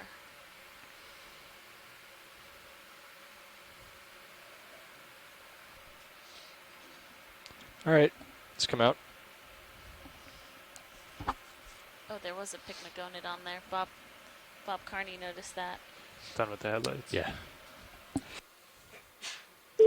Bless you. Hello, this is Chris Ma. Hello, Chris. Hello. I was just noticing that very attractive starfish that you guys had zoomed in on. That's interesting to me because I think this is like the southern limit of that species. Because that, if I'm Gosh. so that's a Pyreneid. And typically the ones that I've seen are This is farther enormous. north, up around the canyons on the North Atlantic. I believe that's Pyrenea My pulvilis. starboard side is And clear, so right? the fact See that any it's obstacles? present in I this haven't seen any more. seep, are we still in a seep adjacent area, or Yeah, are we we are. like in still Yes. in a proper seep Yeah, you area? look all clear. We are still Copy. in a seep Adjacent, I'd adjacent. say. Okay. Well, I don't think it's ever been recorded in this kind of area. Sea stars usually like to stay clear of sort of chemosynthetic areas because, I mean, it's been presumed that the toxicity doesn't do much for This is them. enormous. But yeah, that one I think Pyrenea pulvilis again. But again, I don't know if I remember seeing one this far south. So that's probably a record. Yeah, that's really interesting, Chris. And I'm having to keep Alexis from having a heart attack over here at the size of this Lophelia. I see. Very good. Well, presumably Pyreneas don't yet feed on coral as far as we know. So, Oh, still can. but who knows? Maybe we'll see some interesting corallifery as well. Anyway, thanks for the sea star I wasn't expecting to see today. And- Thank you. Yeah, thank you. Try the headlights. Bye. Bye. A little cloudy, but One of you coral people say something about your ROV best nav. guess of how long it would take to grow Lophelia this large? Yeah, so this is, so we have the lasers on Thank now, you. which are 10 centimeters, so this is probably about a meter across, and if we can get a nice zoom when you guys have a chance into the polyps, all right, this video, would be go ahead. a pretty significant time for this colony to grow. We're also seeing really interesting growth forms here. Really thick polyps and very thickly, growing together as well. Yeah, and the polyps themselves are, the calyx is pretty extended out from the branches. So it's it looks quite different than some of the other Tilting up. colonies of Lophelia that we've been seeing in the other areas. If we can. But this is really great to see, and this is continued evidence of how these chemosynthetic ecosystems that are producing these hard carbonates, they don't only support the chemosynthetic community, but they support the successive communities that come after. So this is spectacular.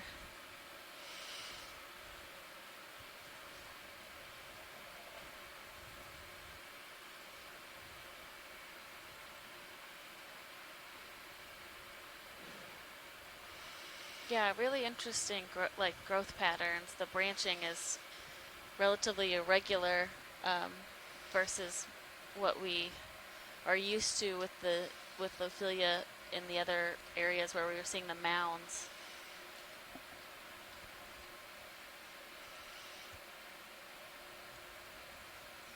But we've talked earlier in the cruise about how healthy these I can look bring that starboard arm in a little if you want lower. Yeah, sure. Okay. when their polyps are extended like this. And so this is a colony that is likely relatively old. It also has a lot of what seem to be very active and healthy polyps, which is really great to see. So it's not something that was around earlier and has not succeeded in this area, but it is really succeeding at the base and the back of this rock.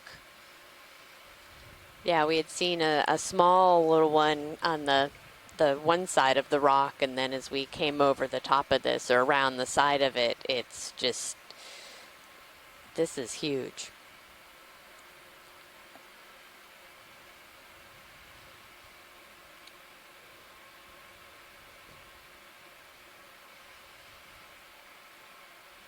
Yeah, and Lisa Levin in our chat said quite a Seep quote-unquote sphere of influence, and I know this is something that her and a number of other colleagues have worked on, including Eric Cortez, who's my advisor, talking about the influence of these seeps not only directly at the seepage sites, but how that influence changes as you increase the swath out from that seep. So Okay, we can zoom out video. this is a great example It's the upper of looking that down at it, idea. and the lower. What we're seeing today, and Yeah, it looks better, Carolyn's been on the line with us all day, and also very much more excited even. about how, Oh, look at all those and particles. Adam as well, Yeah. how All that just food. amazing this Yeah. this area that we Like didn't have an upwelling idea right of just there. how extensive some of the seepage would be, and now these even more kind of auxiliary communities Just lost that my we're footing seeing. here. I might try losing the last serious bank just to see how it looks. Oh yeah, it looks cool. Oh yeah, nice.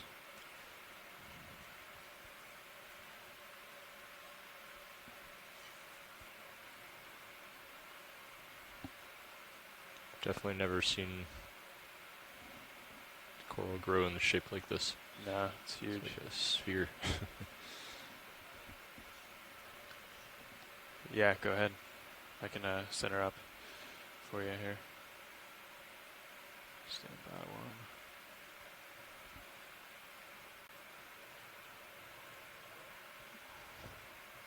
All right.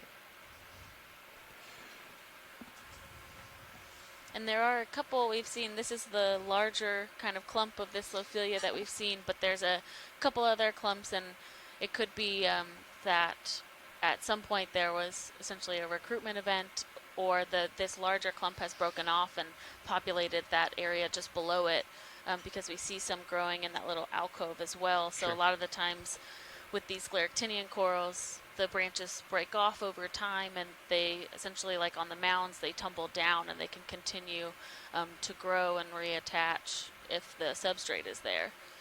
All right, we can come full wide video. Okay, that's fine.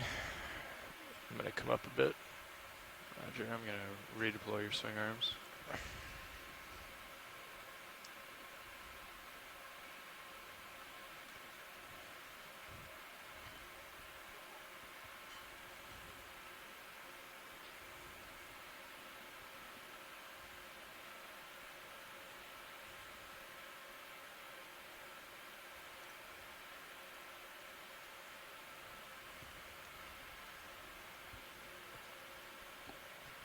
Your headlights are still on.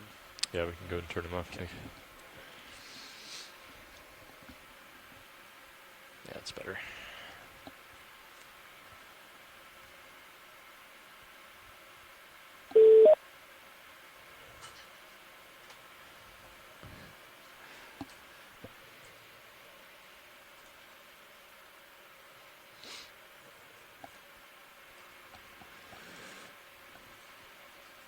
It's really neat.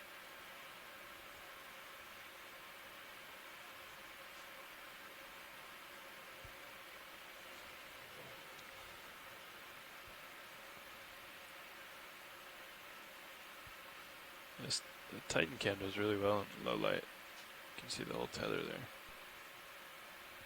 There's a seep right there. Right behind us. Do you see bubbles, Pilot?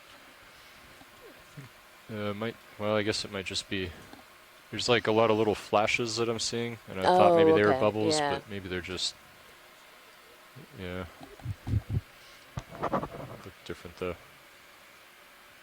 Still cam, secure. Thanks. Oh yeah, there's some bubbles. Yep, yep.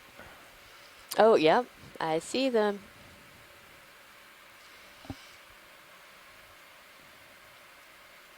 Yeah, so I think that's pretty rare to be seeing the, the coral that close to this active seepage.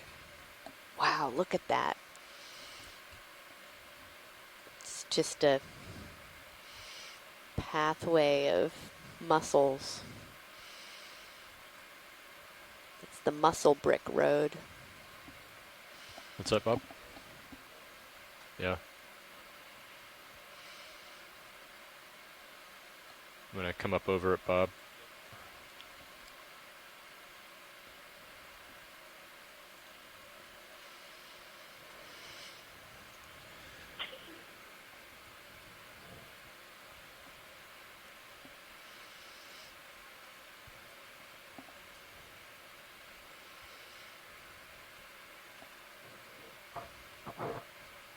Just kind of goes through that channel, tapers off. Oh, there you go. I'm gonna come back a bit to that overhang of mussels. Yeah, so we're a little off track here, but okay. What's it? Just do north nav, pretty much. I was thinking 355 will take us almost yeah. directly there and not go so far downhill. Yeah, that'd be great. Yeah. Could we get a zoom on, just close up onto one of these rock surfaces, please? Sure. Oh, look at all the squid that are right there. Stand by, Bob. I'm gonna settle out a little bit.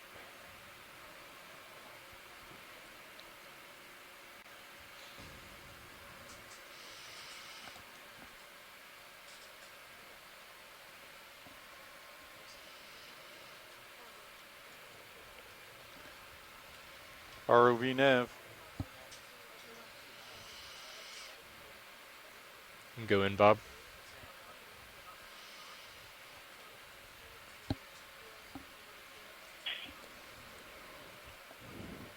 Yeah, so we're seeing a lot of those serpulid tubes again. Copy. Thank you. Let's come out a bit, Bob.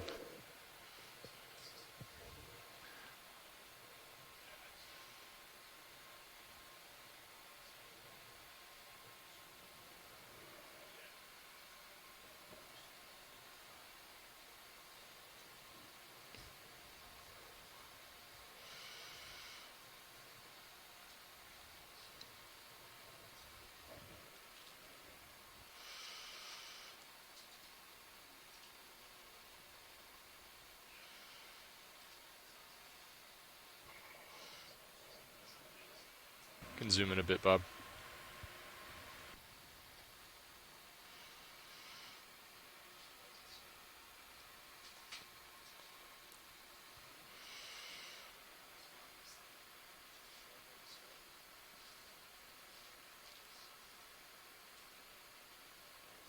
So those are these spear or bid tubes. Thank you, Lisa.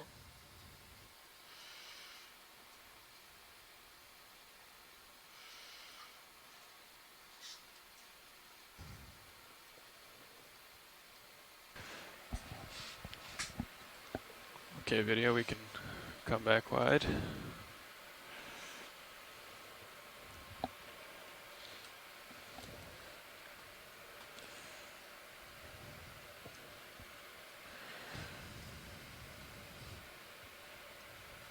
Yeah, and just like Dan had, feel free to lose the skids whenever. Okay, watch lead, is there anything else in this vicinity here that we want to take a look at? I think just as long as we've kind of characterized a lot of these, you know, rocky outcrops around here, see if we see any more coral or anything growing on the backside of them, and then I guess head towards the next waypoint. Copy that.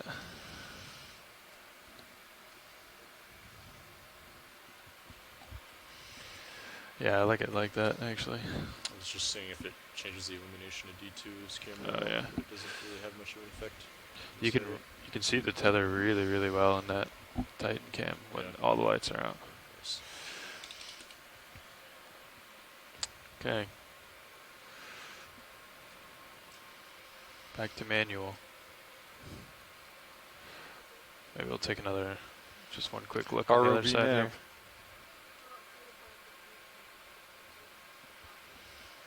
Wait one, please. Yeah, that's fine. Bridge, ROV nav. Yes, now is a good time. Thank you.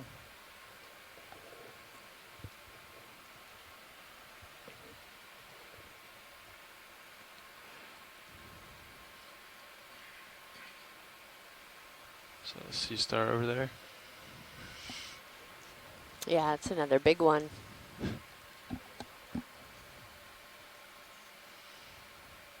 Oh, the one upper left. Mm-hmm. You wanna? Yeah, we can take a closer look at that. I think got enough tether. Yeah, you're fine.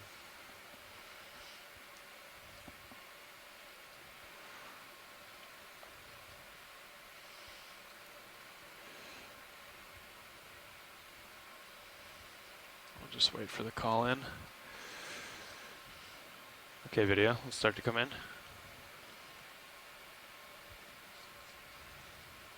Let's hold there. Still settling up a little bit.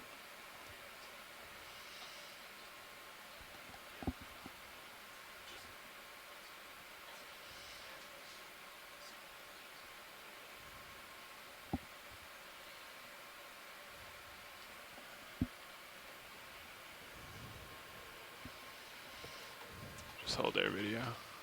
Bring it back.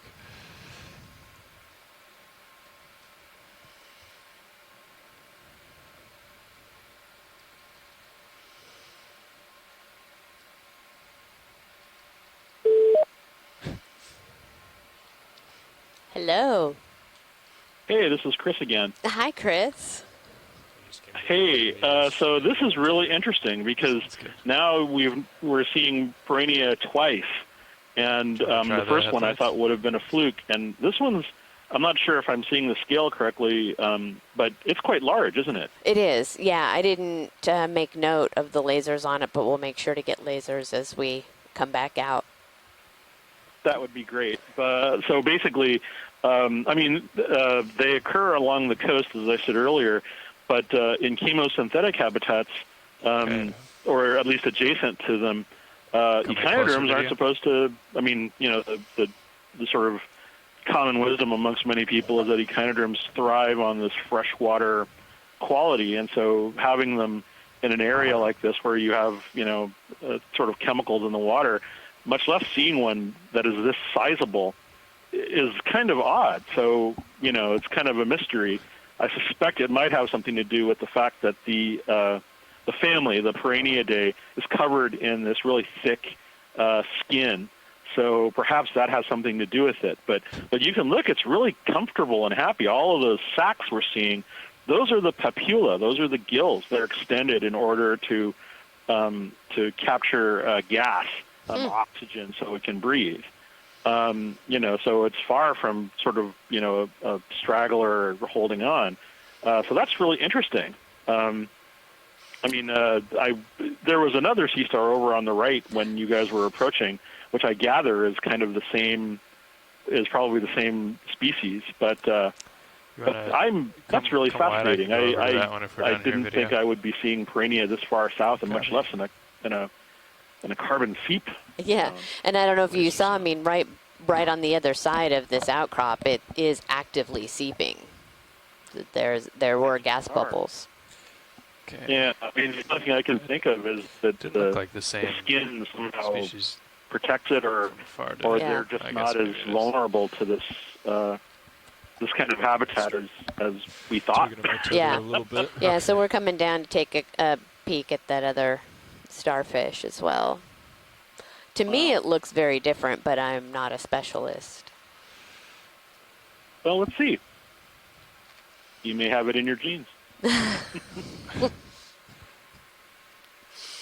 There was actually another Henricia we passed on the way in also, so that actually makes two species of sea stars that are in this area, which is, again, sort of unusual. Okay, let's come on in. I think Bob Carney noted sclerosterius around seep habitats in some of his papers, and I thought that was the only one. Yeah, so here we go. Yeah, that's another thing. What are you, mysterious Valvatidan? Oh. It's come a little wide video. I'm going to regain my foot.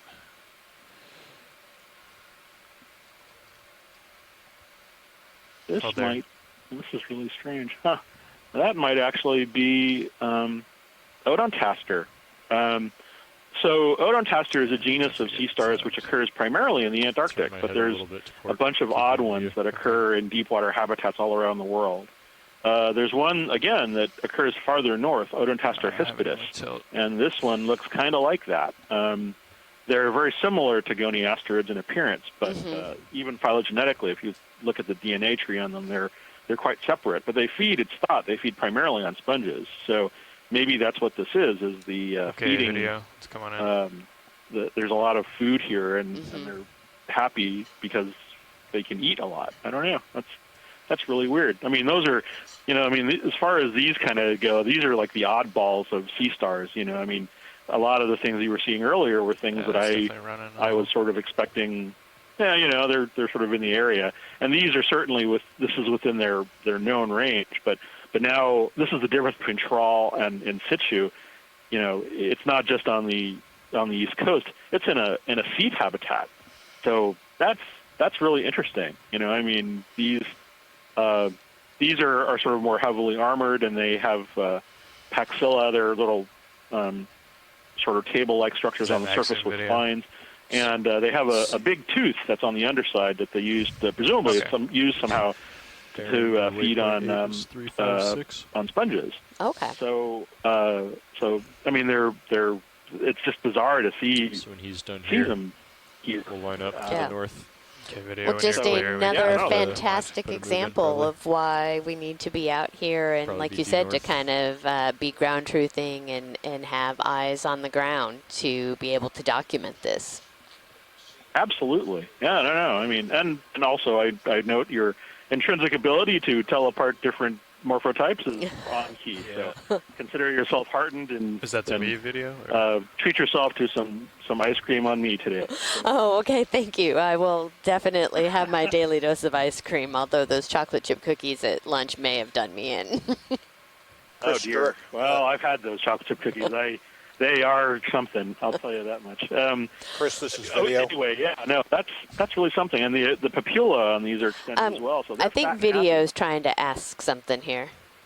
Go ahead, video. Chris, if you'd direct your attention to camera 2, you can see the proximity of the specimen to the seeps. They're right on top of it. Could you hear that, Chris? I did. I'm just switching Yeah. over to my browser so I can see camera 2. Okay. Yeah, wow. So they're just like right on top of them. Roger, I just wanted you to see that. We're going to be blown away. Yeah, weird. Huh. Yeah, okay. No, I mean, that's, Okay, I'm like ready I said, and, Thank you, video. you know, I mean, I've been working over the last several years with her under the kind of common wisdom that Came back we only closer to saw me one and kind of we'll sea both turn our star, heads to the you north. know, sort of related to seep habitats, and now there's apparently at least That 3. sounds good to me. That's Since you interesting. get I don't know if closer to this me, I'll turn area my is head back any to port. sort of less potent than So, some of the port. others, or if the food somehow outweighs Sure, sorry, my the starboard. you know, the environmental, You're gonna saddle the if port. there are any environmental deficits to residing in an area like this. That's really weird.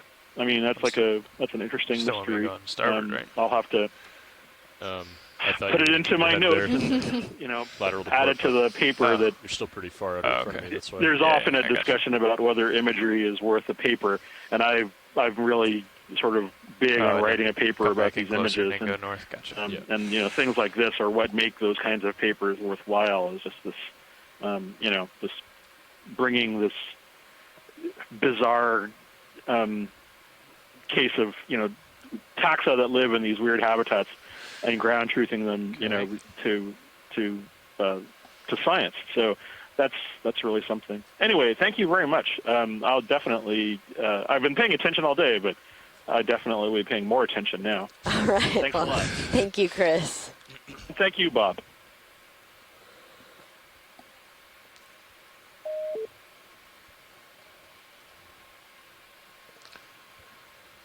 I'm getting close to north here.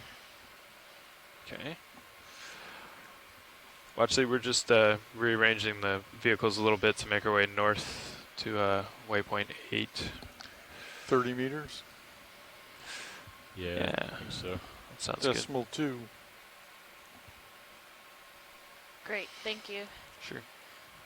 Can you kill the headlights? That's why. Yep, sure. We Awesome. ready for the move? We are. Oh man, that's way better. Bridge ROV nav.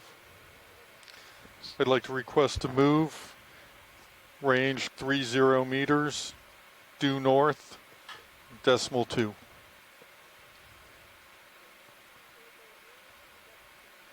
Good copy. Thank you.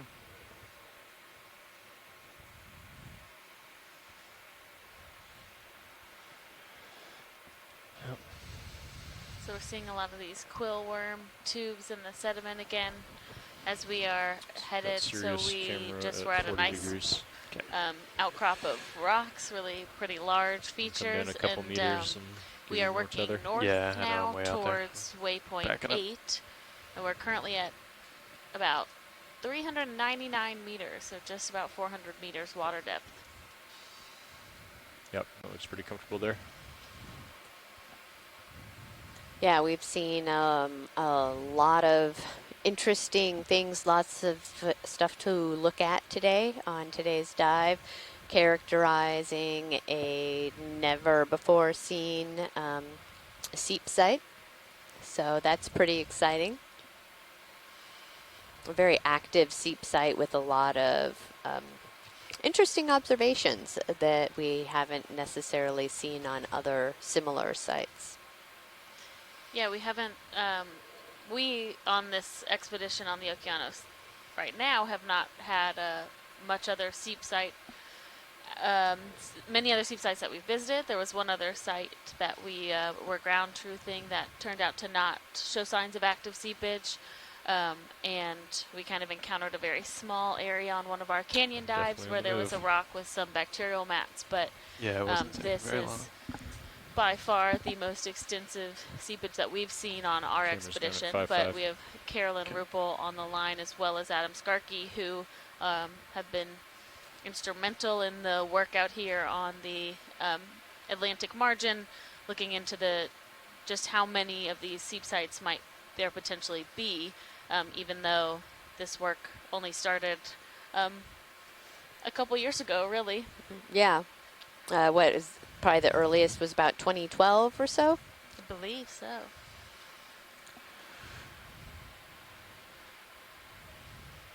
Yeah, guys, and this is Adam. It was about 2012 that along this margin, the EX saw some seeps. There had been some previous ones known of it at Baltimore Canyon in the deeper water, Cape Fear and Gaia Fear. But the first ones sort of along the margin by EX were in 2012. And I'll just note that, I mean, these are really the moments of discovery here. We've got folks on the chat log where you've got geologists and ecologists and biologists all sort of puzzling through, this is really strange. We didn't expect to see this. We're seeing things we wouldn't necessarily expect based on what we thought we knew about these systems. And it's really a testament to what, an exploratory program like OER is to have sort of these moments of discovery where everyone is sort of jumping, trying to figure out what they're seeing and realizing they're seeing some things that are very different than maybe anything we've ever seen before. Just there. Yeah, absolutely. And that's one of the fun things of being out here on the ship as well, is interacting with the broad community, looking at these things, learning about the biological components and how it fits into the geologic setting has been a lot, really great. They've there's a nice quill worm coming out of its tube in the back, one of those polychaetes. Oh, yeah. You can see it's kind of iridescent pink. I might get a dusting here. We can come wide video.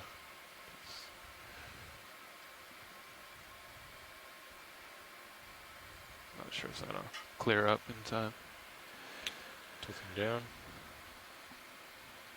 You coming up over me here? Yep. Yeah. Looking at 7.5. Okay. Gonna move on.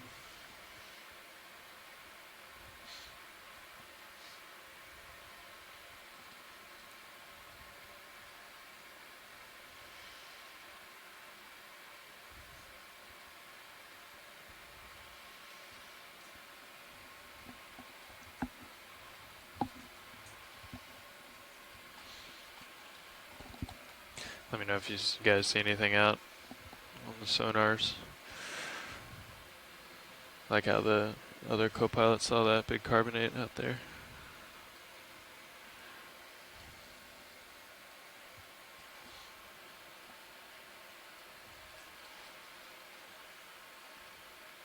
Yeah, we're not seeing the spider crabs like we were seeing earlier today. Kind of in between. Oh, that's a cool squid. Looks a little bit different than... Go ahead on in. Oh, there.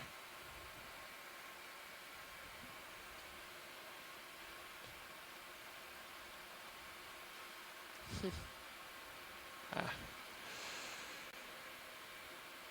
Okay, we'll let him go. Thanks.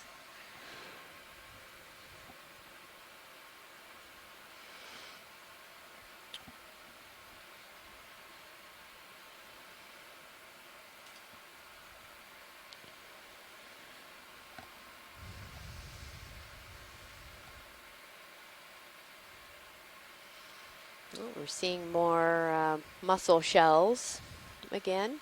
Looking down at 8.0. Looks like there's something Copy.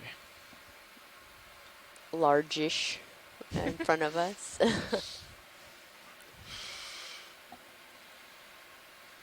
It is kind of fun to come upon the shells and then you work your way towards like, okay, we're on the right trail. Did you bring the swing arms back a little? Yeah. Yeah. It's like the breadcrumbs leading up to the seep.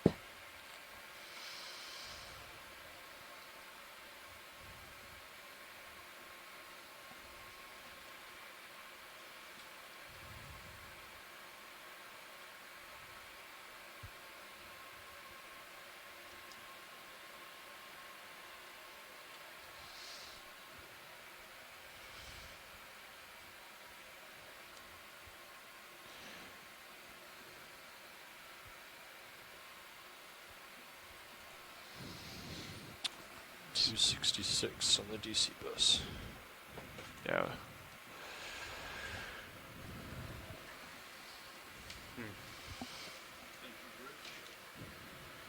Oh yeah, we have mussels just under that ledge, it looks like. And now that I'm seeing more of them, I think these orangish fish are black-bellied rosefish. Or it's something along those lines for the name. So, and we're seeing a number of these hakes around as well. And again, they like to really be kind of in those burrows within the rock.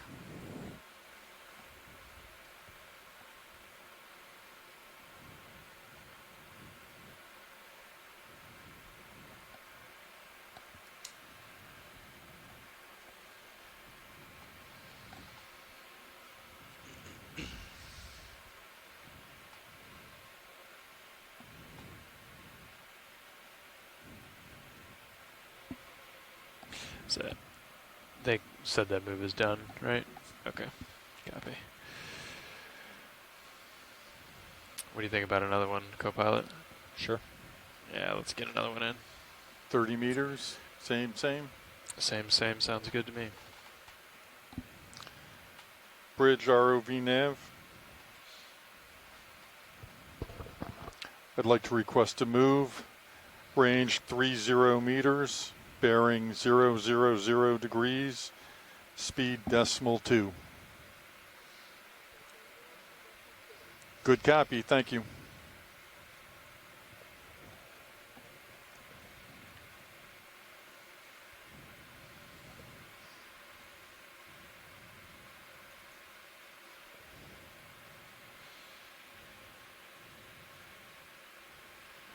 You want to come in on the fisher while we've got a minute video? Yeah, good idea. We've seen a number of these throughout the day, but I don't think we've done any close-ups.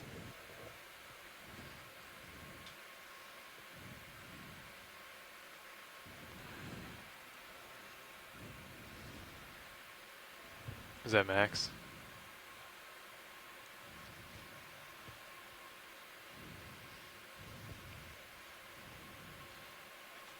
Great.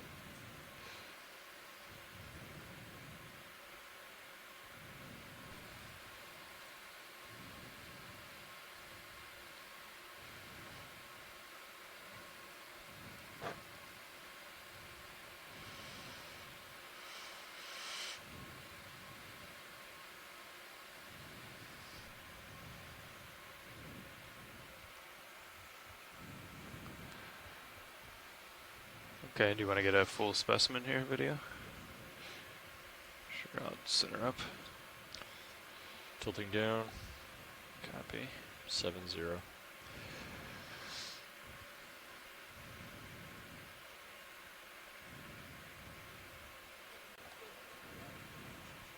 Sounds great. They're on. I'll just tilt down and get them.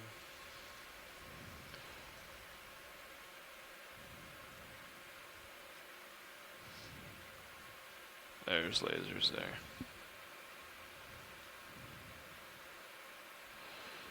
Yep. Okay. You're clear.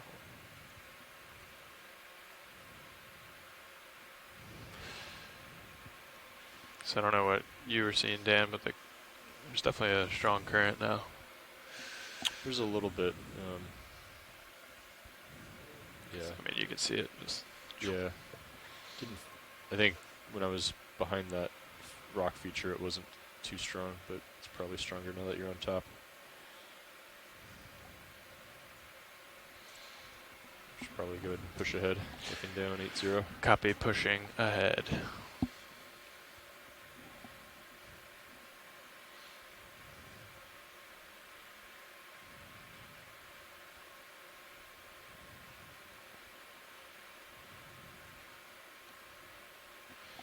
How much further till waypoint 8? Another 65 meters.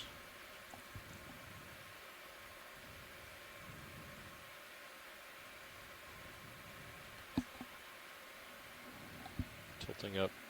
6.5. Roger.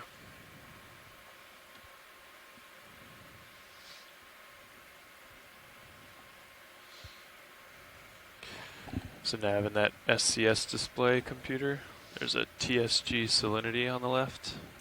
Could you tell me what that says? Oh, some square. TSG salinity 33.9955. Okay. Great, thanks. That's pretty normal. Tilting up, 5.5. Roger that. Maybe some more mussels up here? Yeah, definitely some mussel shells. Yeah.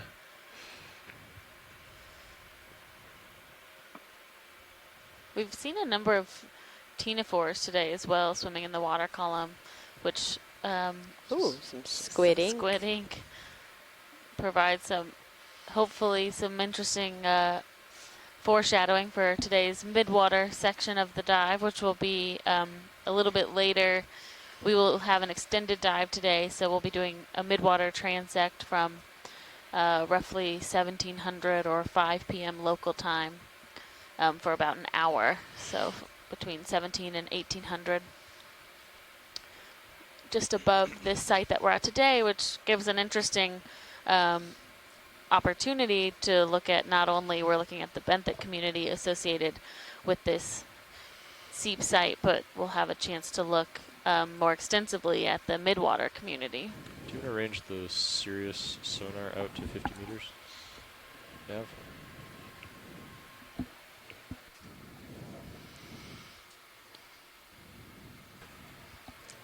Yeah, I'm definitely into the current now.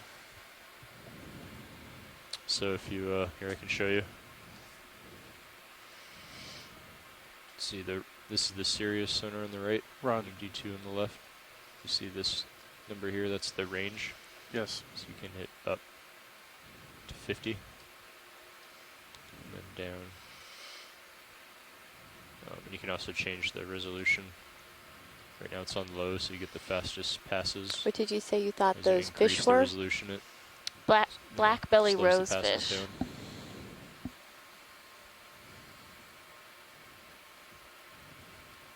Okay. I'll get out in front of Sirius here.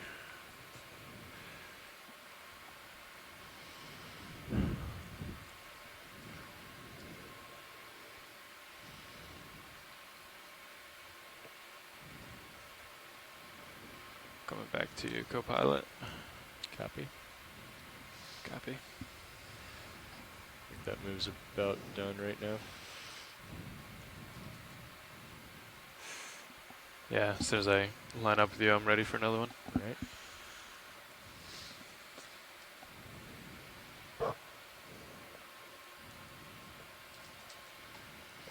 We could actually go a 350.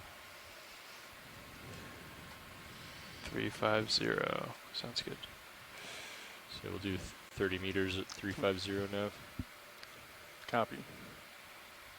Go ahead and call it in. Yeah, because it looks like uphill is really that way, but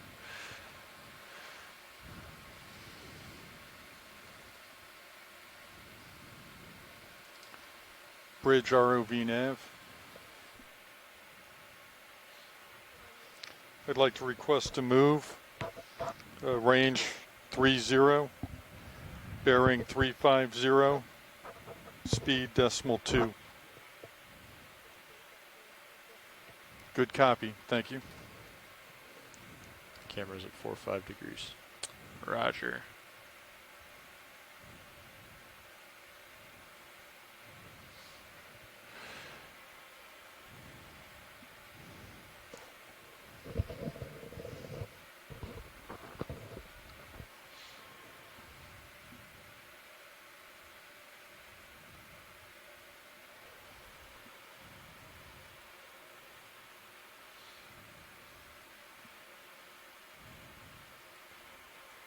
Just going to put the Sirius sonar at 30, but go to high resolution.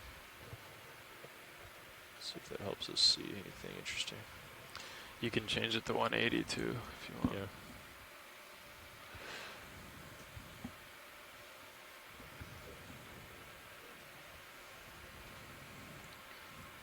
that should do. That'll do. Take a look at this feature. Got a few minutes.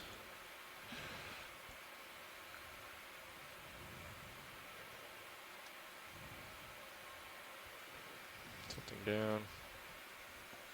55 degrees. Copy.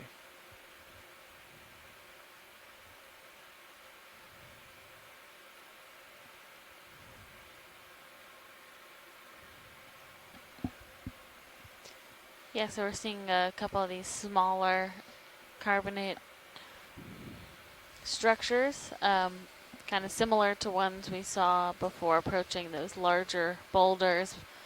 And I think a little bit more of what we're more used to seeing in the area as opposed to those larger boulders. There had been some talk in the chat by Bob Carney and Carolyn and Adam just as far as, you know, what is kind of to be expected, and those larger rocks were a bit unexpected, and I think more of these, a nice big sea star on there, and a red belly rosefish snuggle party down there, but more of these flat kind of tabular types of carbonate are just more what we've seen more generally in similar sites. Okay, let's come into your video. I don't want to disturb these fish too much, but I'll get lasers on as I leave. Looks like wow. It's even bigger than the last one though.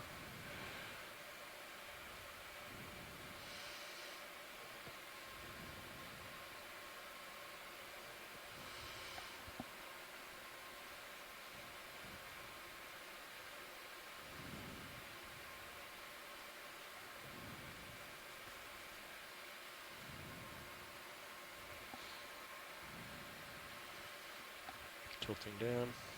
Okay.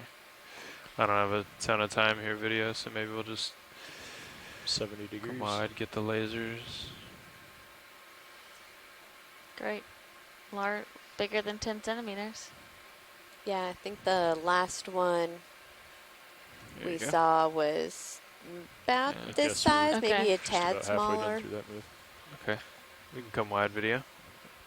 Let's center back up on the way to waypoint 8. Maybe.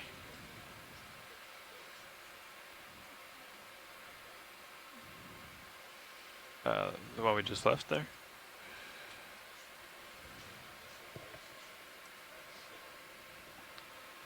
Tilting down. Okay. Looking 8.5.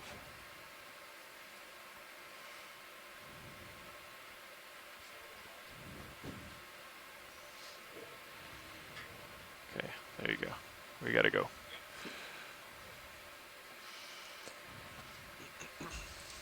Thank you, video and pilots.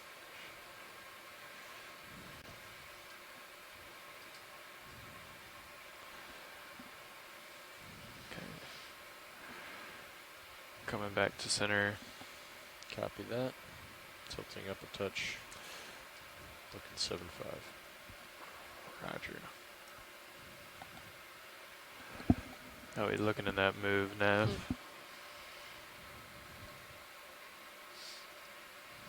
We're about 2/3 of the way there. Okay. Tilting up.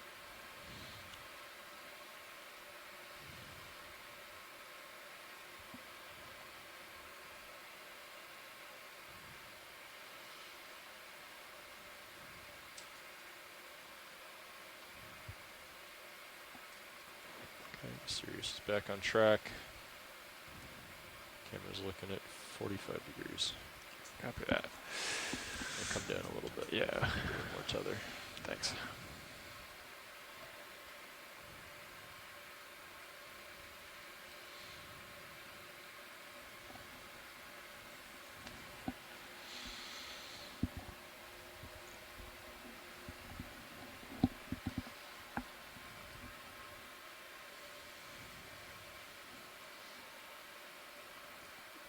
There's something on the seafloor just at the bottom of the screen. Do we have a second to zoom on it? Yeah, sure.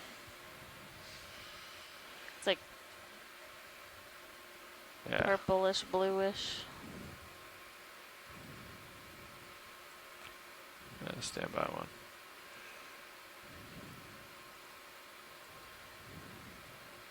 Okay, we can come in. Let's hold there. Oh, it's a fish. Oh my Okay. goodness.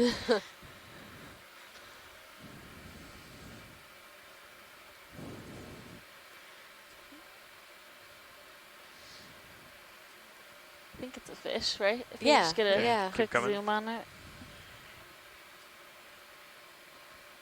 Yeah. Hello.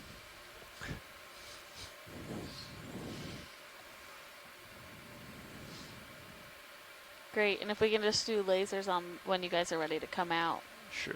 Let me just hold here, video. I just want to get steady.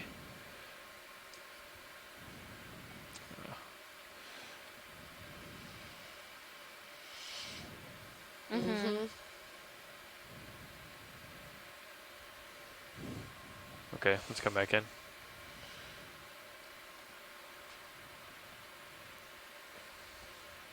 Copy. Wow, really cool to see how it moves along the seafloor. I know how it It's uses just its about complete. fins almost like Sirius like is 25 meters from Parapodia, waypoint yeah. 8, so you're probably pretty close to it. Okay.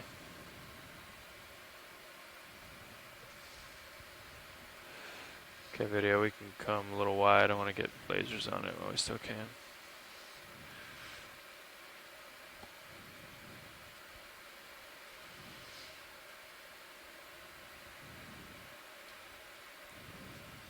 There we go. Why don't we just do another 15 toward you? Yeah, that would help me a lot. Yeah. Let's do it. Go ahead and call it in. We'll do lots of those 15 really meters small at a whelks. 340. We'll do a 340. Well, actually, if I'm gonna push ahead now, then I mean, it's We're not quite at waypoint 8 yet. If we wanted to hit that, yeah, if that was a goal, then yeah. Okay, that sounds good. we don't have to. I just thought that was the. We wanted to hit that and then start heading uphill again. Yeah, sure. Sounds good. While we're waiting here, video, you wanna come in on this squid here? Bridge ROV nav. I'd like to request to move. Range 15 meters. Bearing 340. Speed decimal 2. Another one of these short-finned squid. Good copy, thank you. Seen a bunch of these last few days. Likes to sit there on that, in that posture, kind of leaning on its elbows. It's a good shot of the siphon underneath. Oh yeah, and then one of those little worms coming out of its tube.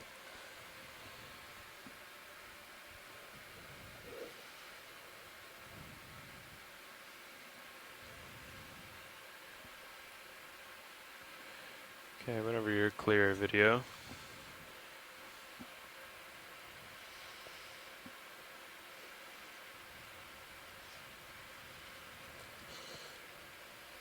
Can you reselect waypoint 8, Nav? There we go.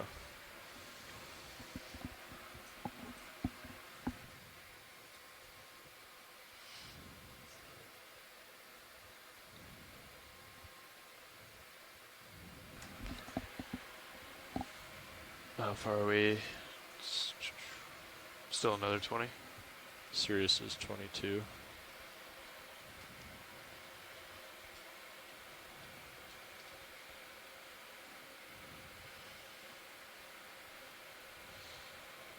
Definitely moving.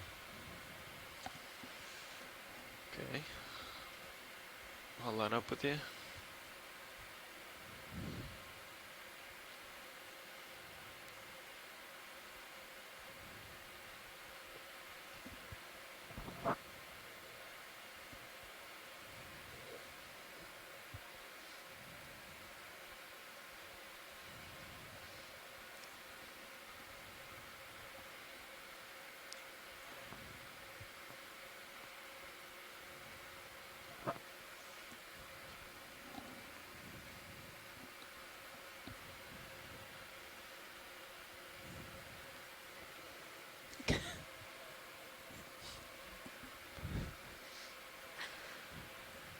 Okay, I'm right about there, aren't I?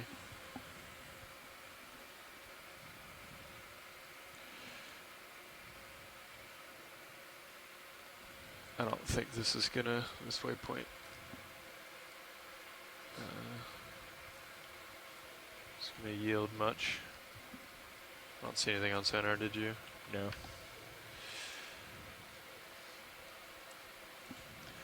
So I guess we can just reacquire uphill and then kind of.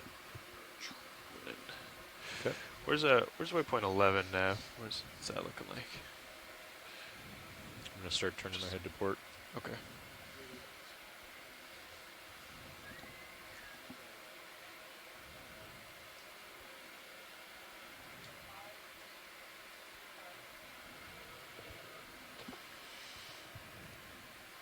Copy, bridge. Thank you.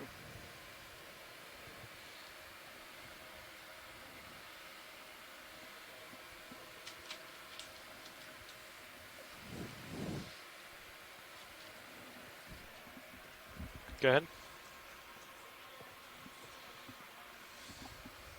Sure. Yeah, we can do that. Do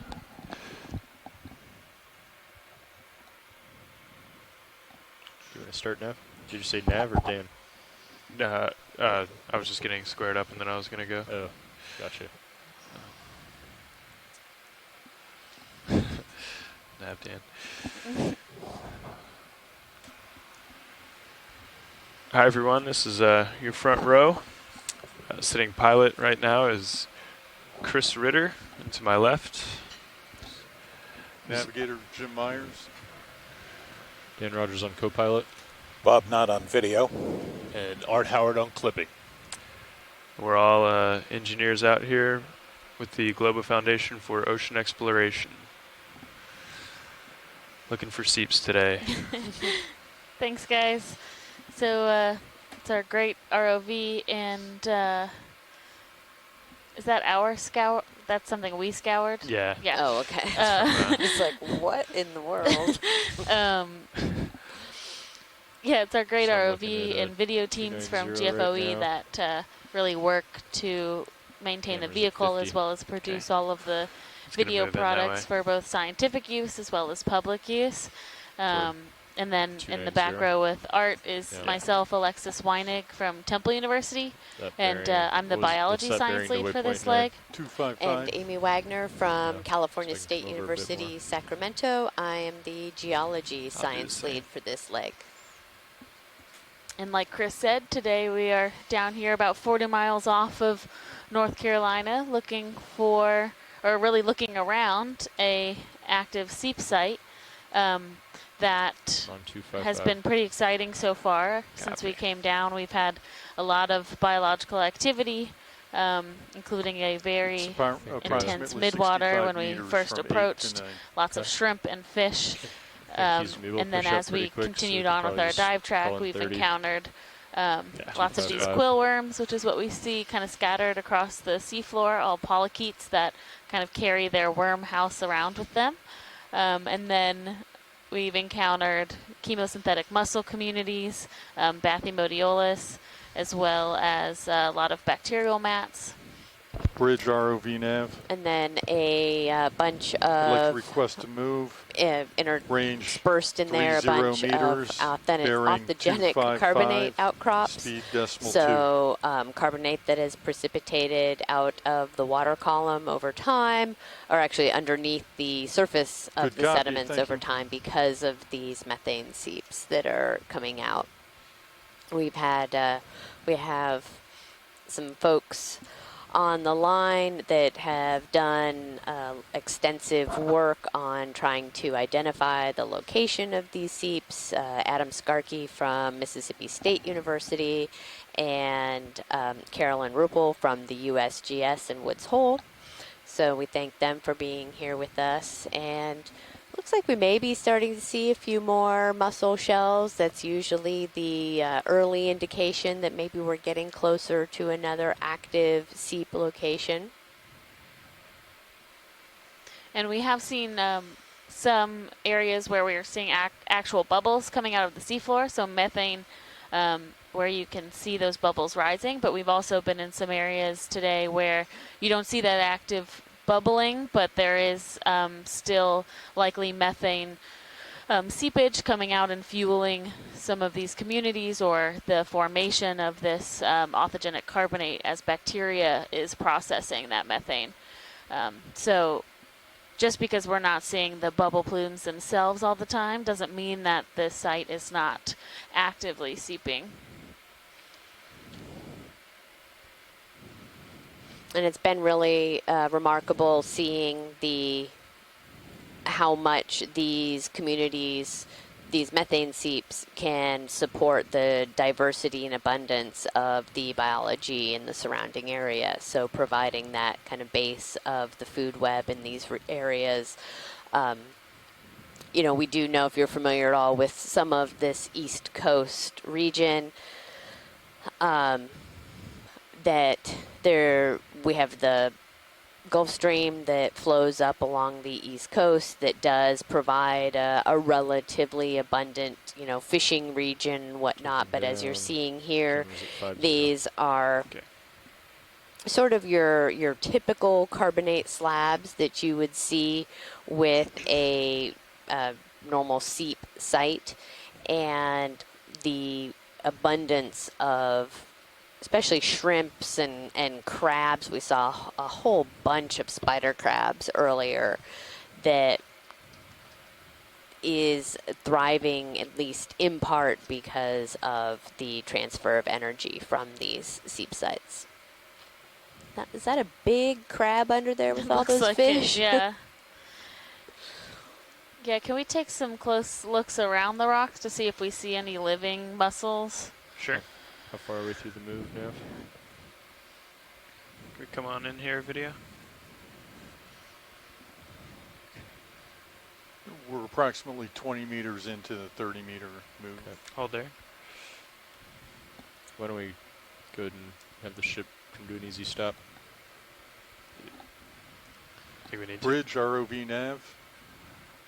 Oh, I'm already starting to look down at you. Can we get an easy stop, please? Thank you.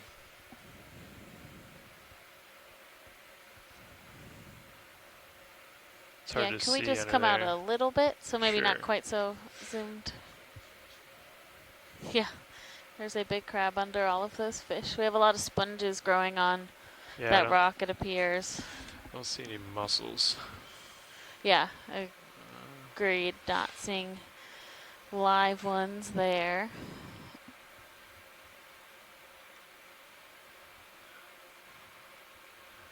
We'll look on the left side here. Just more sponges. Okay. Come a little wide, video. See if we can look down.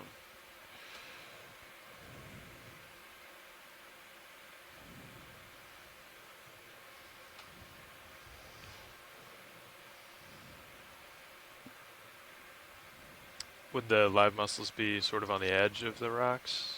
Yeah, we've been seeing them on the edges. They do often grow in the sediment too, but I haven't seen any live ones in where we've on this area. Okay.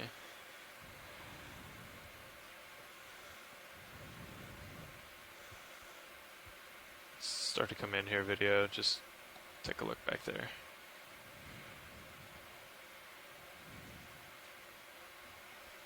Let's hold there.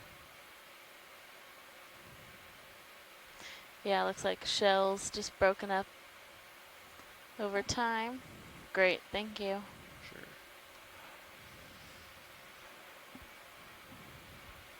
Okay, let's come wide, video. Get out in front of Sirius again. Yeah, go ahead. Okay. Call in another 30 at 255 when he gets pushed out a little bit.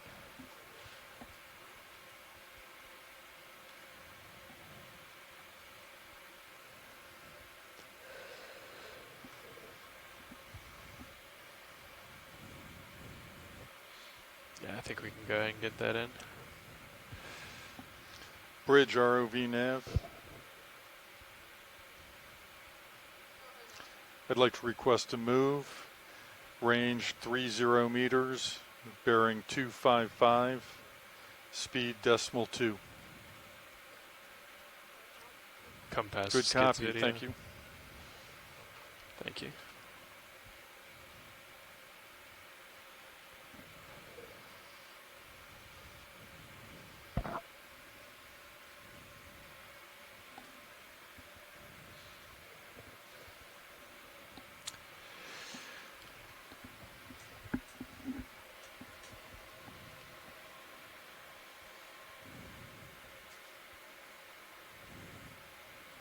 I'm starting to think that the seeps are all in a line. We came kind of down off that ridge and came away from them. Right. So is that the last waypoint that they gave us? No, I think they have 13. Sorry, you're asking Nav. There's 14. Yeah, so we could just sorry, come south 13, and see if yeah. we find it again and then continue up at the same trajectory. Yeah, I mean, I don't know. What does that make sense? We're not seeing anything here. Yeah, And we crossed over just about 2 of the waypoints and Yeah. haven't seen any, so it must just be an offset from their sonar targets to actual. yeah.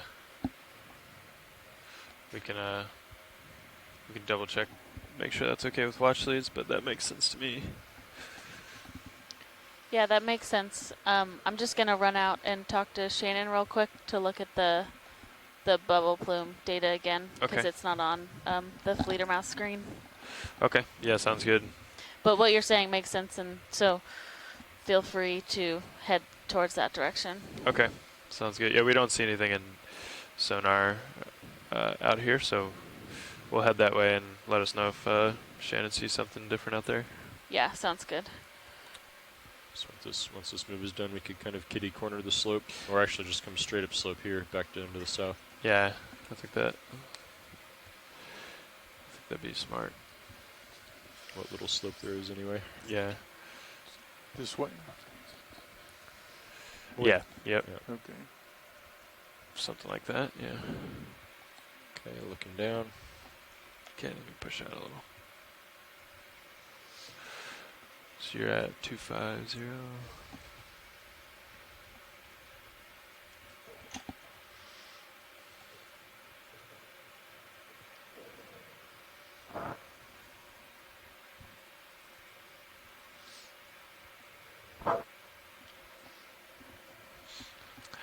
So approximately 225 is the bearing to the new. I've dropped a new target.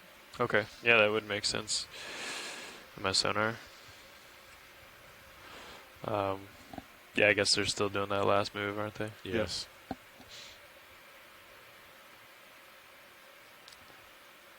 I believe we're still waiting for Shannon. Yeah, I think she was saying that we could go ahead and move if we wanted to. But she Yeah, was gonna- that's fine. You can go ahead. We're just double checking, but We can turn to port. as long as Sure, it's we're pretty flat. hitting the points, we don't mind zigzagging a little bit. I think that's fine. Okay.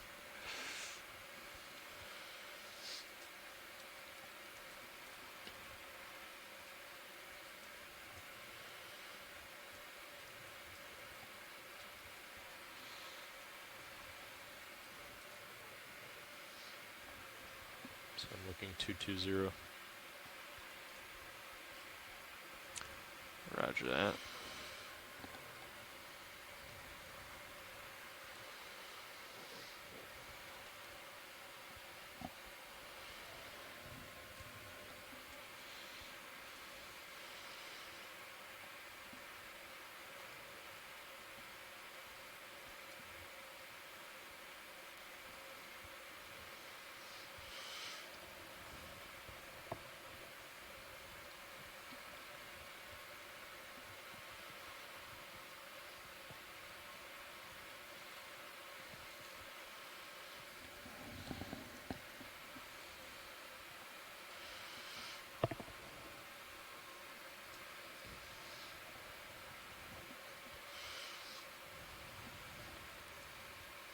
wonder if, so you see how like down below targets are in a line here, then you get up on top of this plateau or this flatter part where you started to feel a lot of current. Yeah. And suddenly the bubble targets are up here.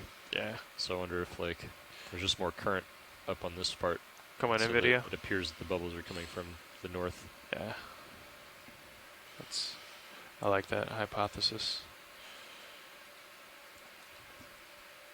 I don't know if you've seen this guy today yet, but I don't think we've had a snap of him. One of these little eel pouts.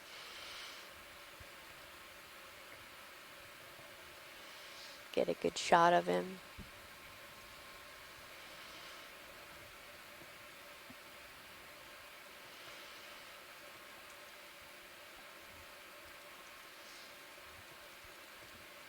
All right, Jim, it kind of looks like that should be about done. let me know when you're clear video. Just wanted to get good eyes on that guy. Looked interesting. Lonely.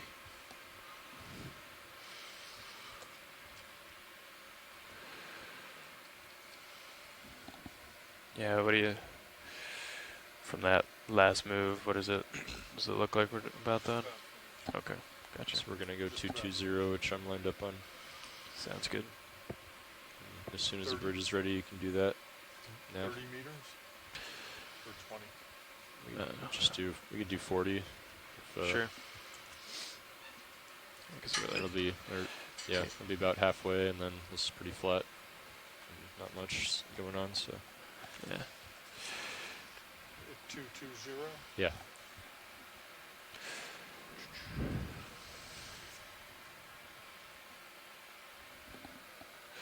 That's bottom left there. This survey's calling you. ROV nav. ROV nav.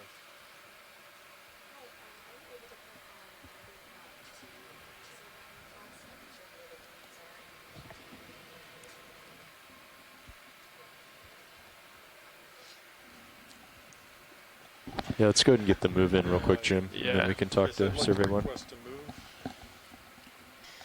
We might be actually changing plans as far as which way we're moving, so it might be best to not request that move yet. 40.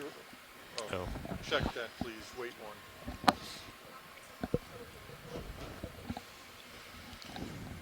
Wait one, please.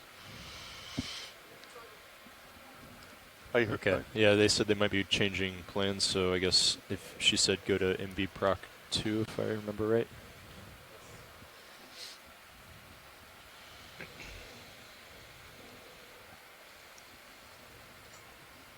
Okay.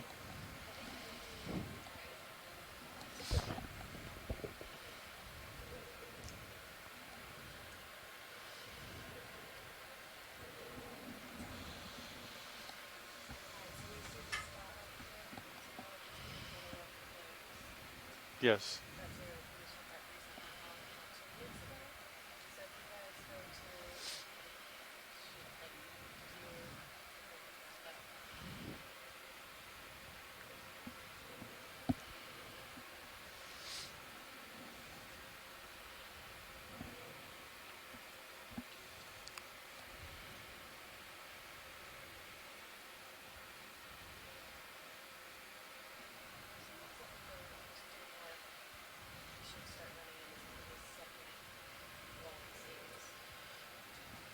Do north or west?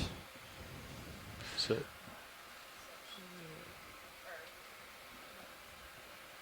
we hit waypoint 8 and we didn't see anything.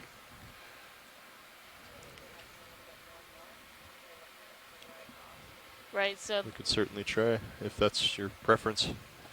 because the other thing is if you keep looking up that path of plumes, that main plume at the end of our track would require us to be a bit more north. I see. Okay. Does that make sense? Yeah, can you, could you give Nav a lat and long on that? Or that we can put into high pack and we can get more precise with our moves?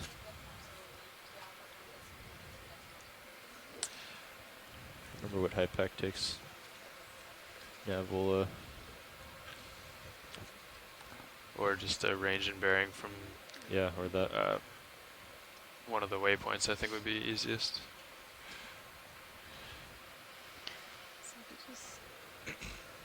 Yes, it does degree. Decimal degrees. That's what it is here.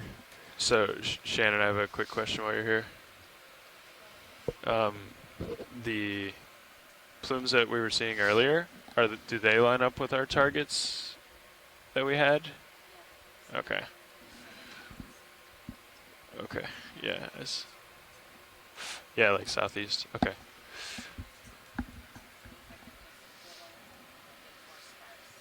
Or actually, is the biggest one of the waypoints we already have? 11 or 12? Yeah. Oh, okay. Why don't we just go straight there? Yeah, let's just go there. So, Jim, if we go from Sirius, yeah, you could just select the target as well. We'll be able to see it on the left-hand side of the screen. Perfect. So that's 195 meters, 277 from Sirius. So why don't get lined up on like 280 or let's do 275. Yeah, let's go ahead and get it in. So we're going to move 40 meters, 275. If you want to back toward me a little bit. Okay. Yeah. Why don't we just do like 50? 50? 50 it. Yeah, 275. Does that work, Chris, for you? Sounds good. Go ahead.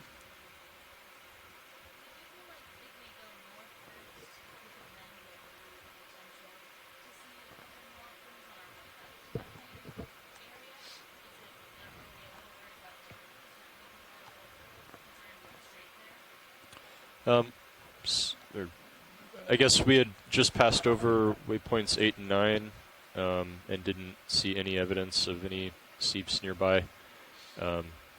So we can certainly hit 10, 11, 12 if that's your preference. We just didn't have confidence in, waypoint 10 after hitting 8 and 9 and not seeing anything.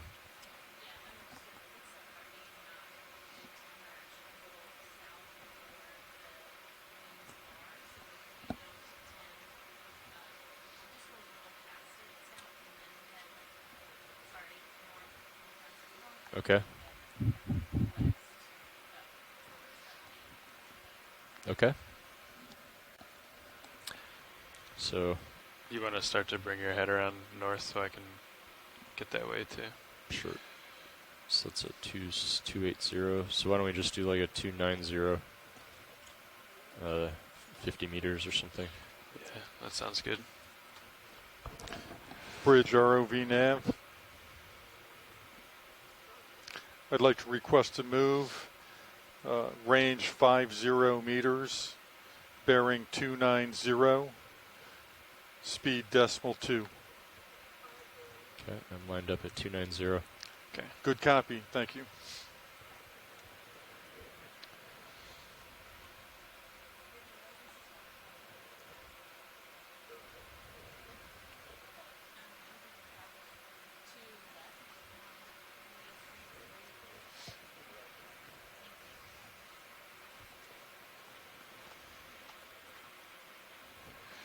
Okay, back all lined up. We're lined up. Ship moves in. Out of the dust cloud there. Just hanging out there for a long time. Just sits around us.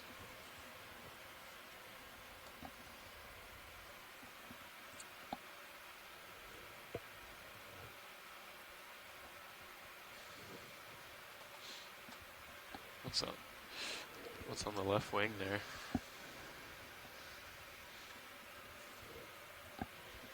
Not sure. Mud, maybe. Yeah, I tried to shake some of it out, but maybe, I don't know.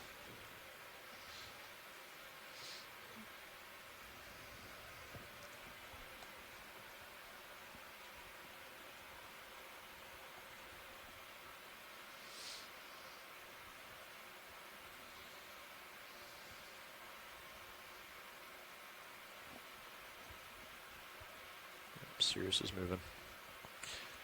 Roger.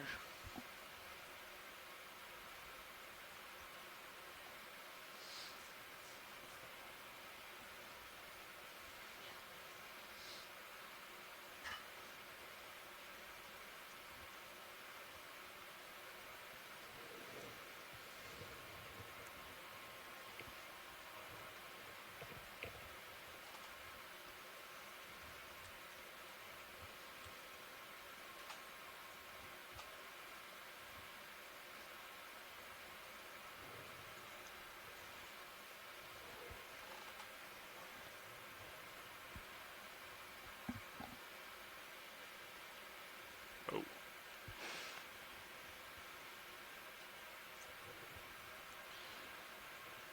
This guy, a little crash landing here. I'm gonna come in on this video. Hold there.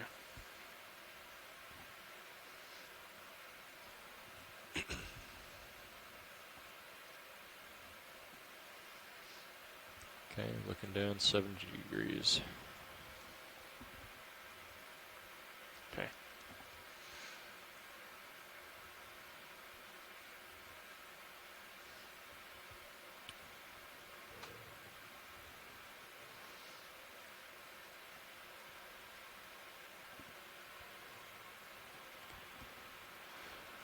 Okay, when you're clear of video, come wide.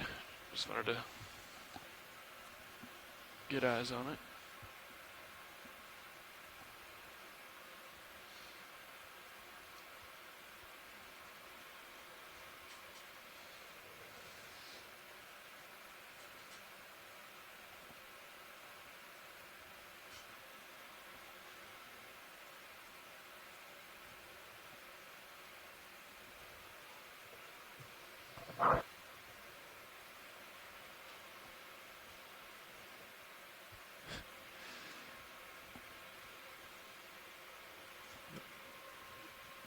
Seems to, I don't know if that's an artifact or not, but yeah.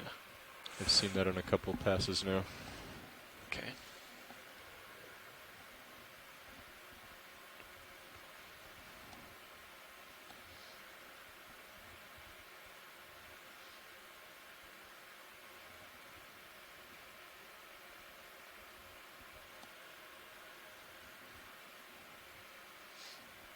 I could turn my head a little bit. Yeah, at least see if it changes maybe. Yeah, it's consistent. Yeah. I'm going to come over to 300. Okay. I'll come around with you.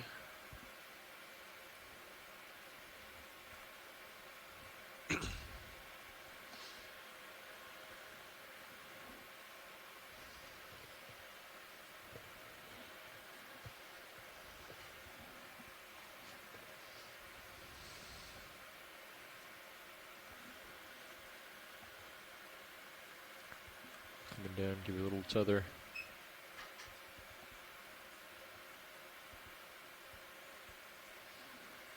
Did you mean it was consistent, like same spot when you turned your head, or? No, it was in the same physical location.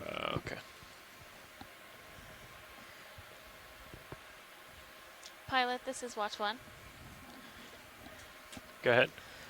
Just to confirm, I just chatted with Shannon, and we didn't change the waypoints in high pack, but it does look like for waypoint 10, if we're just about 10 to 15 meters to the north of that waypoint, that should be hopefully where we're a little more in direct line for potential plumes. Okay. Great. I think Nav copied that too, so we'll take note. And, if we're not there when we pass off, we'll tell the next shift to. Great. Thanks.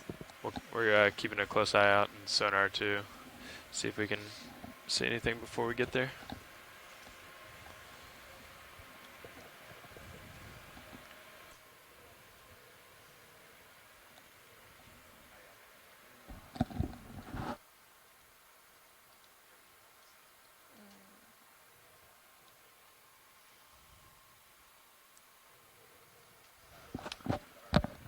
Doing a pick up and push out a little bit. You're talking.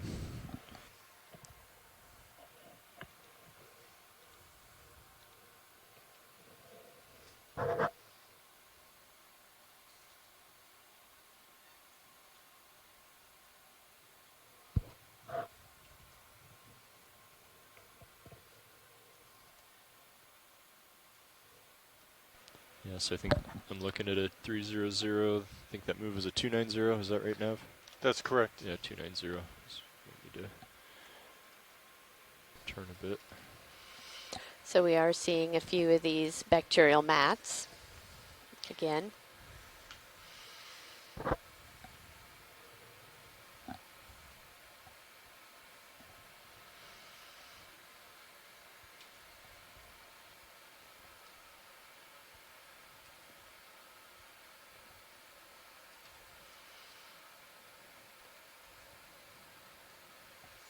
Yeah, and as we saw earlier, some of these areas where the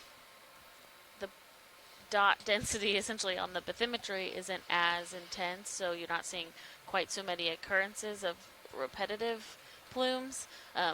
It are quite difficult to target when you're on the seafloor. You're likely there's only a couple areas where there might be some plumes turning on and off, and so when we're down here, it's really, you know, fine scale, trying to pinpoint as we go across these areas to find them. We do have a bit more of a high density plume area towards the end of this dive track, where maybe we'll see some more areas where we'll see that repetitive plumes from different point sources, but it is kind of a hunting bubble situation.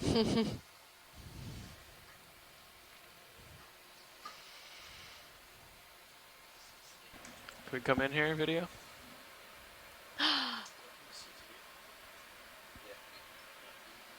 Oh my gosh. Hold there. Wow, That was bacteria. Yeah. Good eye, guys. Yeah, I would not have picked that out. That's really cool. How far are we through the move, Jim? We're approximately 45 meters out of the Okay. 50-meter move. Great. Did we have lasers Thanks. on that skate? Lasers are Thanks. on now.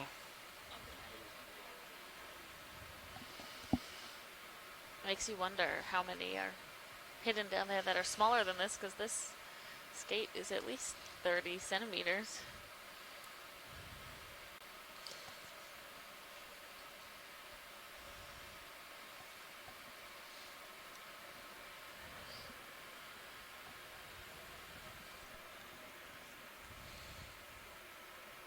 Okay, we can come close in on the eyes there, video. I'll center you up.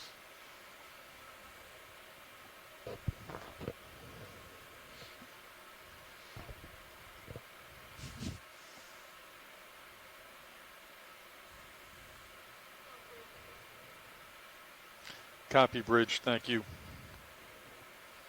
I'm a little far away. I don't want to scare him off. Oh, is it video?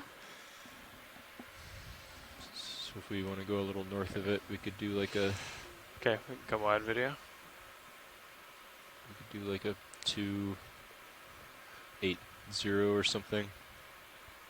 So we could do 40 meters at 280. I can't see him at all. Or, yeah, that could work. Let's hold off on that move. Roger. Right now.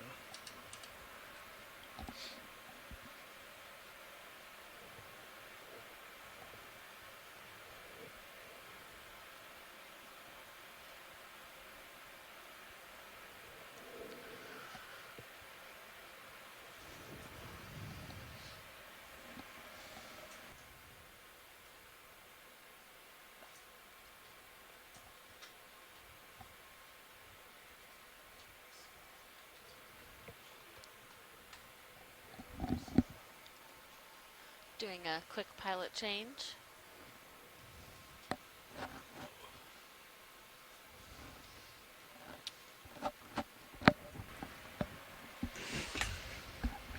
Jeff? How's it going? Yeah, we can go ahead and do that move, Jim, I think. We're going to do 40 meters at 280 where I'm looking now. We're looking for a seep that might be a little north. Bridge of ROV waypoint 10, nav. 45 meters I'd like to ahead or so. request a move. range 40 meters, bearing 280, speed .2. Good copy, thank you.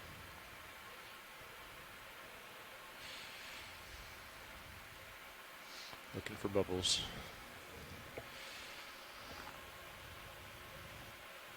How far out from me is it? Let's see. It's ROV. Well, 40 waypoint 10 meters, is like so. 45, but they think it's actually a little north of waypoint 10, so I put new target in there. we're moving it at 280 instead of a 270. Okay. Just to get a little north of it, but just Yeah. watch out for bubbles. You see any?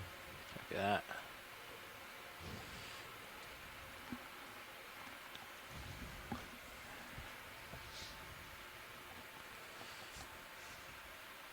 We're looking for bubbles, bacteria, and Bathymodiolus. Get somebody hiding in.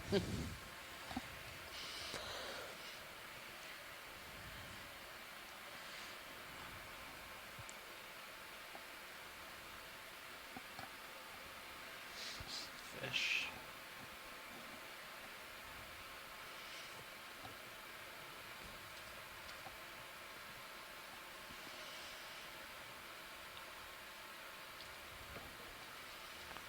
Lots of these holes here. Oh yeah, looks like a fish in that one. Yeah.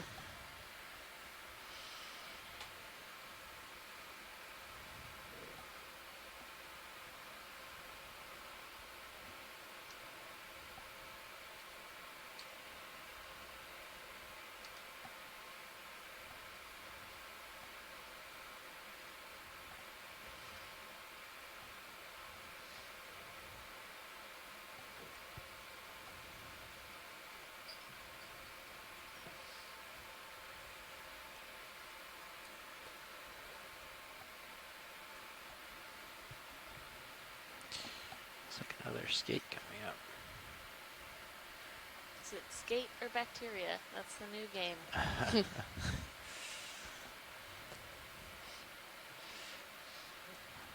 Bacteria.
Is it real or not?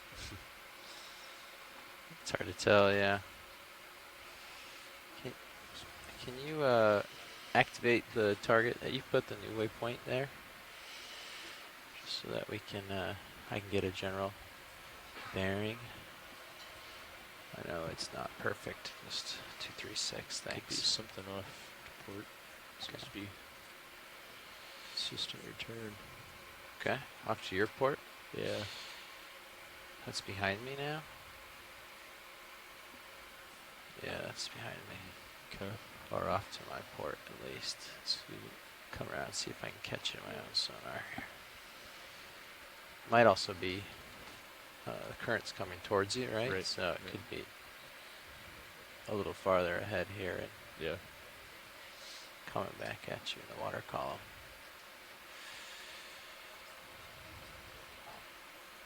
Just gonna pick up and see if I can catch it.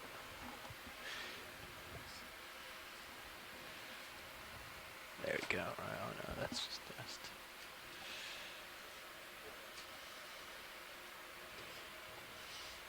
Yeah, here we are. Nope. Couple There we go. bubbles. Yeah, there's some bubbles. Got a couple here. Looking down at 8-0. Thanks. And, how far Sort into of that just move are snuck up on us. We're about 25 meters into the 40-meter move. Okay. Should we, do you want to hang out here and take a look, Jeff? Or Yeah, we can take a little look. Yeah. all right, Easy why don't stop. we go ahead and easy stop here? Yeah. Bridge ROV nav. Could we have an easy stop, please? Thank you. Yeah, so you can see this just comes out every once in a while. Yeah, it's I didn't really even see it as we were approaching it. All of a sudden, I saw bubbles like right underneath the sled. Yeah, there's some activity here, and then in the top left of the screen, and then you can see there's a lot of discoloration along here, so there might be more. Mm-hmm. Yep, just little. No, Yeah. no bivalves or anything like that. Yeah, no mussels. Yeah, it gives you a sense of how different the seafloor can appear at a bubble location than what we've been seeing previously in the dive. There's no autogenic carbonate, no What are we waiting mussels, for, pilot? no clear seep communities, just some standing in the seafloor, probably bacterial mass. Just got a field of them here. Really Not remarkable really how waiting different for this is much. than what we were seeing earlier this morning. Yeah, it is. Oh, this guy's moving his And whole what tube. we're Look at only him. a few hundred meters from that other site, that other location. Come in partial for this worm. Exactly. So, of course, there's always a Am I going question then, The worm why one flipping place around. looks like this and another Copy. place looks very rich in life like the other one, like the previous one did. And, is this a newer site, for example? It hasn't had time to develop. seen a lot of these Is today? it in a place with more currents? It can't recruit No, the seeps are, synthetic well, I have anyway. The organisms. seeps we What saw is it that earlier, makes these different? And we don't know. Yeah. Had a lot of mussels and stuff on them. That's a great question. Bacterial nets. And then we actually haven't seen many seeps for the last hour or so. Okay. Because we've been kind of traversing. We were on the south side, and then we came up, and there wasn't anything on the crest of the ridge. And now there's seeps on the north side, so Gotcha. Okay. this is a new environment for our shift. Gotcha. Okay. Well, this worm's no longer active. This worm was flipping its tube around and coming out, so I thought we'd get a closer look, but it retracted. Crawling Oh, there's creature one. to the Yeah. right. There's one. Whoa. Cool. The last one was moving its tube house. Oh, look, yeah, yeah. there he There's is. one slightly buried here.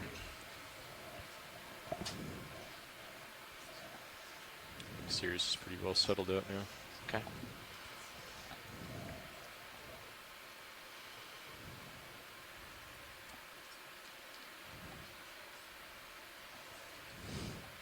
I think he's trying to reach Goodness, that other looks like it's crawling going to critter crawl all there. the way out of its house. There we go.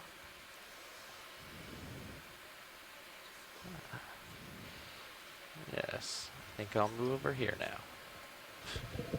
Let's see. Seems like quite an effort to have to carry that whole tube.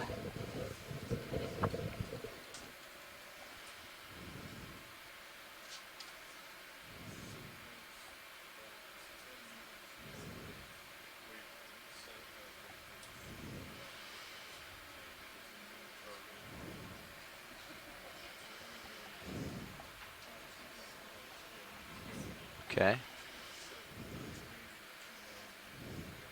It's like, oh, that tube's sinking itself. It's pulling Further, it yeah, down. it's pulling its tube into the sediment. It's interesting. Sort of burying itself. But all of these have, you can see antennae sticking out of all of them. They all have somebody home. Mm-hmm. So Oh yeah, look, that said that one's going in. yeah.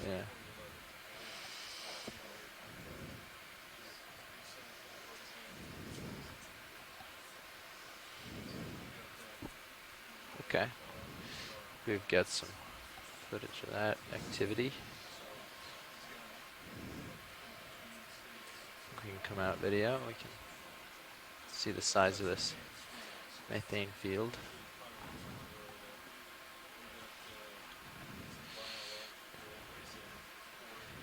I'm at 12 right now in terms of Z-bias. The salinity is. Salinity's at 35.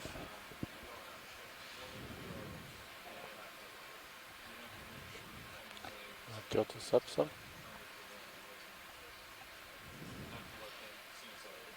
Yeah, sure I can. You want a field view? There's your bubbles coming from the white patch. Yeah, there's quite a few spots it's coming from, just all around here.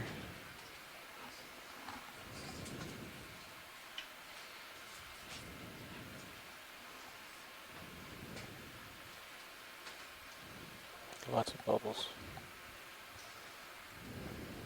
Oops, sorry. Yeah. Yeah.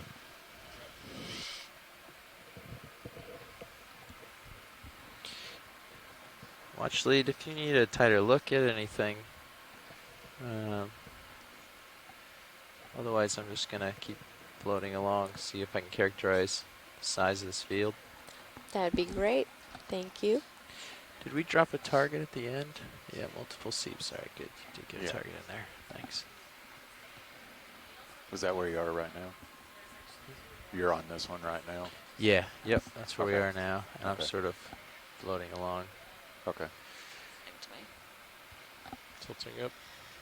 Pilot, this is watch 1. Yeah, go ahead, watch one. It does look like we have a bit more of the bubble plumes, just about 30 more meters to the north than we are now. Yeah. And then if we just do that 30-meter move north and then continue west, we will be in track for the bubble plumes for the rest of the dive. Okay, so they want to move 30 meters to the north. Okay, copy that. I can turn my head a bit to the north, get that started.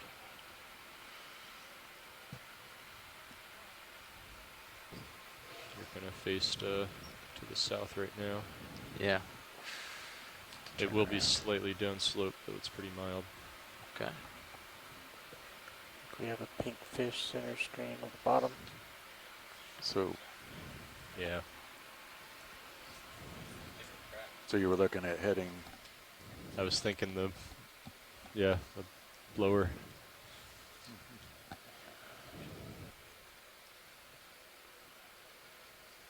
So you're turning north, you said? Yeah, Go back. so they want to do 30 meters to the north.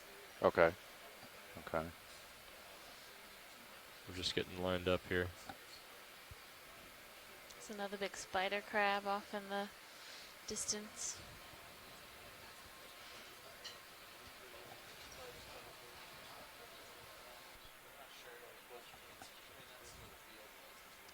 Sorry, video. You c-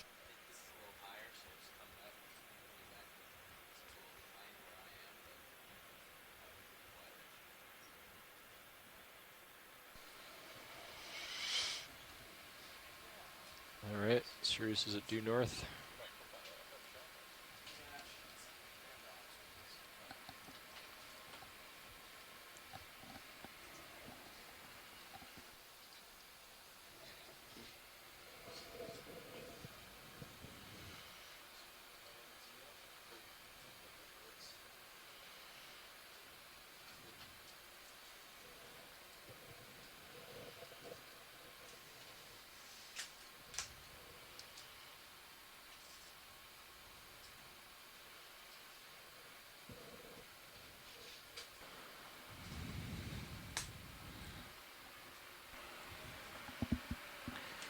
Zero's lined up due north.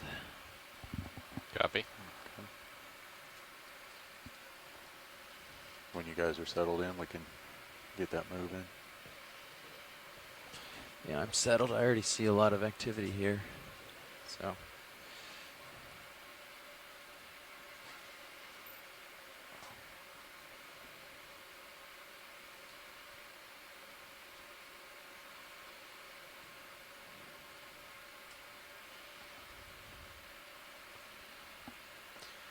Alright, we can start heading north. Okay. And you're good with the 30 meters? Yeah. Get some bubbles Okay. up here. Do we want to do it still at Due 0.2 north. knots or slower? Point two is How much? 0.2, yeah. 0.2? 0.2 is good. Okay. I just didn't know how much activity there was. Bridge nav. Yeah, I want to see about it getting a move in. The distance is 30 meters, 30, at a bearing of 0, 0, 0, at a speed of 0.2 knots. There you go. Oh yeah, there's a nice bubble stream. Roger that. Thank you.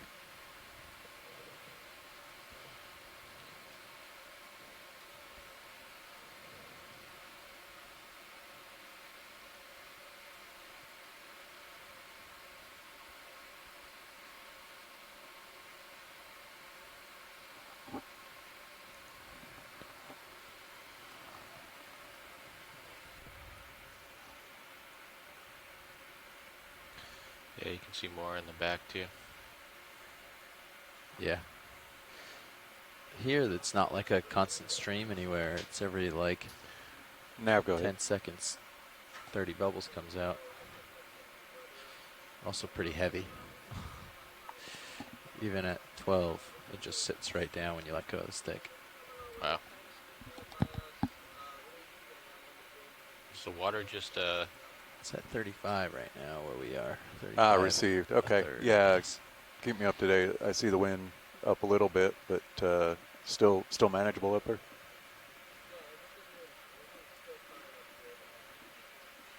Okay, received. Thanks. Yeah, we have a number of bacterial map patches here. So pilot shall copy Some of these that larger they're holes. just watching a little bit of weather. Got bubbles here. Yeah, I did Okay. hear that. Some weather rolling through. Yeah, they're saying it may just skirt us. So.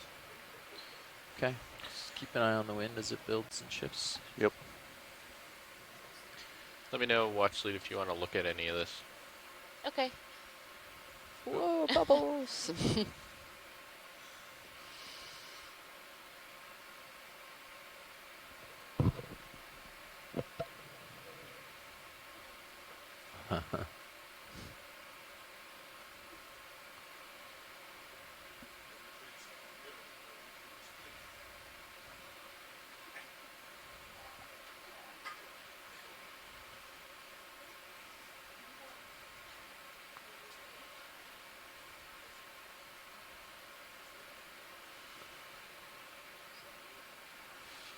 Down a little with you.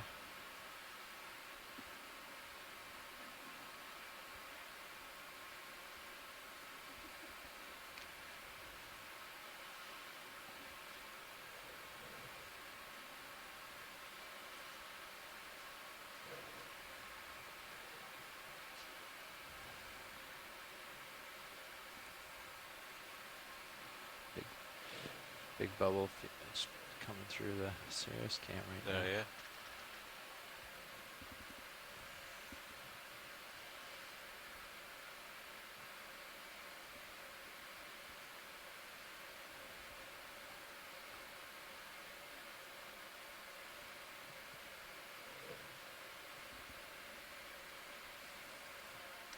So is this squid ink on the camera?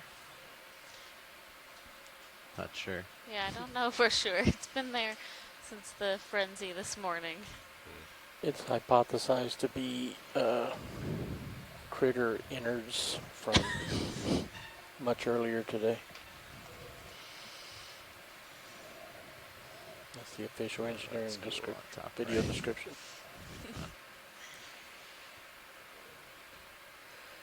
Nice Tina 4 again. You can get the Tina 4 rolling.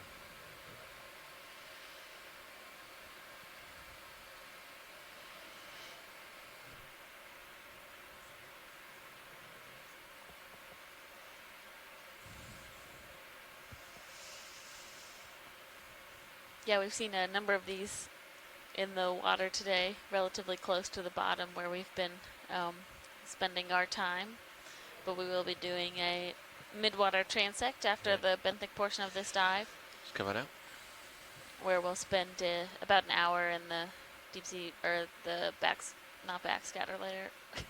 Now I can't think of it. Deep scattering layer? There we go, deep scattering layer. They're right under me now. To go ahead and spend some time with getting nice footage of those midwater organisms, as well as we have the suction sampler for potential collections. Or we'll get this nice close-up of this shrimp now.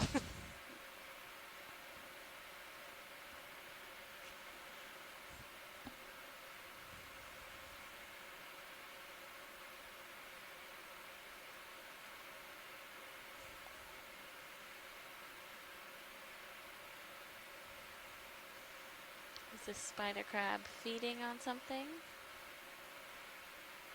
Sure looks like it.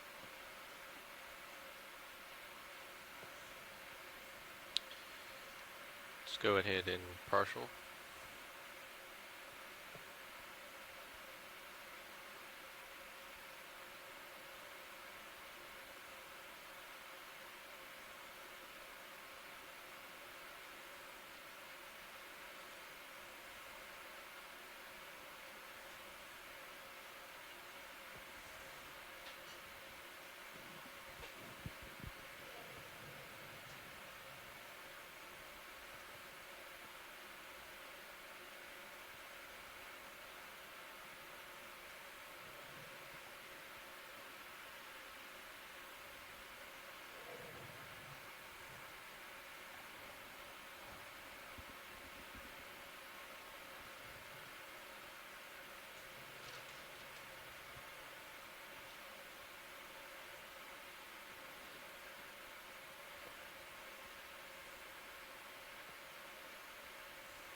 All those worm tubes that just went off bottom left look like they were feeding on something. Like a head of a fish or something. There, we can come out.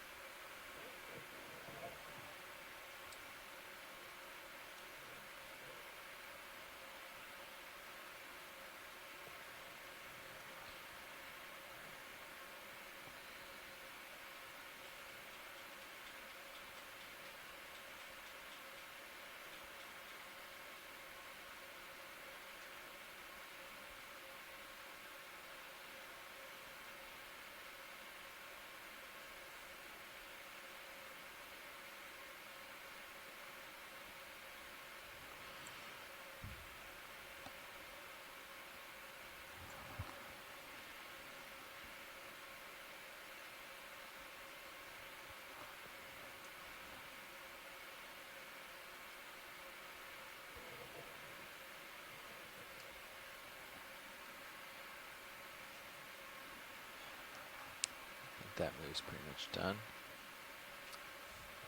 Yeah, I was just fixing to say we should be coming to a stop here.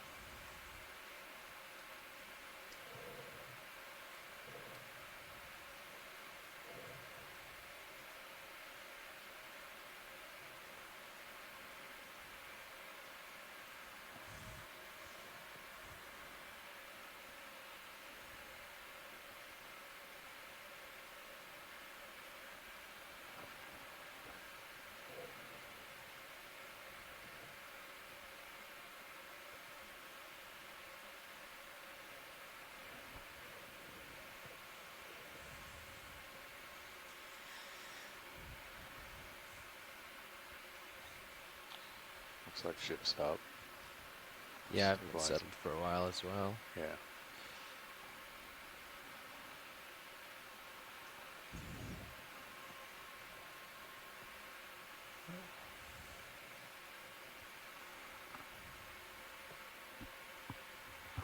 Which way are we heading for the next target? Are we going to 11 or are we going to 12 and 13? Well, so target 11. we do that, we'll be heading, well, from where you guys are. Say about a 250. It's kind of west-southwest. Hey Nav, this So- is watch 1. Watch Lee, go ahead. Yeah, so we're not going to head all the way back to 11. We're not going to head that far south. So if we want to just go up towards 13 now, that would be a better option. Okay, so you just want to head straight across to 13 then? Yes. Okay, I'll line proceed. up towards the west. Thank you. I'm going to come around this side. Yeah, pretty much do about a due west. Sounds good, Nav. Okay. Get lined up for that. Sure. Give it a second before you call it in.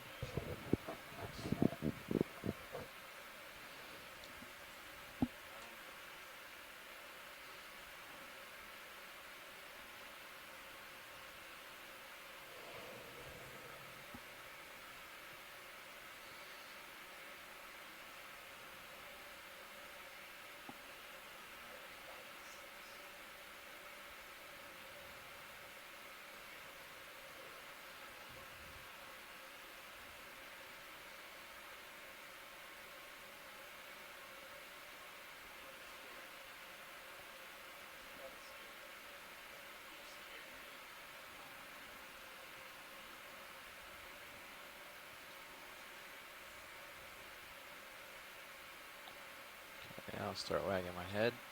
You want to push out a little.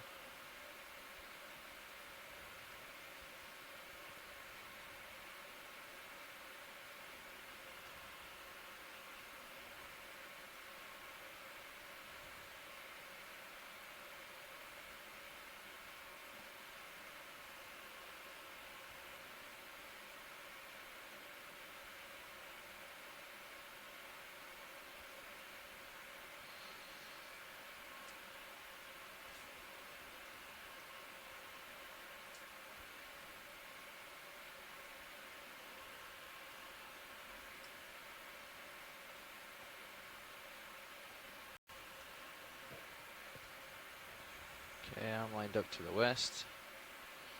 I've got you at 7-0 on the camera. Copy.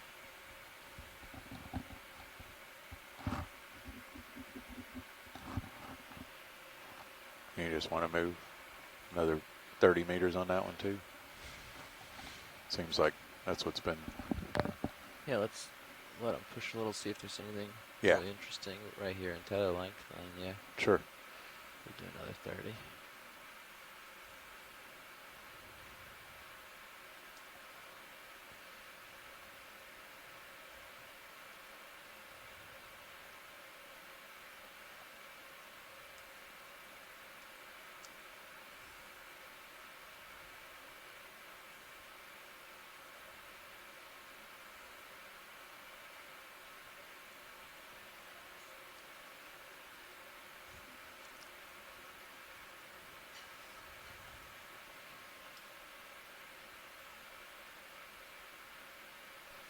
Have we been here before? Yeah, we were here and we reached way out to the north, and now we came back and we're going towards the west to got this direction for anything.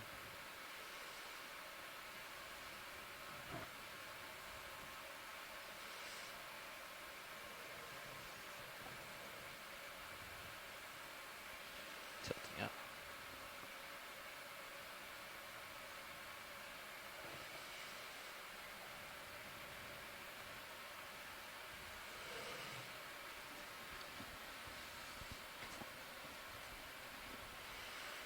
There's something pink just on the off the bottom of center. Just take a quick look at it. Nick, come on in, Roland. Shrimp. Oh, it's a shrimp. Yeah. Very translucent, except for that pink inside are kind of bluish as well. different than the ones we've seen swimming around all day. They Mm-hmm. have more of a red internal structure.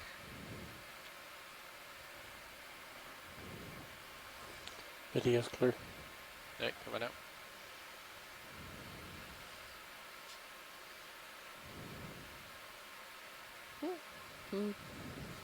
Bubbles.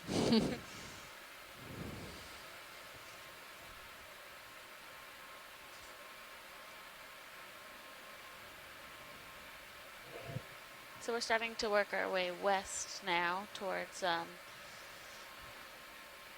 can do towards another set of probably a 30 more meter. dense bubble It's not plumes to from the due west. bathymetry What data, is but as to we've the, been working oh our yeah, way due west. across Perfect. the sediment Yeah. area, there have been patches Great. of bacteria Due in the west, last 30 meters. Guys good with bit Sounds good to me. of space. And we've Get on the seen move here. several Okay. Go on and see what it small finds. little spurts of bubbles Sounds Right. good. amongst these bacteria patches. Bridge nav. See about a move here. 30 meters, 30, at a bearing of 270, 270, at a speed of 0.2 knots. Yeah, looking at the bathymetry and where we Roger have that. Thank you.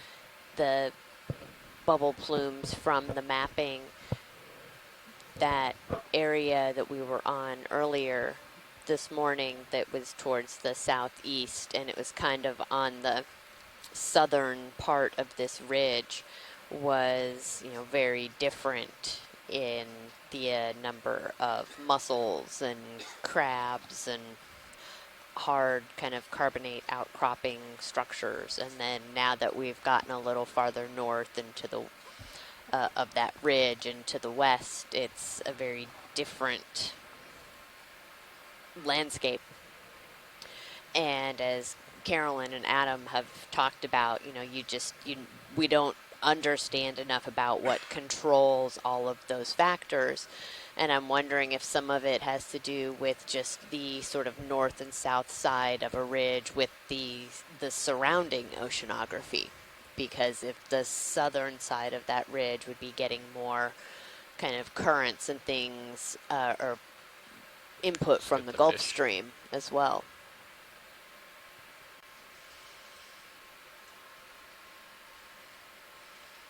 Oh yeah, hagfish.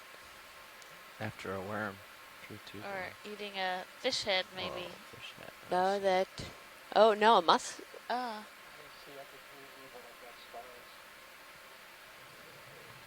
It's definitely a fish head. Yeah, it's a fish head. You can see the jawline and the eye.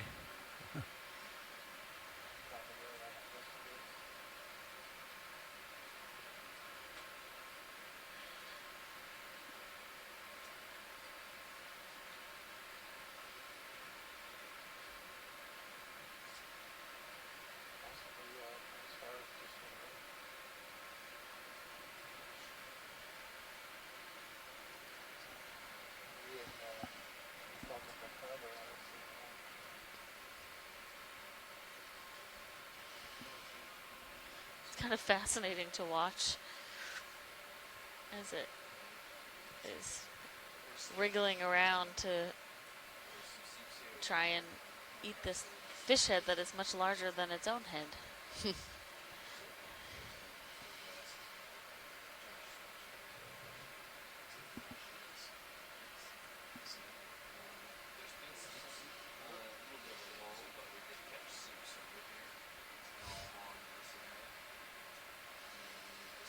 Trying to turn itself in a knot. Man, that's rough when you don't have any hands. Oh Look yeah, at there that. it went. Oh. Yeah.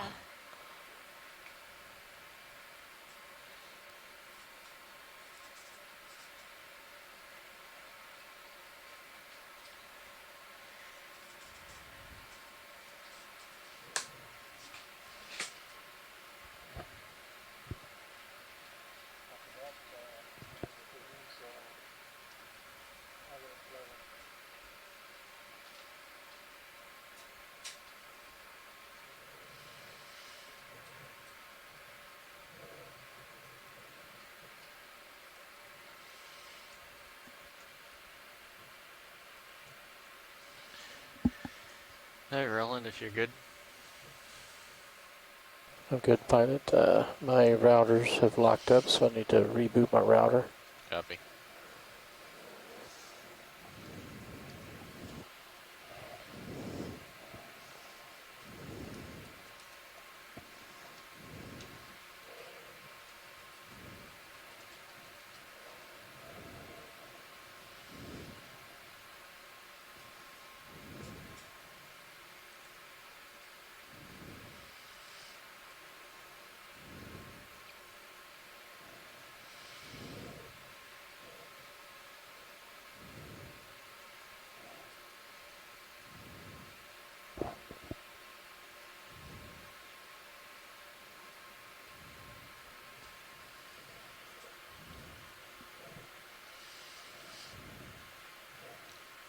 Just as an update, guys, the wind's picked up.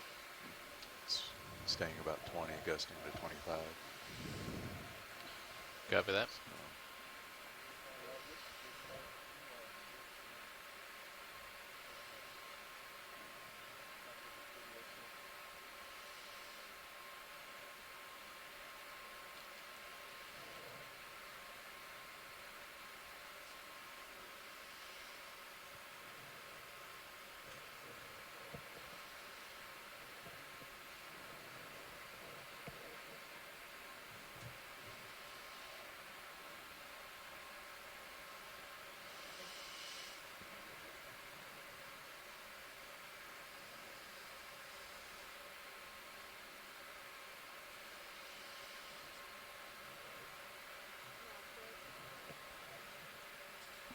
Just now, go ahead.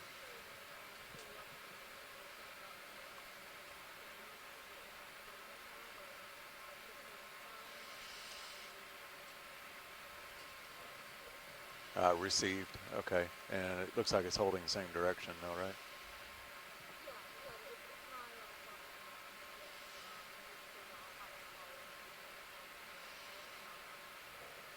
Received, thanks. You guys heard that? Something wide ahead. Okay. Yeah, copy that.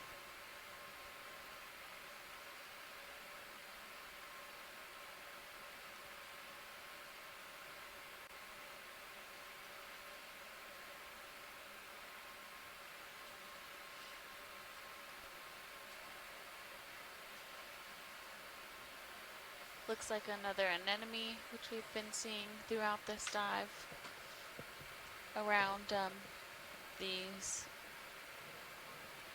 Looks like we seep should be areas and finishing amongst that these move quill here. worms that are all just crawling around.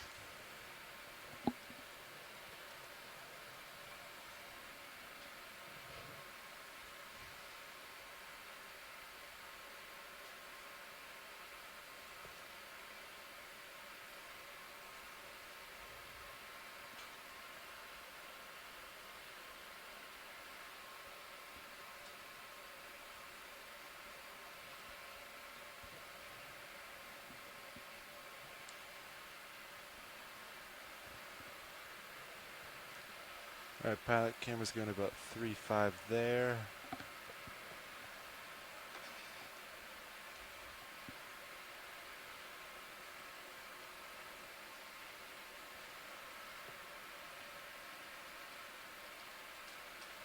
Yeah, it looks like the ship's come to a stop here, stabilizing. We can keep moving. Go ahead and keep moving. Okay. Bridge now.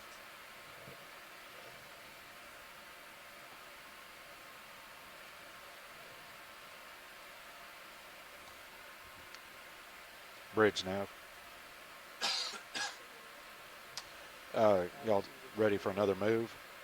Okay. It's going to be a distance of 30 meters, 30, and a bearing of 270, 270 at a speed of 0.2 knots. Roger that. Thank you.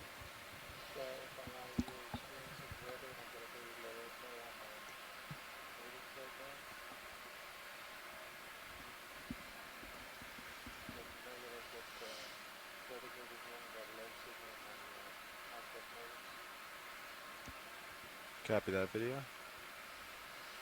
Yeah, Chris is aware. He'll be watching it closely.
Alright, Pat, looks like I'm starting to catch up a little.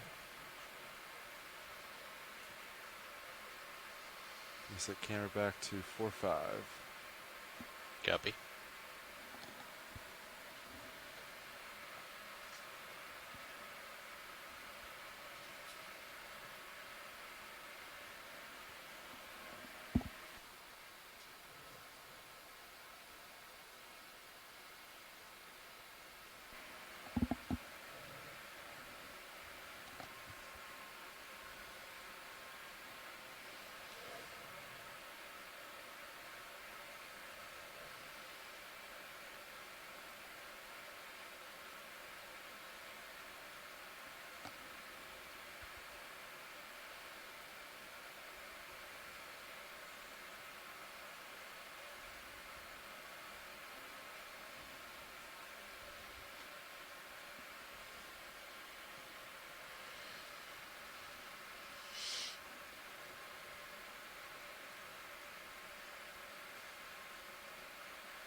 It's coming in here.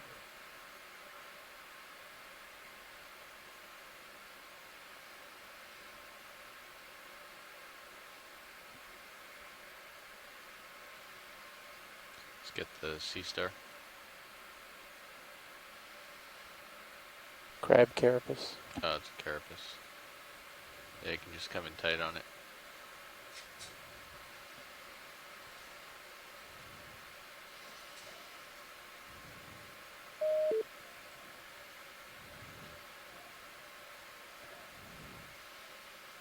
Hello.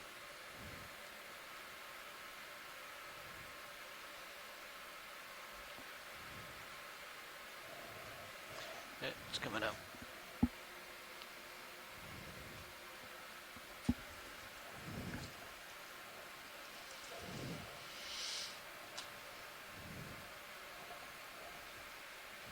So we are working our way northwestward.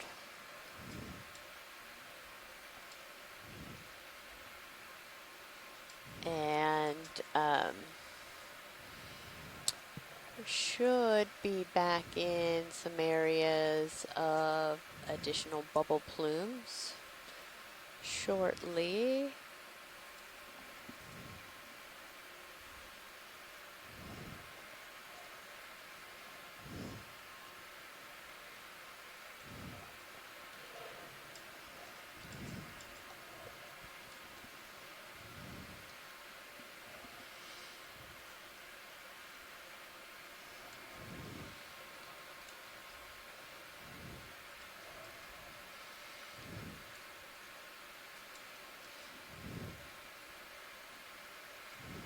a very interesting dive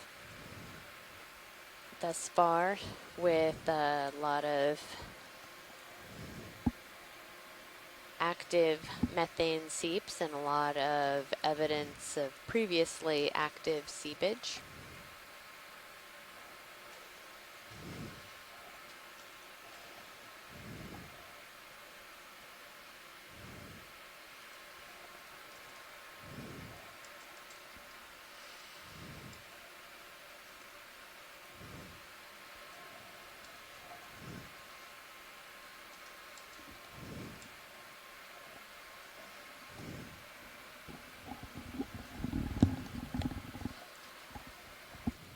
Pilot camera's at 3.5. And ship should be coming to a stop on that last move.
Bridge nav received. Last move's complete, guys. Copy that. Pilot, you want another? Sure. Same. 30 meters, 270. Same's fine with me. Okay. You good, pilot? Yep. Okay. Bridge nav.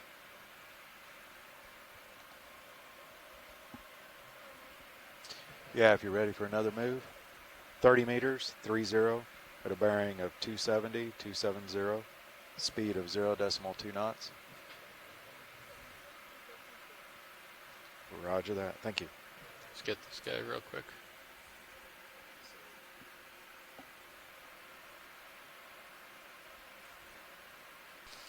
Interesting how that shrimp has buried itself in the sand.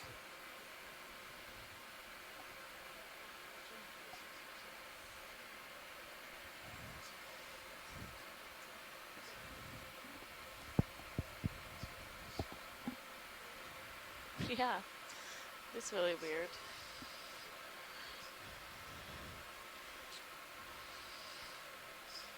And this, is this a different kind of shrimp than we've seen? It doesn't. It looks more pale pink color Yeah. than we've been seeing, so I'm not sure, but definitely haven't taken a zoom on one that's been in the sediment like this.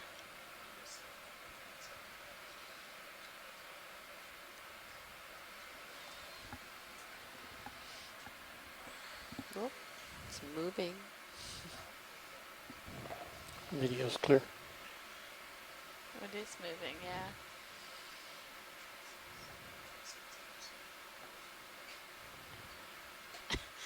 Just readjusting. Yeah. It's trying to get a little more comfy in All its right, camera's bed. back to 4.5, pilot. Hey, coming out.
those parts of a crab?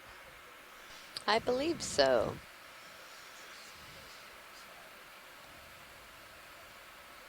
I'm surprised there aren't other animals eating it. Come on in, Roland. I think they finished. Oh yeah, they probably got all of those little bits of tissue out.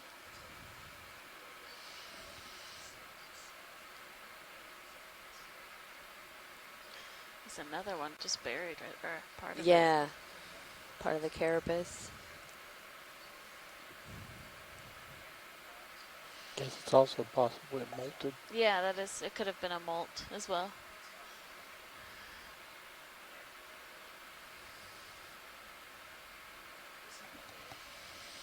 You're muted. There's an upright stick. I don't know, on after the today's dive, I have a taste for shellfish. Yeah.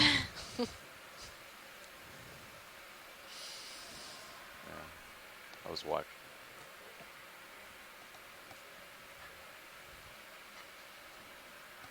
Okay, how much to starboard again? Okay, received. We're good with that. Okay, received. Thanks.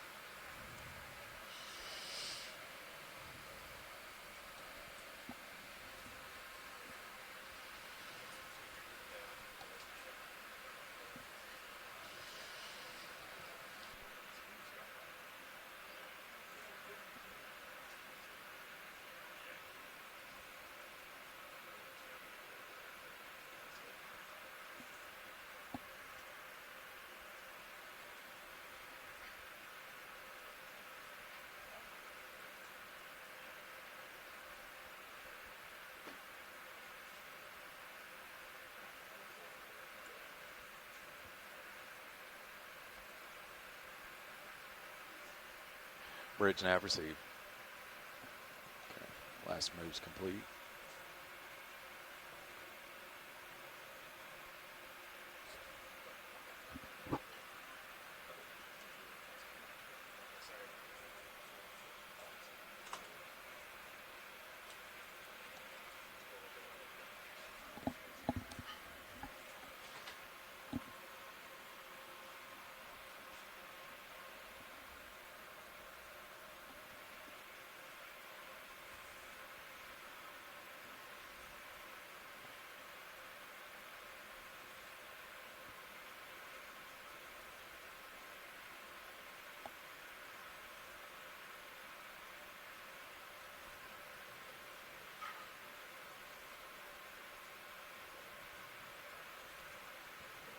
So how's it looking? About ready for another move, it looks like, maybe? Yeah, I think so. Starting to Camera's get up. going back to 3.5 for reference. Okay. Right there. Looks like pilot's nice and stretched out. If he's ready for another one, co-pilot's ready. Okay. Yeah, if they're done with that heading change, and Yeah. I think they're still doing it. Yeah. Let's do a partial here video. I'll check and let's see where they are. Let's do a partial here video.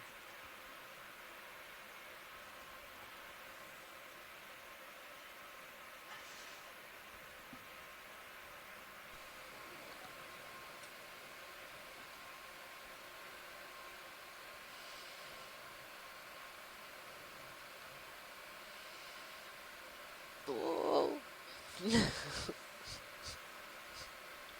Ah, get out of here. My sand patch.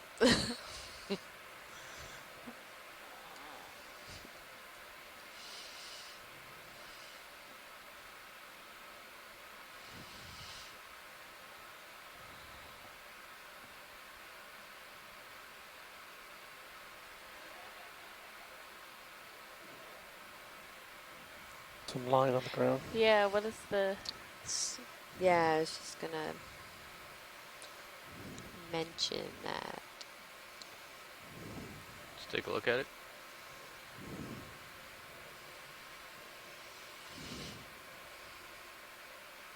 Fishing line.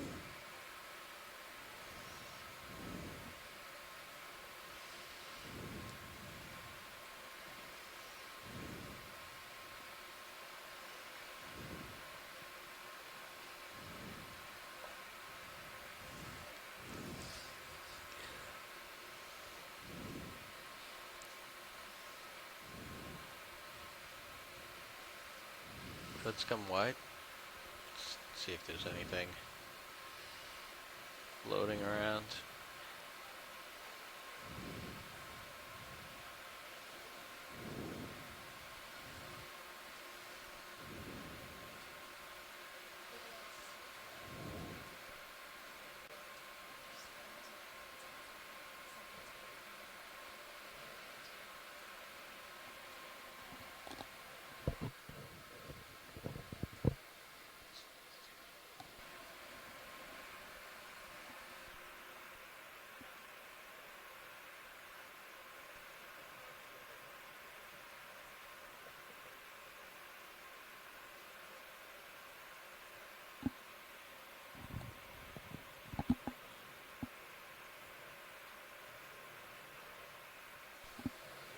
Bridge nav.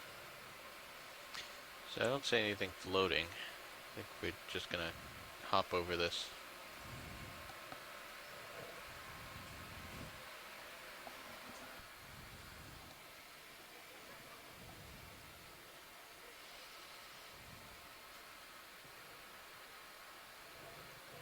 Bridge nav.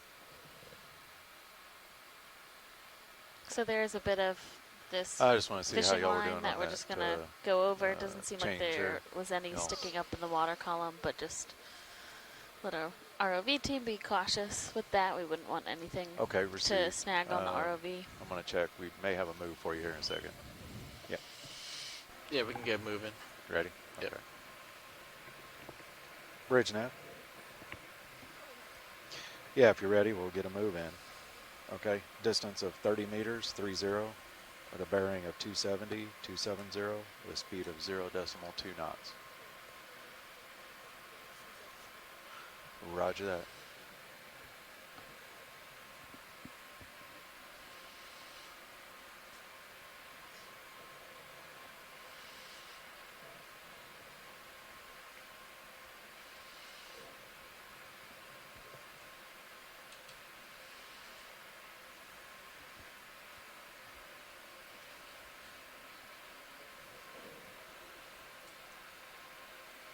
Thank you, video.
Zoom in here.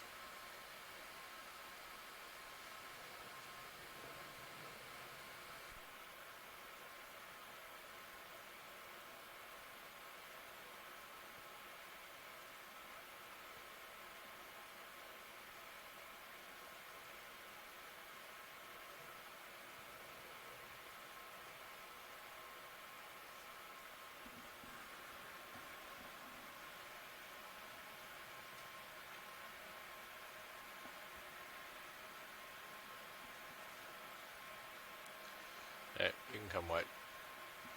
And I'm gonna hop over this now. Yeah, camera's back to 4.5. You got some more tether.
There's another line.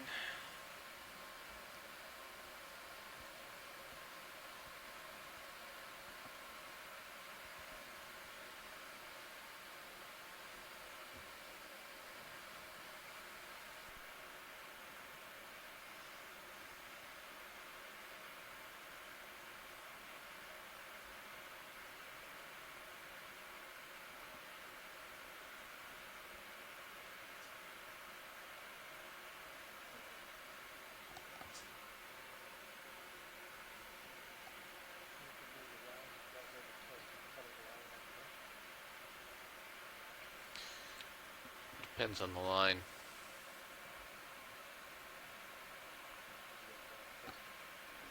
We can cut line. Just depends on what kind of line.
I believe we finished that last move. Copy It's like the that. ship stabilizing. Pilot camera set back to 3.5 for reference. Copy.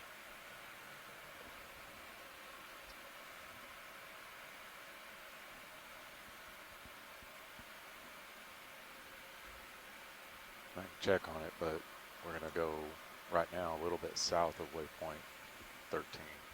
You can change our bearing. I mean, Yeah. Just Well, you can just get us to that point. Find out, I guess that's a hard Bob point. Carney's made an interesting observation that as we're ascending, it appears that the oxygen is decreasing. So earlier in the dive, when we were around 410 meters, the oxygen was around 5.5 milligrams per liter, and as we've continued to ascend, We're gonna want it's to go to that point kind of slowly and then been dropping to search currently around at it, because that's where they think a 381 seep meters. is. It's Yeah, 4.9 it's looking like milligrams per About liter. 285, yeah. Copy. I was going to say, So I can. I actually have it selected, so you I can wonder look if at that it. could have any Okay, so I can bearing replicate on the there, fact when that we pilot's ready, see a and then we can lot 285. get the next fewer move like that. Start taking shrimp an angler. and you can call in crabs that in move. this region. Okay. Yeah, I don't know. It seems But as you come over, I'll just that slowly this area is Yeah. much more turn sparse my head that than way. what we were seeing earlier, but at the same time, I don't know the oxygen constraints on Let me those know when you're ready. organisms. You Yeah, can call it in it now. doesn't ahead. seem like Okay. that large of a. Bridge Is that nav. Oh, it sure is. a frogfish? Go ahead. Yeah, I want to get another move in. Or one of Distance those, of 30 what we meters, call 30. the coffin A fish. bearing of 285, Yeah, it's another common name, I 285, think. and a speed of 0.2 knots. Roger that. And it's tested. Alright, it's coming out.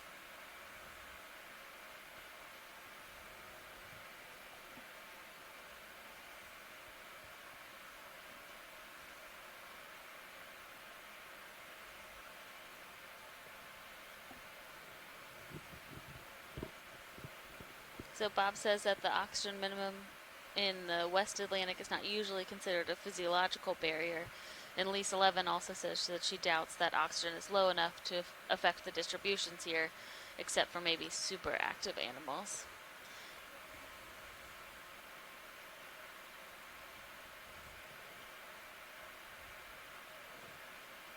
Yeah, and pilot, I'm about lined up, 285. Copy.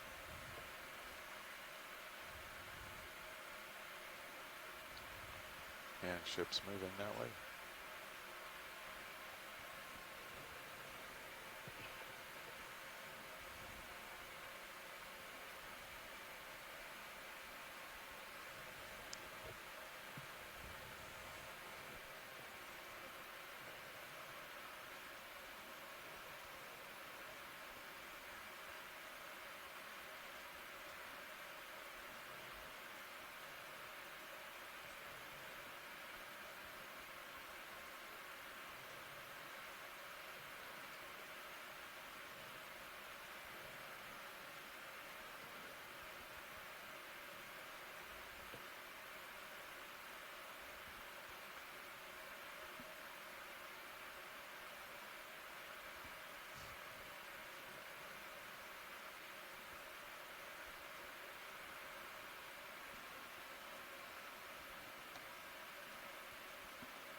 Someone's digging, maybe?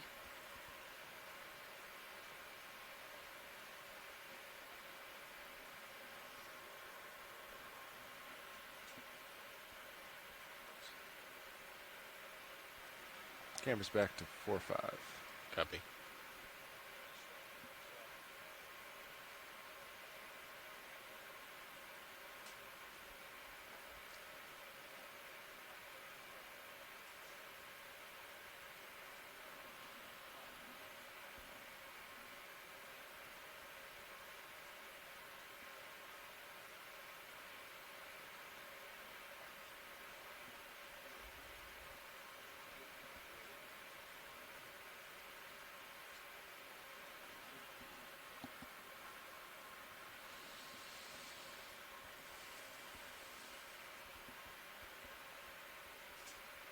Video swapping out.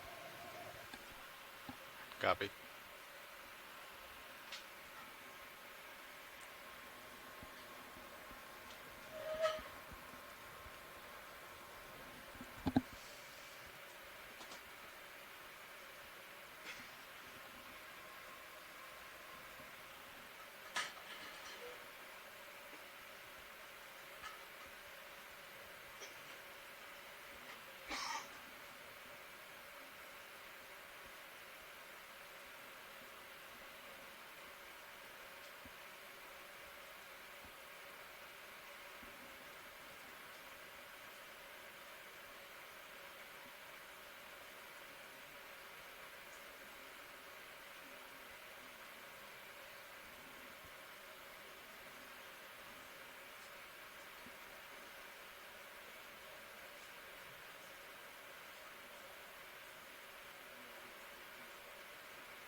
We do have a rock.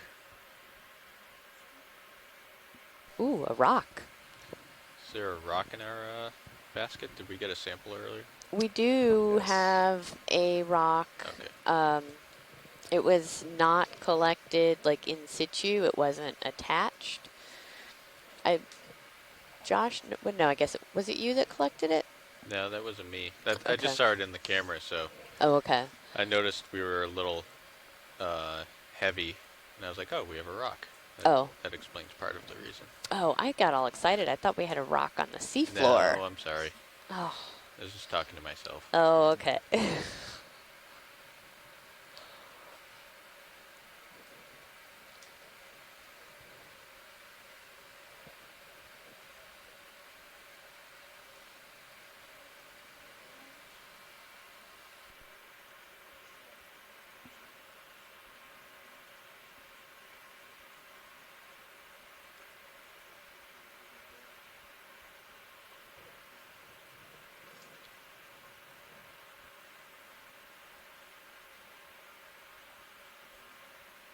Just going off screen, starboard pilot. Going to rotate.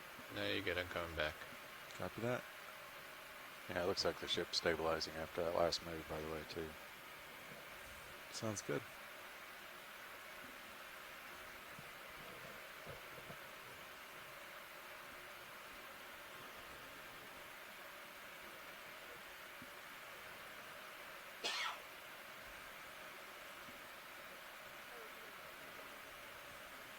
Bridge nav, go ahead. Thank you.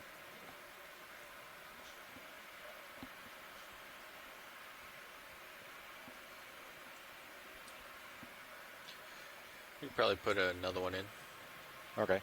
You seen any bubbles on your sonar, Sean? I think that might be something out there.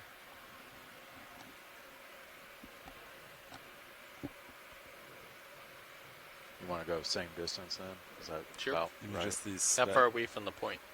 Not very far. Actually, the next move will probably, yeah, you'll probably get there with the tether. Okay. So, Let's do that. Okay. Bridge nav.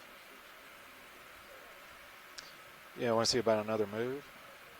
Okay, a distance of 30 meters, a bearing of 285, and a speed of 0.2 knots.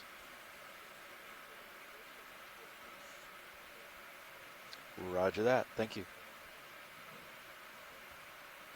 All right, pilot cam's at 3.5. Copy 3-5.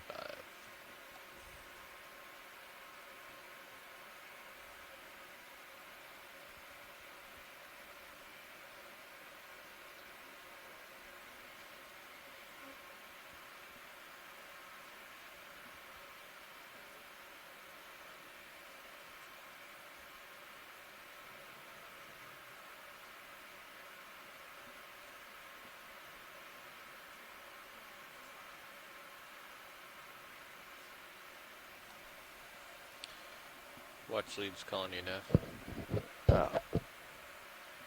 Watch lead, go ahead.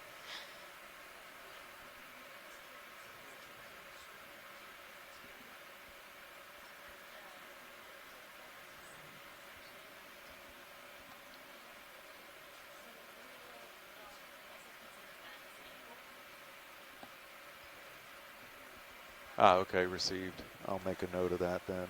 I think we do have a note of one being in there, but it was one that swam in. Right, Canister 1. Canister 1. Canister 1, we had a fish. It looks like we also now in canister 2 have a shrimp.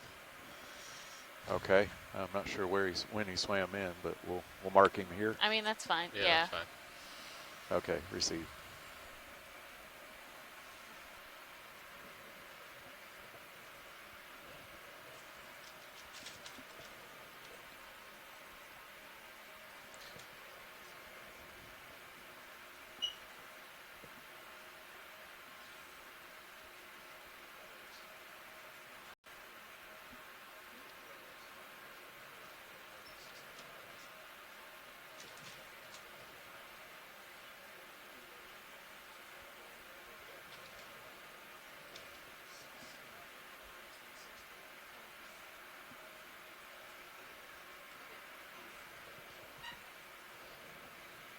Camera's coming back to 4.5. Take a zoom here. This is another piece of line.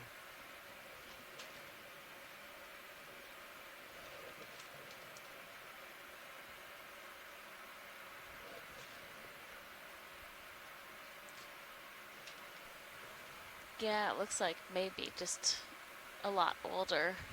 Just going off starboard pilot. Copy.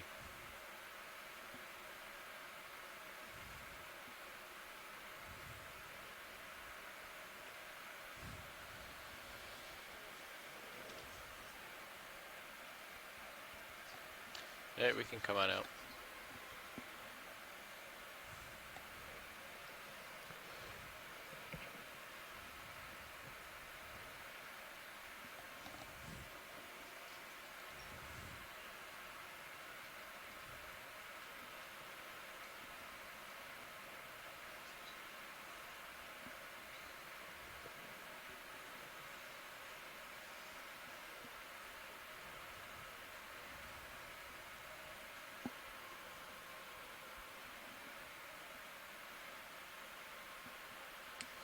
got something in your sonar, Sean. Something way out there. I've been seeing that. I don't know if that's real or not. Has it been moving or has it been in that Stationary. spot? Oh, Yeah. strange. Yeah.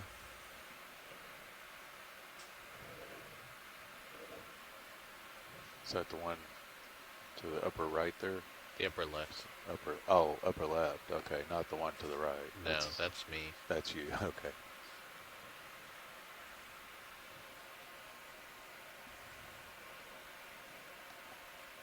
Yeah, as you can see, we're coming in. We're only going to be probably 15 meters from that waypoint. Once we Copy. settle Can you in. zoom in a little bit there? Sure. No, sorry, video. I was talking to Nav. Okay. Can you zoom in on yeah, Nav? Yeah, okay. Yeah. So, like I said, it's maybe taking a minute to update, but we're about to come to our stop here. And D2 will probably be able to reach out there, maybe.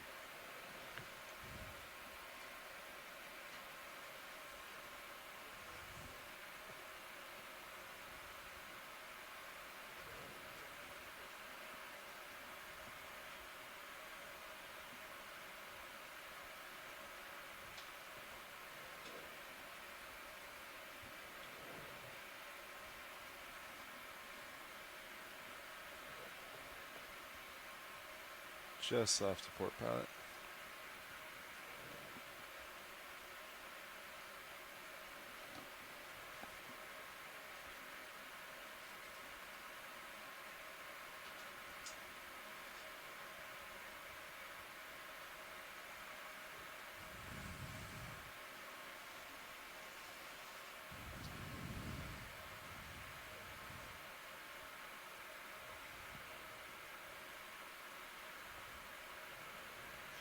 Yeah, so we are right around waypoint 13, which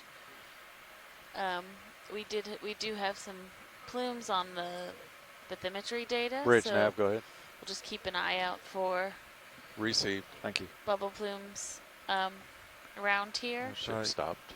Camera's going to 3.5.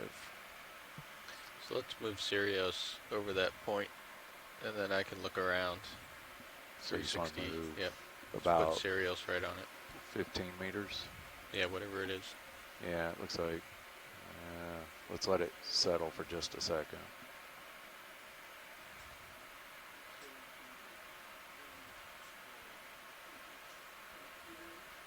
Yeah, maybe 15. Sounds good. Okay.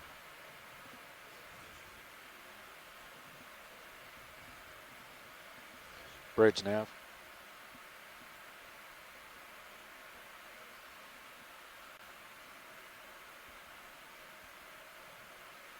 Bridge nav.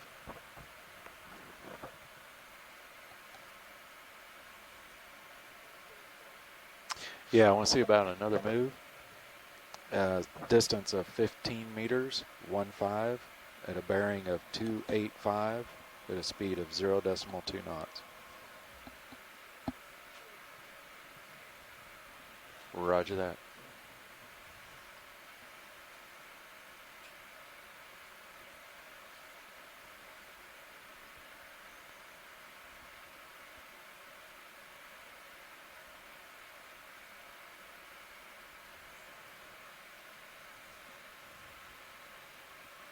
Yeah, it should put Sirius right over it.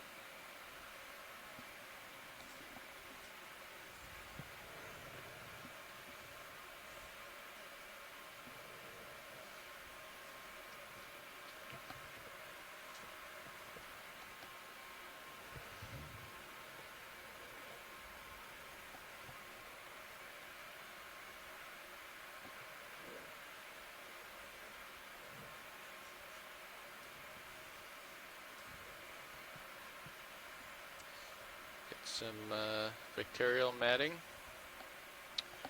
Yes, that is some bacterial mat.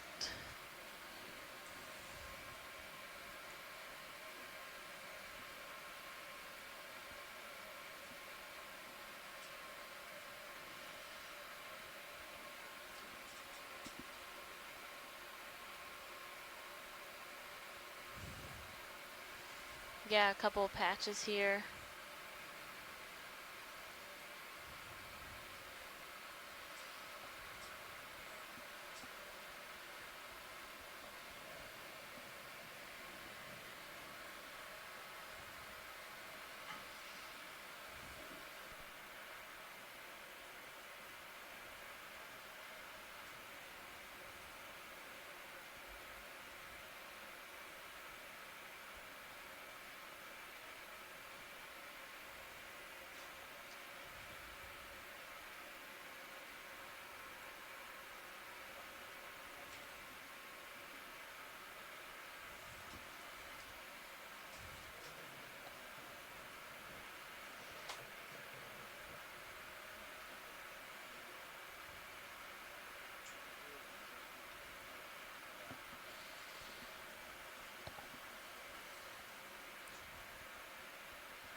Alright, pilot, you're just off to my port, but I should be settling soon. So if you want, I can rotate to follow.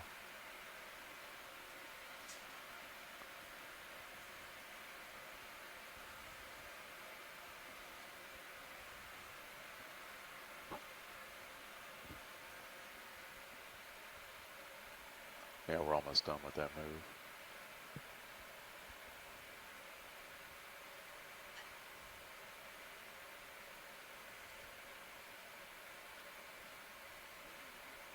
Yep, there's some bubbles. Where? I just Oh, there we go. Yep, a couple in the middle. There you go. Nice, you want me to rotate that way, pilot? Sure.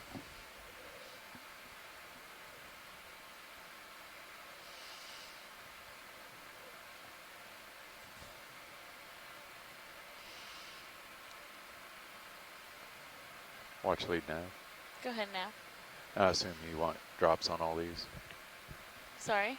I'm assuming you want markers on all these. Yeah, sure. You can Okay. go ahead and say, like, bacterial mats and bubbles. Okay, receive, thanks. Thank you. Bridge nav, go ahead. Receive, thanks.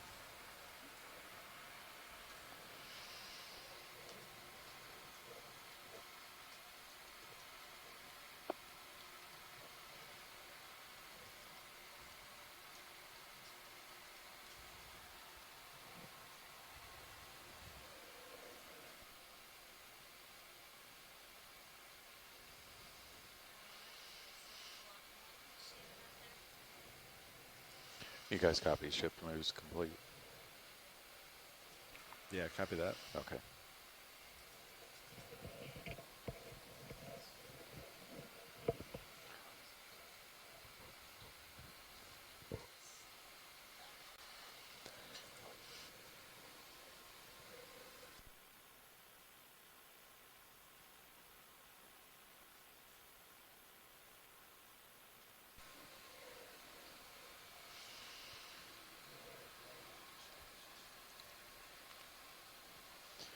Watch lead nav. Go ahead, Nav. Yeah, and I'm sure you're following, but we're sitting right over waypoint 13 right now. Yeah, I think we can just kind of hang here for a minute, and we are working on giving you our next waypoint, but there's plenty of little bubble streams coming up, so we'll just take a look around a little bit. Receive, thanks. Thank you.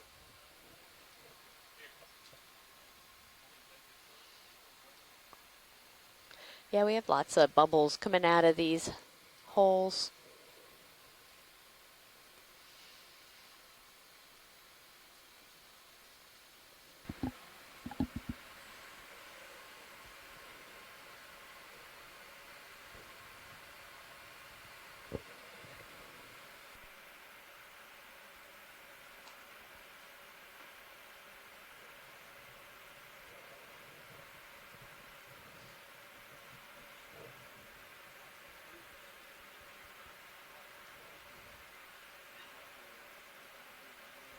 Let's come in on the bubbles.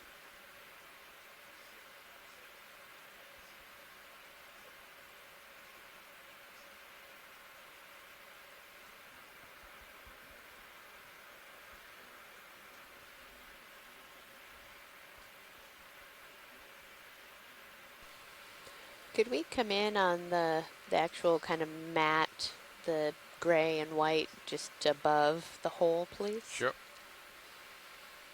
Come on in tight, video.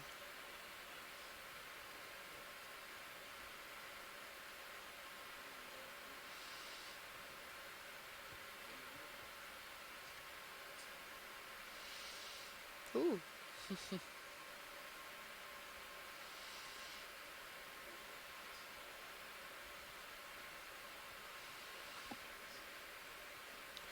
So we do have a canister with a fine filter in it if you wanted to try to get some of the bacterial matting. Okay.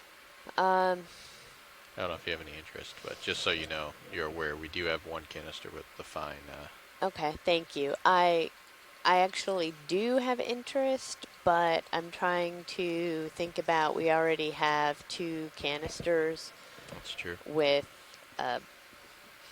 accidental things that have sampled themselves. So we probably are going to need to save them for the midwater.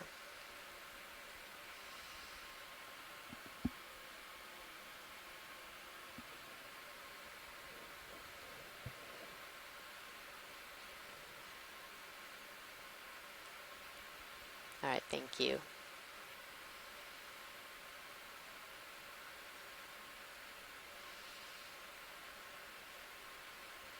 Oh yeah, that's very cool.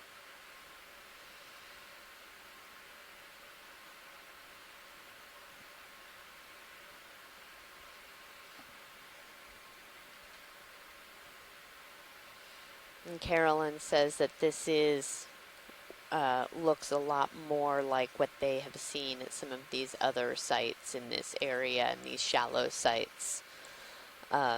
Relatively bare seafloor with some of these bubble streams and these mats around them.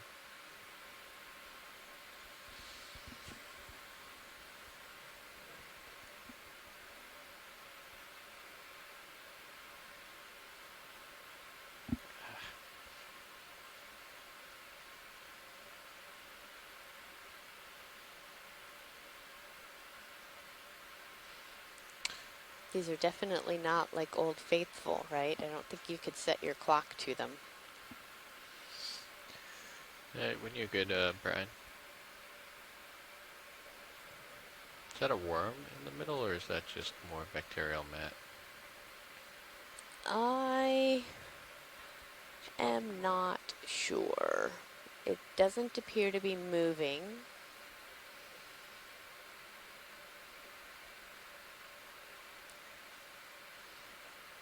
Rob Carney says that it might be a small eel pout, teeny tiny one.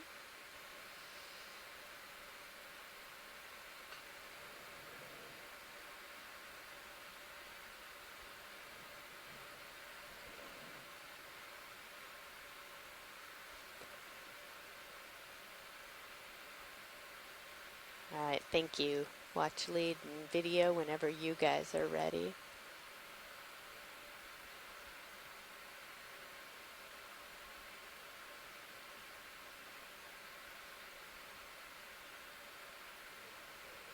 Very good.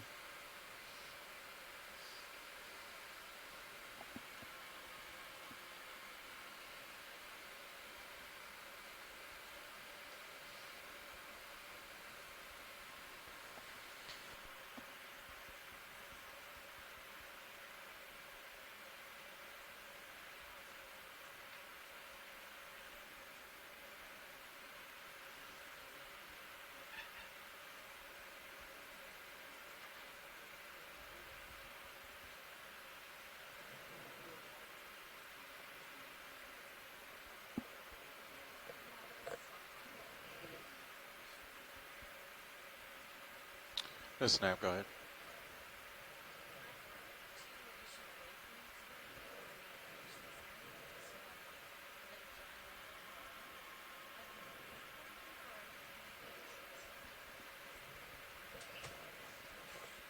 Okay. Thanks.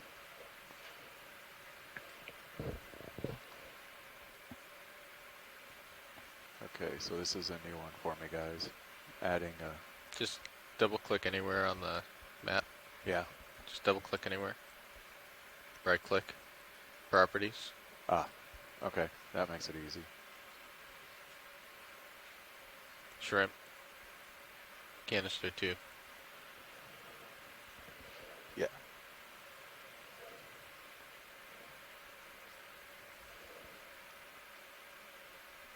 So this is the new waypoint that we want here. And since we were at 13, I guess we'll call this one 14. Just make sure there isn't another.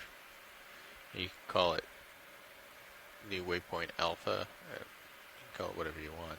Okay. Just make sure there isn't another waypoint 14, because then it gets confusing. Okay.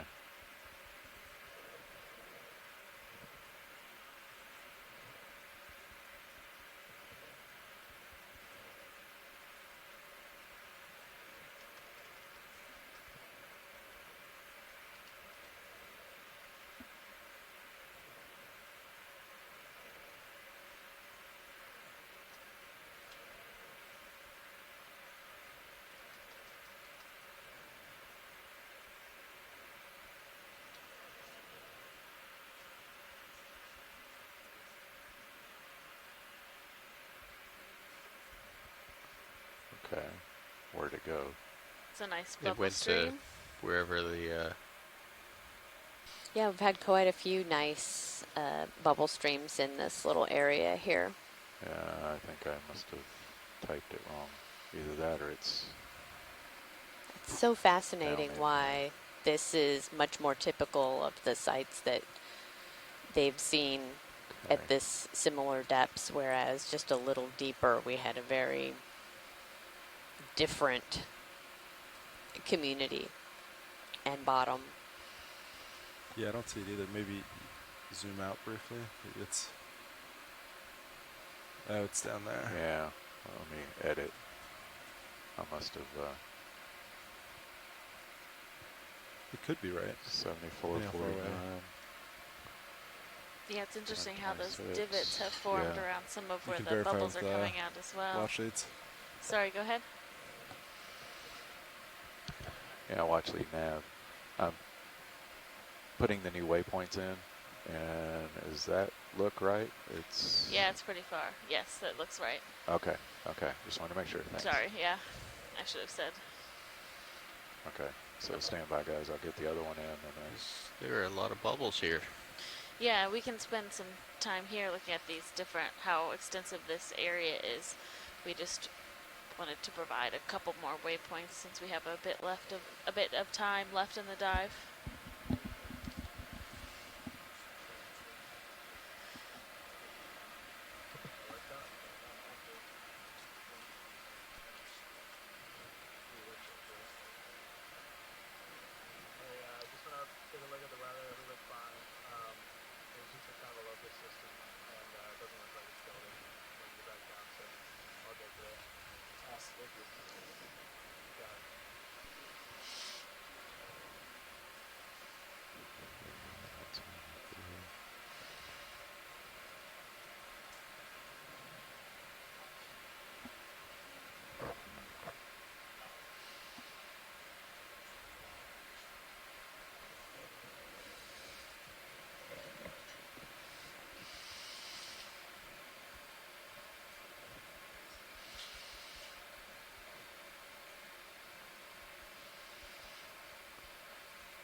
Okay.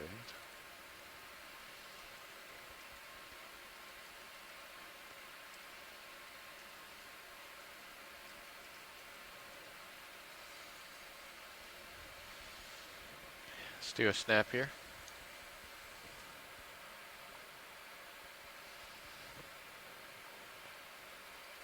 Let's come out.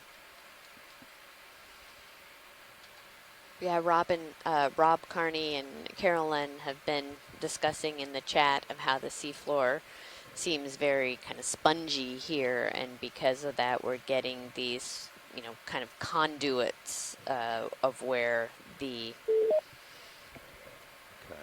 gas is seeping through. Copilot, do you see that one? I just put it in. Is it So 15? this is Carolyn. I wanted to say something more about the depth range and the seepage. It's pretty far So off. there was a statement made a few minutes ago about, you know, how surprising it was that Zoom out a little at bit a more. slightly greater depth we had such a sort of compendium of life and all these other interesting seep features, whereas here it's more sort of bare seafloor with some mats. I think one of the things may be, and I think you guys alluded to it yourself, I think it's less the depth range in this particular case. Well, I put in the new waypoint 15. Determining what we're seeing. It may actually be more the position relative to, for example, the Gulf Stream. And I think that was a really astute potential sort of hypothesis here, because we're now on the sort of other side of this ridge, which is not as affected by everything being carried by the Gulf Stream. I don't know what the explanation is, for example, that at the Washington Canyon promontory, which is about 400 meters water depth, there's really not very much there at all. Other places in the upper slope about that water depth, there's really not anything at all. But at Baltimore Canyon, same water depth, we see something. So it may not all be water depth related. It just, you know, I think we just use that as kind of a convenient way to categorize the seeps, because as you know, there are a whole bunch shallower than about 600, especially at the shelf break up at about 100, and then a very few special ones greater than 1,000. Yeah.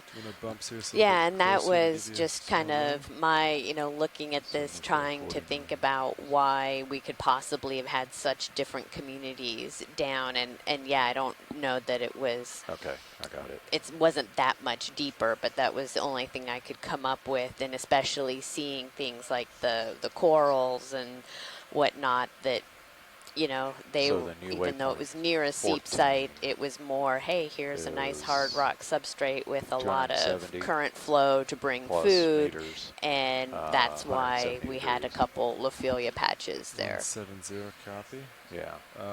Yeah, we can rotate. What's amazing to me Well, is that so if you let's zoom look in at on the where we are acoustic right now, records please. from last On night, HiPac. and these ones here are Come on now, video. really, really strong plumes.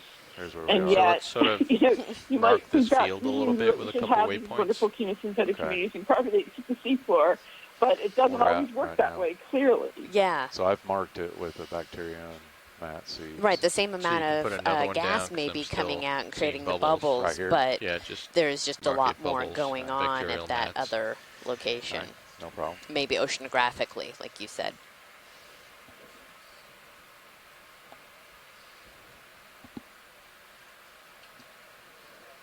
Okay.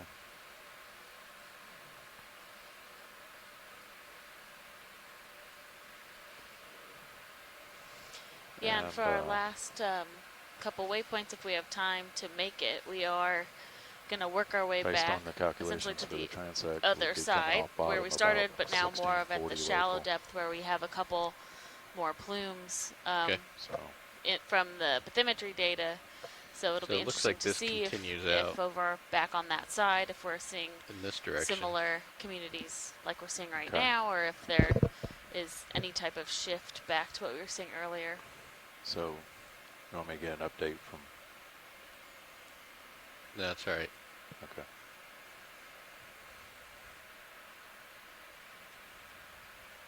Just more bubbles.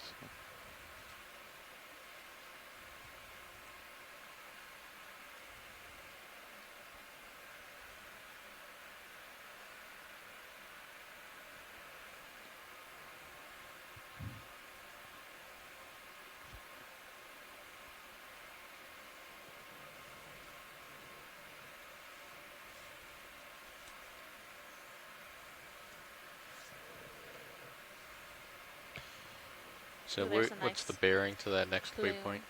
waypoint? Basically due south, right? I think that's what we came up with. Hang on.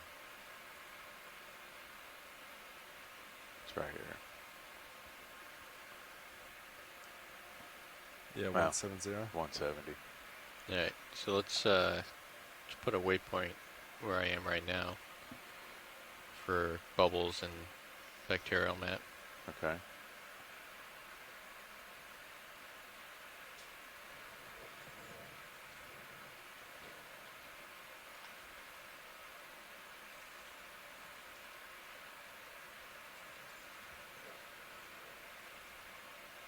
Okay. We've got a few in that area. So what I'm doing, so if we were ever to come back here, you can start to see the extent of the bubble field. Yeah. So if the data was off, say our navigation was off, you could get a sense, once you hit one part of it, you get a sense on where everything else is. Gotcha. So you can follow me around, Sean. Copy that. Following. Okay. Following.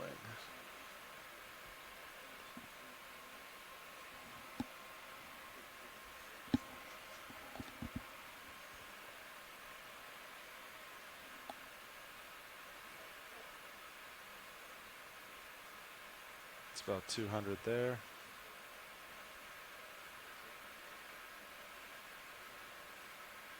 Yeah, just a bunch more, huh?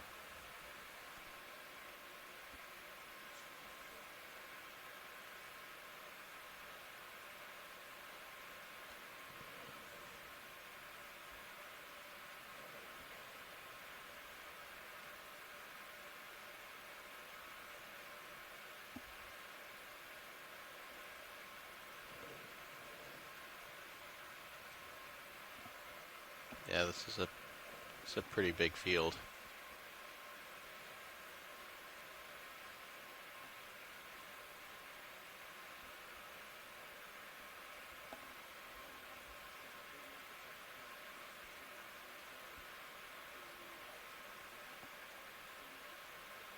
Alright, so that's Sirius looking south, 180, 10 more degrees to go to get to 170. Alright, so if they're ready, we can start heading south. If you want to Okay. talk science. Okay. I'll go ahead and drop one more where you're at.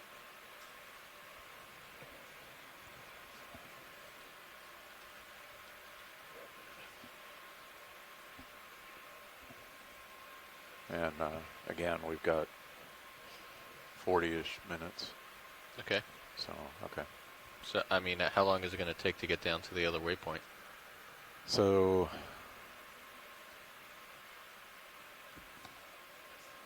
we're at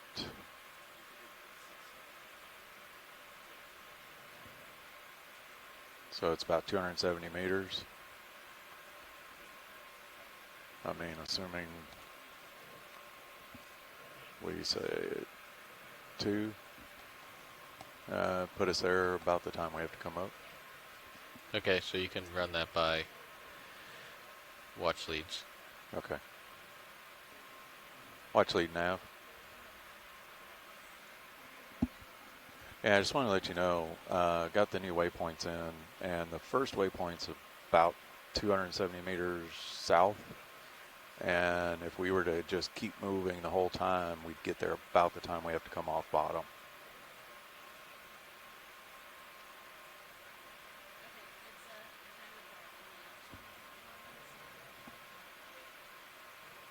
Okay, so start working towards that point. Yep, let's do it.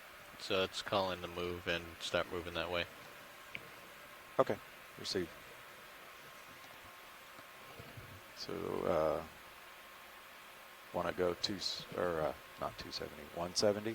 Whatever the bearing is to that move. Okay. And you can do, we can do a 50-meter move, pretty shallow. You want to go 50? Okay. Still same speed, right? Yep. Okay. Bridge nav.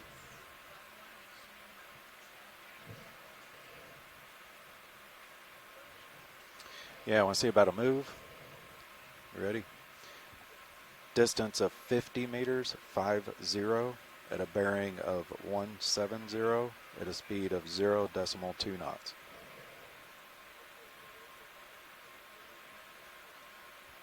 Roger that. Thank you.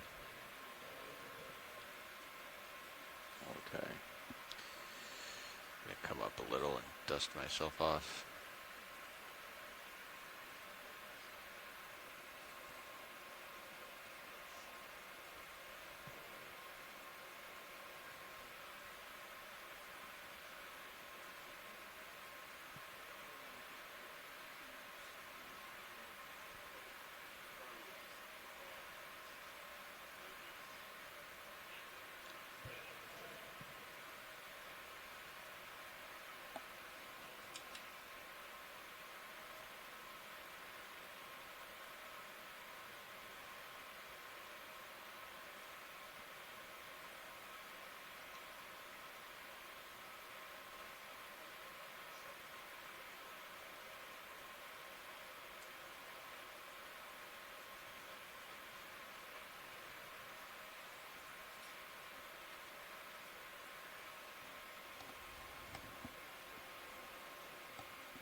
I think you're starting to tug me a little bit.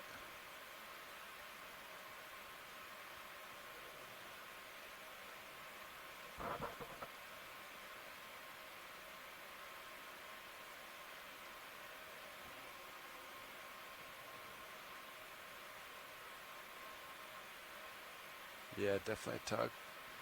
Pretty tight there, pilot. No, whoops. Sorry, Sean. No, you're okay. Just trying to center up on you.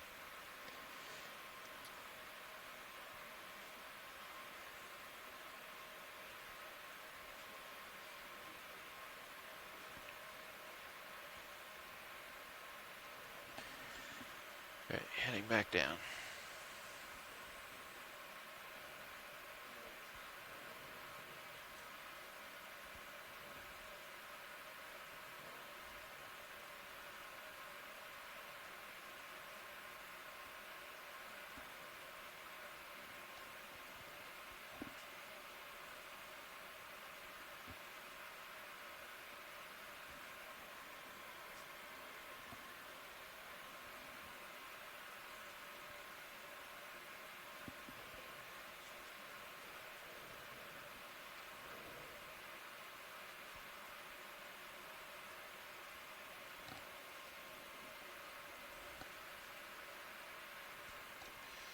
Get some dead clamshells. Or mussels. Mussel excuse me. shells, yeah. Some shells. We have some dead Thanks. shells.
Okay, so you can, we're still on bubbles and bacterial mat here. As we head, we're going to pass over waypoint 12. Yes. Great.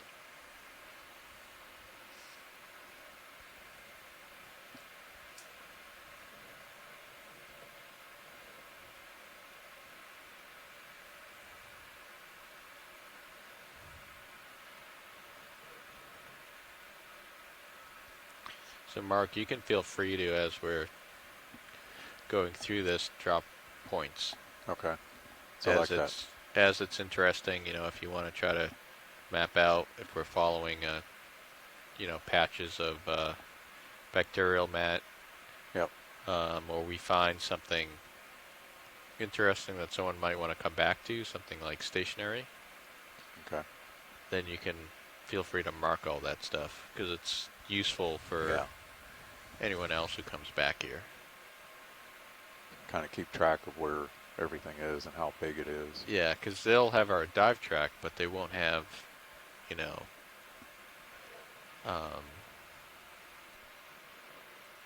clear marks of what we're seeing when we're in different locations. Or they might come back and see bacterial mats, but no bubbles. Yeah. So.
Coming up to the end of that move. Just put another one in. Okay. Same distance? Yep. Okay. There are a lot more of these little shrimp that are these translucent shrimp on the seafloor than we've seen. Bridge nav. Okay. You ready for another one? Okay. Same one, but I'll give it to you. 50 meters, 50. A bearing of 170 and a speed of 0.2 knots. Roger that. Thank you.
Are those fish that are burrowed into the sediment?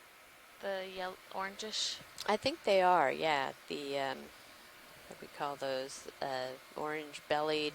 Black belly Back- rosefish. There we go. I know, it's such a...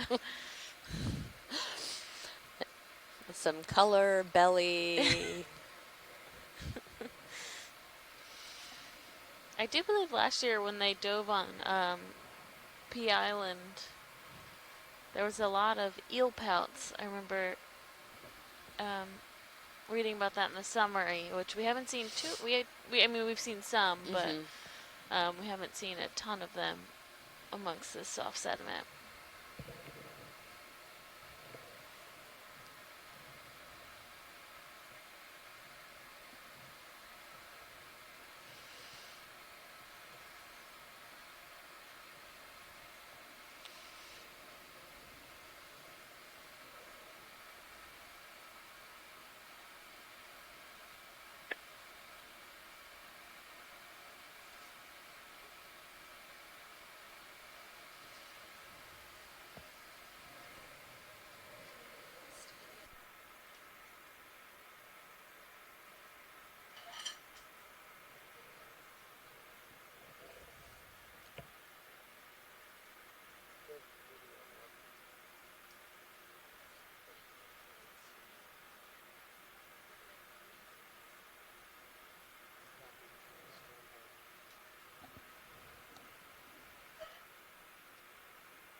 He's a big guy. It's just funny to watch him put his claws up as we approach.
Watch two, Snail.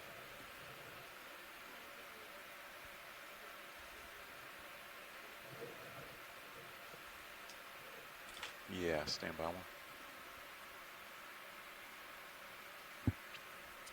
A lot of crabs.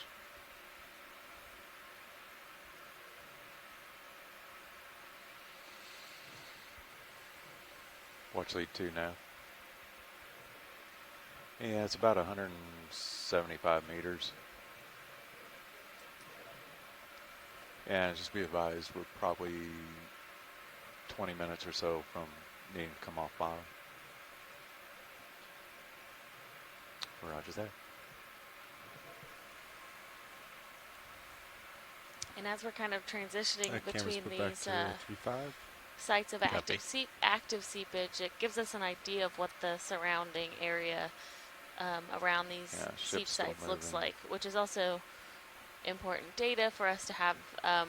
And essentially what we've done today is been able to ground truth some of the Couple more minutes on the move. data that have been collected earlier by the Okeanos and analyzed by both Adam and Carolyn's groups at Mississippi State and USGS, in that coming down to investigate what just the water column data had led us to believe would be a seep, and seeing these sites of active seepage, as well as the areas around them that aren't seeping, really confirming what we're seeing in that water column data.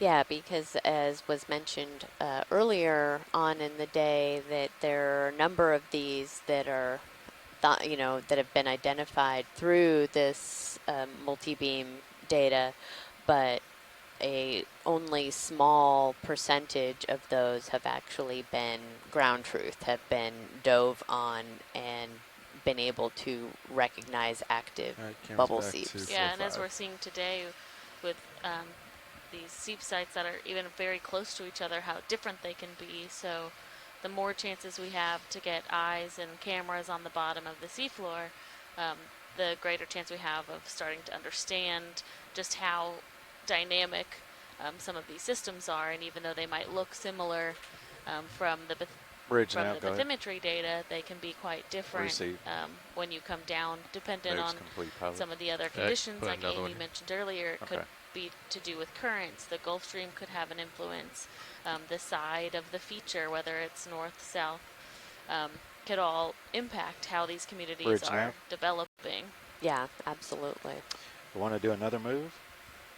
50 meters, 50, at a bearing of 170, at a speed of 0.2 you guys, this has been a knots. really instructive dive from that standpoint that, as you mentioned, the water column shows us where the gas plumes are, and sometimes the seafloor backscatter can tell us whether we should expect a harder bottom or not, but we're really still just learning what we can expect, or what we should expect when we get to these sites, and really still appreciating the wide range of environmental conditions we can encounter when we trace those plumes to the bottom. Yeah, and it's, I think, worth noting too, while we're down here, we're collecting video, but we're also collecting environmental data of the condition where the ROV is and where Sirius is in the water column. So we're always collecting depth readings, temperature readings, oxygen readings, salinity readings, which can all then be, that data can be analyzed from an environmental standpoint, versus just if we did one CTD cast, we would have just one profile. Yeah.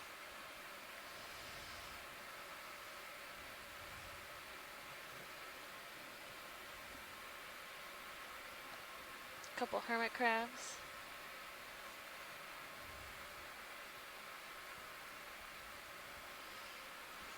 It's Crab City here. You didn't see it earlier. Did you see it earlier? Yeah, I did. Okay. I was gonna say that was Crab City. Yeah. Oh, this must be the suburbs. This is.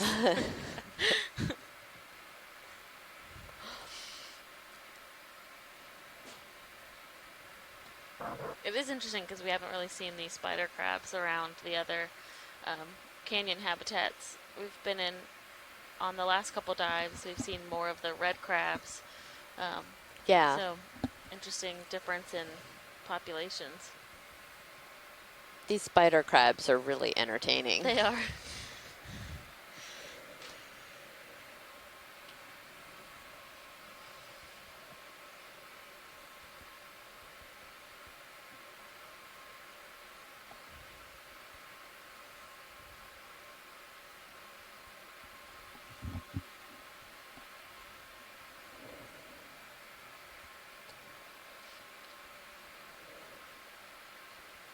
I would hazard a guess that we're kind of at this ridge or just on the other side of it. We're seeing a lot more stuff in the water. So if we're getting more influence from the southern current. Can we get a quick zoom on this rock while we're here? Sure. Right, just come on in.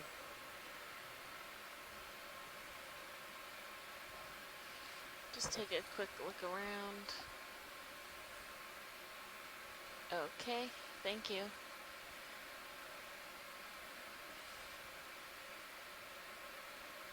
And just to the left, there's a couple of anemones on the sediment. We had a request just for a closer look at those as well to help with identification.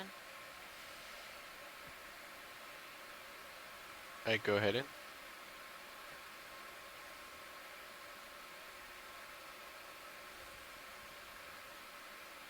Go ahead, tight. I believe these are tube anemones. You can see that oral tentacles in the center. Then they have the aboral or the tentacles outside the oral circle.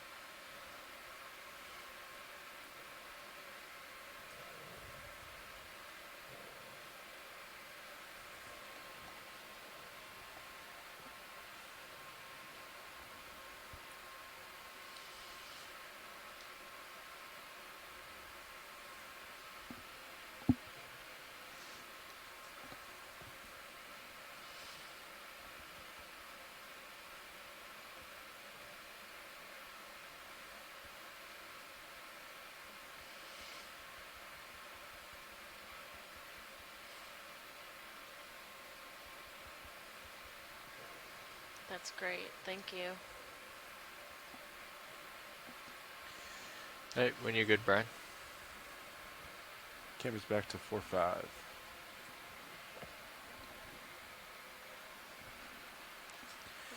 Copy that, Sean.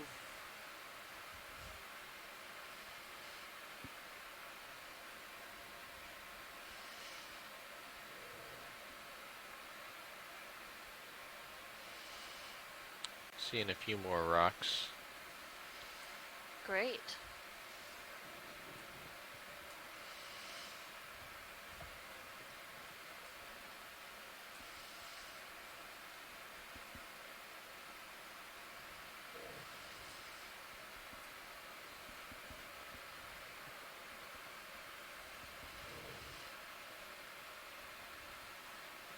Oh yeah, there's definitely a bit more complexity here. Let's do a snap here.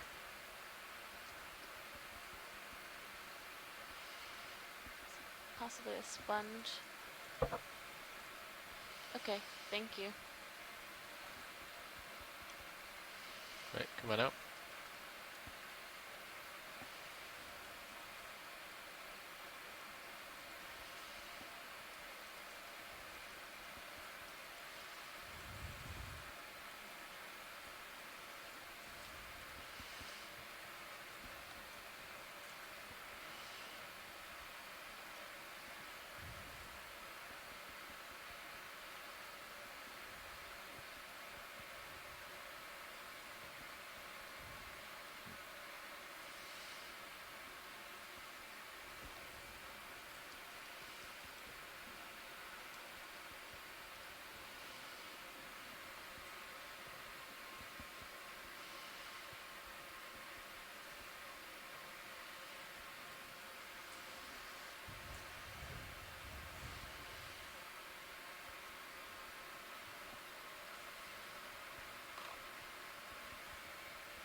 Probably got a little bit more than a minute, just a little over a minute on this move. Copy that.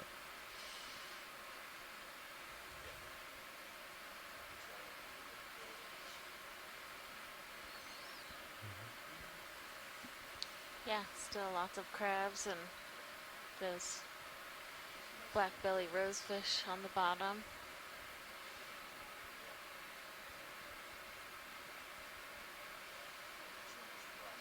So we have a bit of rock here as well, so just a couple of these smaller outcrops as we're going along, trying to make it to one last waypoint before we come off bottom for the mid-water work. So Josh, will we mark the rock points? No, you have to mark those. Okay. But you want to go ahead and go with another move on this one as it ends? Okay. Camera's back to 3.5.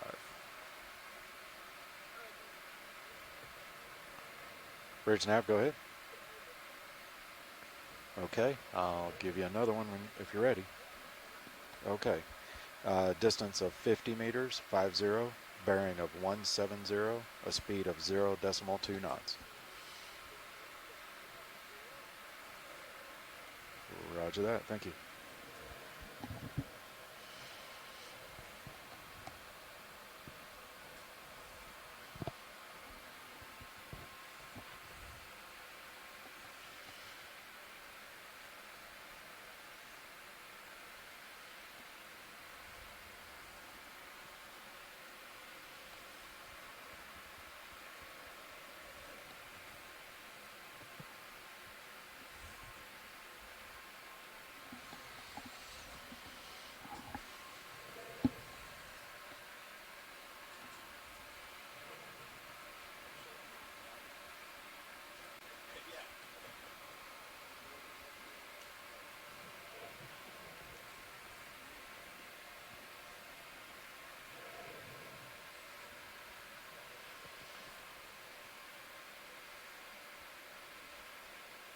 Thinking we're not going to quite make that waypoint.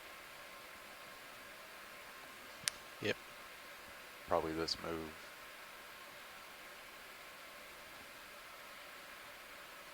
We're planning an hour transect, so that's what, you know, we come up. It's at 300 meters, so we only got to come up 50 meters. Mm-hmm. So. Copy that. Can you look at the go to ADCP? Yeah. Look at the see what the currents are like at 300.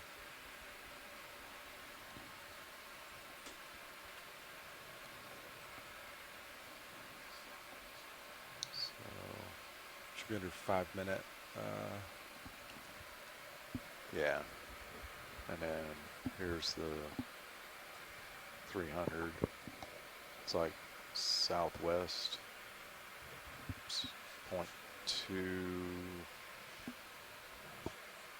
2.5 meters a second. 2.5 meters a second? Sorry. Oh, 0.2. Sorry, oh. 0.2. Sorry. 0.2 knots, or is that meter? That's meter per Meters second. and meters, yeah. Oh, okay, so Yeah. that's pretty slow. Yeah, there's not much to it. Yeah, sorry. I'll make sure to put the decimal point in the right place. Yeah. Yeah. But it's not much. What is a knot? A knot is, oh, so it's 0.2 meters per second? I think it's just double that. Double it. So yeah. What direction? Half a knot. Excuse me? Southwest. Southwest. Oh, that might be a... Can you zoom out on high double pack? check that. Let me double check that. Yeah. Yeah, so... Yeah, southwest. Zoom out. Yeah, let's see what, because we're going to be at 300 meters. Let's see what... Yeah, it's looking like...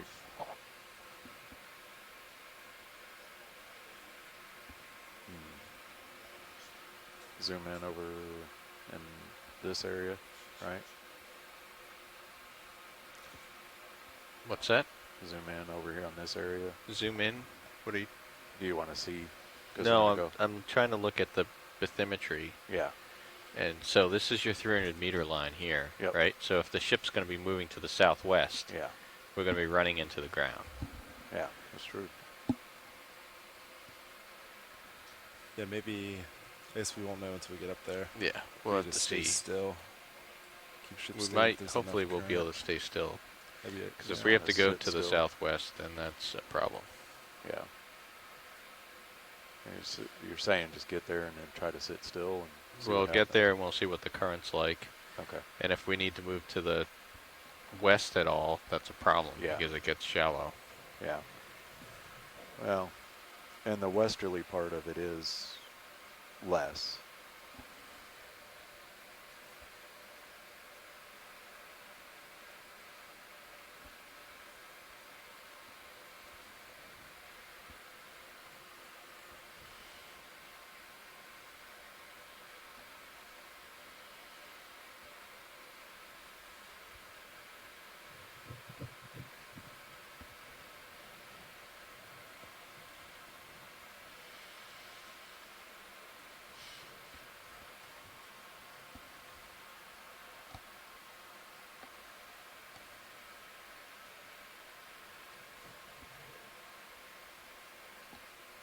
Wait a minute. I got a correction on that. My apologies. Looking at the north, it's going to be northwest. I mean, it's still a problem Yeah. if we have to go west. Yeah. So We've got a westerly part to it.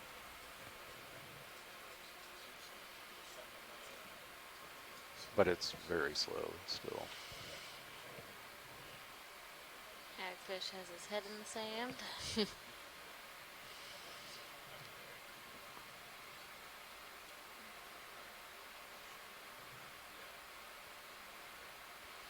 I just can't believe our bottom time is almost up.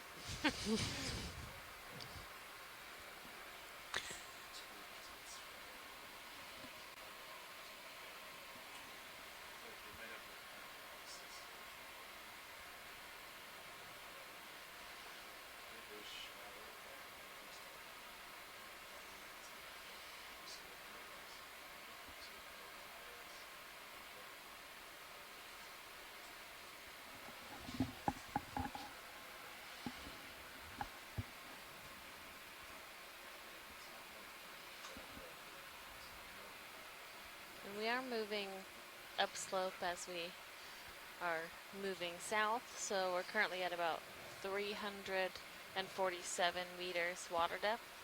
We started today around 450 meters water depth.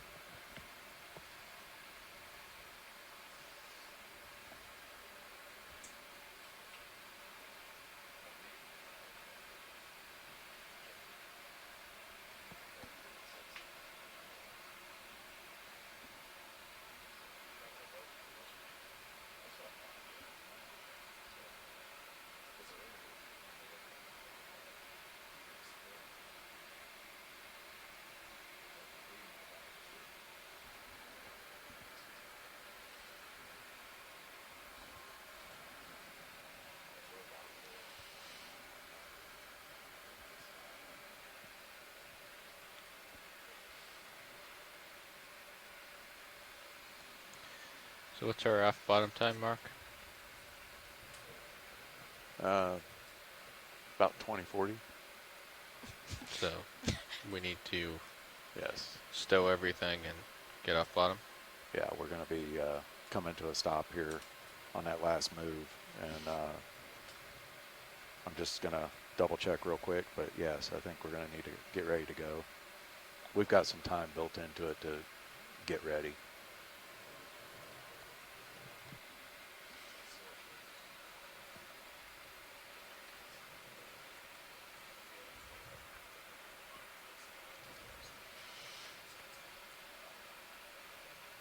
If we have just 1 second, can we snap zoom on one of these fish? Thank you. Yeah, hold on, video. All right, come on in. These are a little different than ones we've seen earlier today. Yeah, I was just thinking about that, wondering what they were. Beautiful, that's what they are.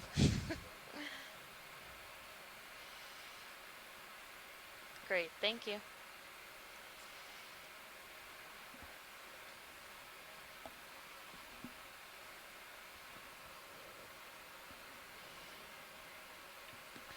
And I'm gonna get centered up on you, Sean. Sounds good.